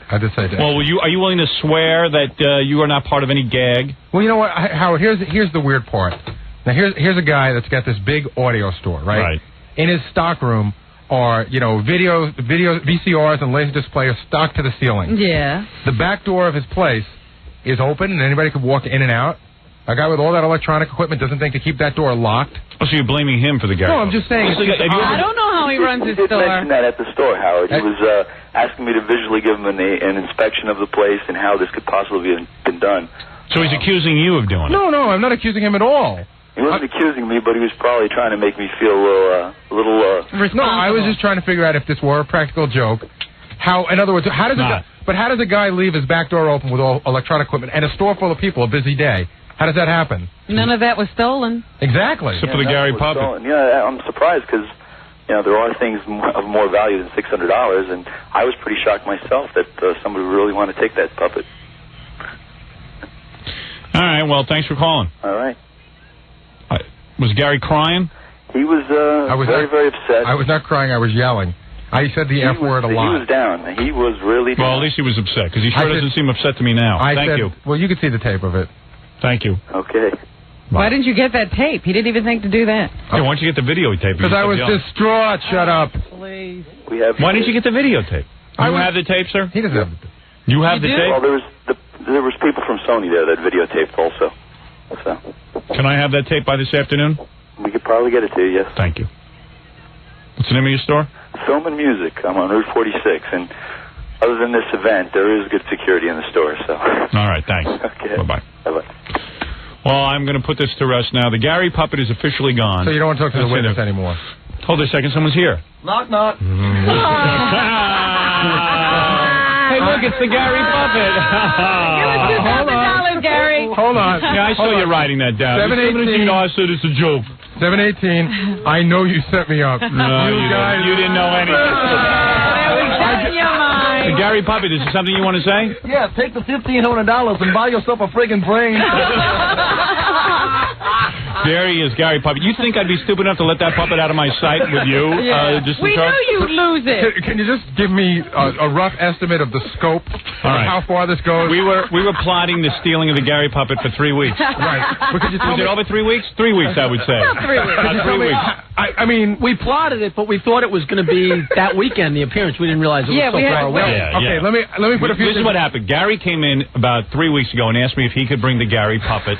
And I did say to him, how he was calling me all weekend freaking out. Did you know? I stole it. He stole it. John stole it. You didn't even know John stole it. And he kept calling John, which is funny. And John and I were on the phone all weekend. Laughing our heads off. Yeah. You didn't tape any of John and I had the funniest phone call all weekend. You didn't tape You should any have of that taped Gary stuff? freaking out. Yeah, well, I left two messages on his machine. One of them was John. You got to. One of them I still have. It's really important. Well, anyway, listen to this. So John calls me at night and he goes, "We got the Gary puppet." I go, "You know what you got to do? You got to tell your friend just to drop off a shoe." I'm like, like leave it in the garbage. Right, for real. Yeah, cut What's off a funny, finger. the shoe kept falling off. Yeah, so anyway, what happened was like 3 weeks ago, Gary came to me and said he wants to take the Gary puppet too. And I really did say to him, this was before we started plotting it, I just said, don't lose the stupid That's puppet. right. You can take it, but you have to take Because we love care the of it. damn thing. I said, I don't care if you take it as long as you're responsible for it. So, of course, everyone starts going after that lecture. He did a real good job of keeping an eye on me, too. John, is this your license plate? Was it your car? It was my assistant's car. Is that the plate? No, I don't think so. No, I don't even think you had the right. I actually, I'll admit now that I called it into a friend of mine who's a cop, and it came back that it was the wrong plate. You know what? I had a sneaking suspicion that Gary didn't have a license plate. No, I did know I had a plate, and I did call it in, but I wasn't going to tell anybody. It was a dinner plate. Okay, who was the guy on the phone? Dinner plate. That's John's friend. The guy on the phone is the actual guy who took it. He's a friend of my assistant's, and his name is Paul Lauer. Right. And he was great. He wanted to just grab it and run out of the store, but he didn't care about getting beat up or anything. He just liked to do it. Psycho friend. All right, let me tell you what happened. So of course, you will say that you now have all that on videotape, right? Of course, you have somebody there videotape. No. Do we actually? That guy does. You didn't think of that? I thought for sure. When these two guys came in after it got It wasn't really well thought out. In fact, most of us thought we wouldn't even be able to pull it off. It appeared to be well thought out. We thought you'd really want the puppet. Yeah, I was shocked that you pulled it off, because I figured Gary was smart enough to put 2 and 2 together, but I didn't realize. Yeah, no, he's not. Thank you, Gary Puppet. He lost you anyway. How are you feeling, Gary Puppet? August Fool, Gary. I would have been better off with a kidnapper than in John Smelly apartment, though. Anyway, I wouldn't. I still smelled it. So anyway, here's the point. So afterwards, Gary leaves the room, and we decide, okay, we're going to steal the stupid Gary puppet from the appearance. But we can't figure out how we're going to do it. I thought the guys were going to first steal it from the back office so Gary couldn't find it, but that wouldn't make sense. It had to be under Gary's care. It had to be out there in the public. And I said, there's no way that we're going to be able to get the puppet away from him. So we got the owner in cahoots. Yeah. And I said, all he's got to do is pull Gary away for 2 seconds. I cannot believe I cannot believe that the owner of that store and everybody that worked in that store could watch me be as upset as I was, which is pretty upset, and leave me that way and not do anything about it. The owner told me that at one point he was going to break down because Gary was almost crying. But no, I said to the guy, I'll tell you when I got to the guy what some of the things that tipped me off a little bit. Right. Of course, you never know. Right. That's the last minute. One of the things that tipped me off was I was so upset. Now that's entertainment, watching Gary get upset. I turned around. Hey, if anyone, do they have a videotape of it? I don't know. Somebody shot some videotape. Please, if you have a videotape, I need it for tonight's TV show. I genuinely thought you sent those guys in when I was trying to piece this together. Yeah. I genuinely thought you sent those guys in to tape me being upset so you'd have it for the E! Show. No, we weren't that smart about it. But at one point, I was in there with the 2 owners, and I just said to them, I said, well, thanks a lot. I go, now the whole world will know that I'm the biggest a-hole in the world. I go, everybody already thinks I'm a moron. Now you guys have helped me prove it. Right. And then they go... They don't even know me, and they go, no, Gary, everybody knows you're a smart guy, you know? Right. I said, wait, these guys are being too nice. So anyway, Gary got really upset and everything, but what we did is we contacted John's friends and stuff. Yeah. I guess, they knew what to do. And the owner took Gary away for a second. Into his car. Yeah. Turned the sound up as loud as it would go. Yeah, and the guy stole the puppet and drove off. I was in the car, too, but I had my head down. Oh, did you? Yeah. So then that night, John calls me to tell me that, I said, look, you got the puppet now. You pulled it off. I said, gee, this is the cruelest thing we've ever done. Yeah. Maybe we should call Gary and just tell him. Let him off the hook? And John and I decided, no way. What were the odds of us pulling this thing off? You couldn't ruin this for me on Monday. You guys are jerks and it's cruel, but once Did you think the puppet had really been stolen? No, I was in there when you guys started plotting. All right, I didn't know. But even I have to at this point, I didn't even know who was in on it. Even I have to say that once you stole the puppet, you'd have been crazy to tell me. Right. So anyway. But Gary, I'll be honest with you, Howard. When I spoke to Gary last night, because Gary called me a couple of times. Yeah. And then I called you and said, should I call him back, because I normally would. So I called him back. You were really upset, and you were totally buying it. You're like, John, what am I going to do? I have no weekends left as it is, and this one was completely... Oh, I said, John, this is really cool. I mean, it's the guy's weekend, and he's bumming the whole weekend. Yeah. He can't even call me. Right. I wouldn't. Did you ever... Were you waiting for a call from me? Yeah, John and I discussed. John called, and he says, what do I do if Gary calls me? I said, look, here's the thing. If he calls you, ignore the phone calls and call me and tell me that he called you. So Gary put in 2 calls to John. Yeah. One Saturday, I called him Saturday night at 6 o'clock since I got home. I said, John, make sure you tell Gary not to bother me because I'll blow my stack. Yeah, I didn't want any calls from Gary. And then John... you could have just not picked up the phone. Yeah, I wouldn't have picked up. That's what you said. Yeah, I wouldn't have picked up. That's what you said. You said if he calls, you wouldn't pick up. Yeah, right. John, on the other hand, I said, it's going to look weird if you don't call him back because you would always call back Gary. Call him back and just say, oh, my God. Just freak out. And say, oh, man. Yeah. I kept saying, it's probably a scam, guy, Now, what time was the puppet here this morning? Was it here, first thing this morning? I had that. Well, God, that's why I came in late today. Because one of my things was I was going to search the office. No, believe looking for the puppet. You wouldn't have found the puppet. It was out in the car out on Madison Avenue. Yeah, the puppet was hanging out in the car. Puppet had a better weekend than you did. Did Kathy know about this? No. Probably not. Because I called her and grilled her, too. I knew you would, and I was going to call Kathy, but I said, you know what, they don't know, so they'll act. Well, I thought Kathy would have to know because I thought, none of you guys would get around to calling the owner of the store and setting up the whole thing. No, John took care of the whole thing. John was right in there immediately to take over. John took a lot of pleasure in stealing the Gary puppet. Howard said to me, and he never said this ever to me in my life, he goes, John, this is the meanest thing you have ever done in your life. And I really felt that bad. Here's the key. Key question of the whole event. Yeah. Whose idea was it? I don't know. It might have been. I think it was Martling. It might have been Martling. I could hear the word. I'll tell you what. It was so funny when he was in here before and he said, this is a scam. I can hear the words coming out of Jackie's mouth. I got an idea. Let's do it. It was like he quoted it. Yeah, I know. Jackie goes, I remember it exactly. Jackie stands up and he goes, hold it. And he slams the door shut. Wait a minute. Yeah. You guys feel the Gary in that? No, Jackie wanted to break it. No, Gary, that was it. We wanted to make another. First it was more involved. We were going to get another one and smash it up. Right, yeah. And then John immediately stepped in and said, I'll take care of the whole thing. I can get it stolen. I can do the whole thing. I'll call my hoodlum friends and steal your puppet. Right. So you know what I did, Howard? I had my hoodlum friend go in, And then he brought the owner out, and the owner came up to my car, and I was hiding underneath the car, and the owner comes up, and he goes, "Oh, okay, I'll do it." And the owner was like, the owner was in on something. Everybody loves the goof on Well, let's thank the owner. Yeah, everyone loves goofing on Gary. Give him a plug because I promised him. All right, what is the name of the place? Film and Music. It's on Route 46 in Little Falls, New Jersey. Yeah, all right. And the girl from Stoney was like, "We gotta tell him he's so depressed he screwed up the whole appearance." And then I had my other friend girl just go in to see how things were working out at the end of the appearance. Yeah. And she went up to him and she got a picture sign, and then a guy behind her online goes, "Hey, Gal, where's the puppet? I want to take a picture." "It's been stolen." Now, if we had really been smart, we would have gone even further and somehow stolen it from John. John was in the story. Believe me, I had that in mind. I thought I had that. That's like the Sting. That's going way too far. I don't have the energy for that. Again, I suspected that you guys had done this, but I was really under the impression that you were going to keep me. I said to Mary said, "How long do you think they will go with this?" And I said, "Wednesday the earliest." You know what? Jackie just came up with the ultimate, though. Right. Jackie said, "We should have planned this and not told you." Yeah. So Gary that's where we made the mistake. Yeah, that would have been good. And you really would have gone. I would have gone ape. Because my biggest regret was not taping our phone conversations, because me and Al were like two little kids laughing. Yeah, I was laughing my ass off Saturday night. I was half asleep. I couldn't keep my eyes open Saturday.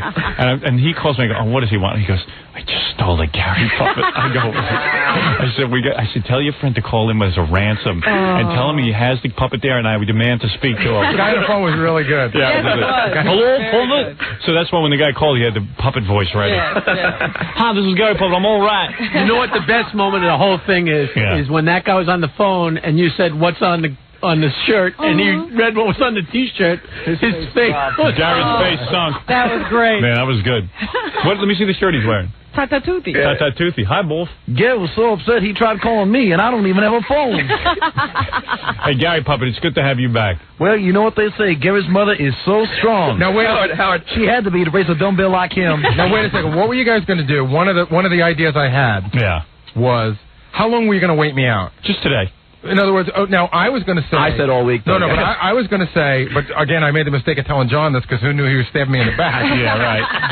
One of my plans was to come in and wait for you to call for the Gary puppet. Then I was going to say, "Oh, I left him at home today." And I thought that would rattle you guys a little bit. But what would you have done? I just would have said, "Okay." I would have been pissed off at you for leaving him at home. But what really got Gary is because you did it excellent. Because in the morning, like you didn't bring it up. So about 6:45, guy comes to me and goes, "John, I thought it was a goof, but now Howard hasn't mentioned it. I think I'm really freaking out." I thought what you would do would be by like 6:30, you'd say, "Hey, where's the Gary puppet?" And you didn't. No, of course not, because you would expect that. Right. Oh, no, it's Howard. I woke up at 2:30 in the morning, and it was like, you're a little kid, and you wait until Christmas. Yeah, right. You couldn't wait. I couldn't sleep again. You were so excited about the Gary puppet. I went to sleep at 11 o'clock on Saturday night because you know when your mind smokes so bad that you're exhausted? Yeah. I was really just so depressed and exhausted. I went to bed at 11. Woke up at 6 in the morning. Yeah. All nervous about the Gary puppet. All nervous about it the whole day. My parents came over. I told them about it. John called. My father wanted to know what John had to say because I thought John might have some clues. Ooh. I got into bed last night, and then I hate to tell you this, but your wife was in on it. She was not. Yep. No way. The whole time. Why would you put her in? Because John was afraid that she was going to convince you that not. No, she wasn't in it. No way. Howard, the best was when I spoke to Gary last night. Howard, when I spoke to Gary last night, after the whole conversation, I was trying to console him. I go, "Gary, did I help you at all?" He goes, "Not really, man." No. Well, you know what the cruelest thing was? John calls me from his girlfriend's house, and he's drunk out of his mind. Yeah. And he's having a great weekend. And then he goes like this. He goes, I've now lost the Gary puppet, right? Right. This is major thing, you know? Right. So I go to this conversation with John. You should have taken these conversations. And John had absolutely nothing. I was at my girlfriend's father's house. John had nothing to add, nothing to say, or anything. And then he goes, "You know, man, I had one of the worst appearances I ever had this week." And I was like, "I don't want to hear about your problem. This is my problem. Who cares what happened to you?" Typical. You lost the Gary puppet. I'm in trouble. Well, I hope this teaches you a lesson not to bring the Gary puppet. I tell you, I'm never bringing it out again. There you go.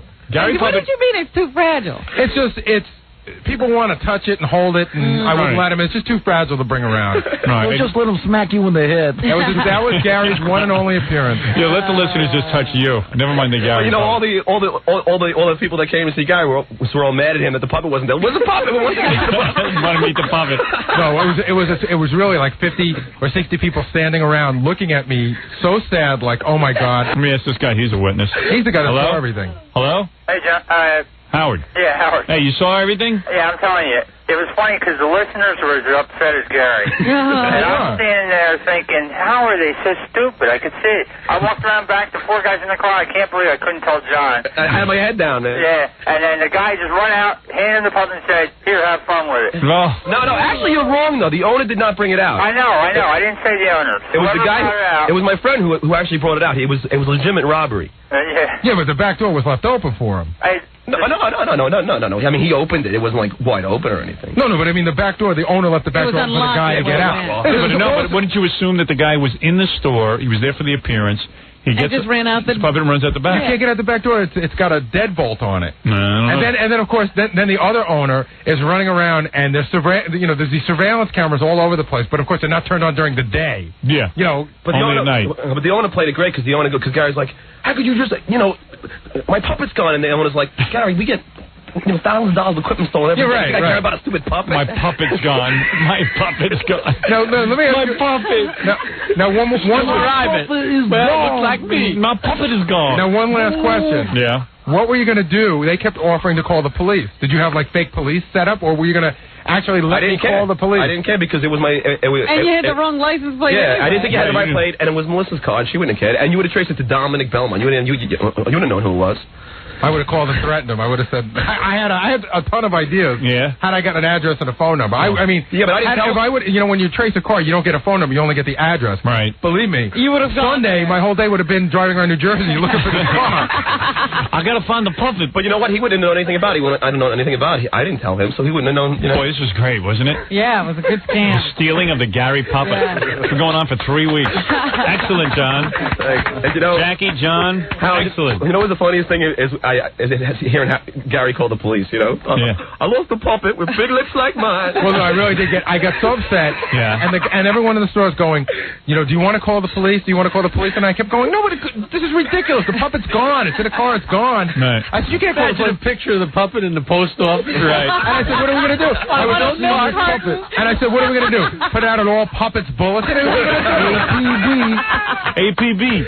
All puppets bulletin. All right, anyway, there it is, the caper that has unfolded in front of you. The stealing of the Gary puppet. Gary puppet's back. The Gary puppet is back. You know what? I was 80% sure that you guys did it, but the other 20% ruined my life. Right. Very good, and we'll be back right after these words with girls who very badly need to get undressed for us. Anyway, I'm tracking down there's about 4 different people who videotaped Baba Booey while he was freaking out at the store when the Gary puppet was stolen, and they're going to provide us with tape, which is good. I'll put that on the E-Show tonight. Also, who's there? Also, I don't know. I was like freaking out because I knew Gary would be bumming all weekend, and I know I hate to be bummed out on the weekend. But I couldn't break the news to him. Oh, see, I thought you had a cruel streak in you. You're soft. I didn't call him, did I? So I enjoy it when people are bummed out. So I said to John, I said, gee, I hope he doesn't do anything drastic. John goes, like what? I said, maybe he'll be like hanging from a rope and telling Mary to kick the chair out from underneath him. I walked in the door on Saturday night, and I just said, I hate those guys so much. Right. And Mary goes, what happened? I said, I'm pretty sure that they're behind this. I can't believe they could do this to me. And I was really bummed out. Especially I spent the whole weekend packing.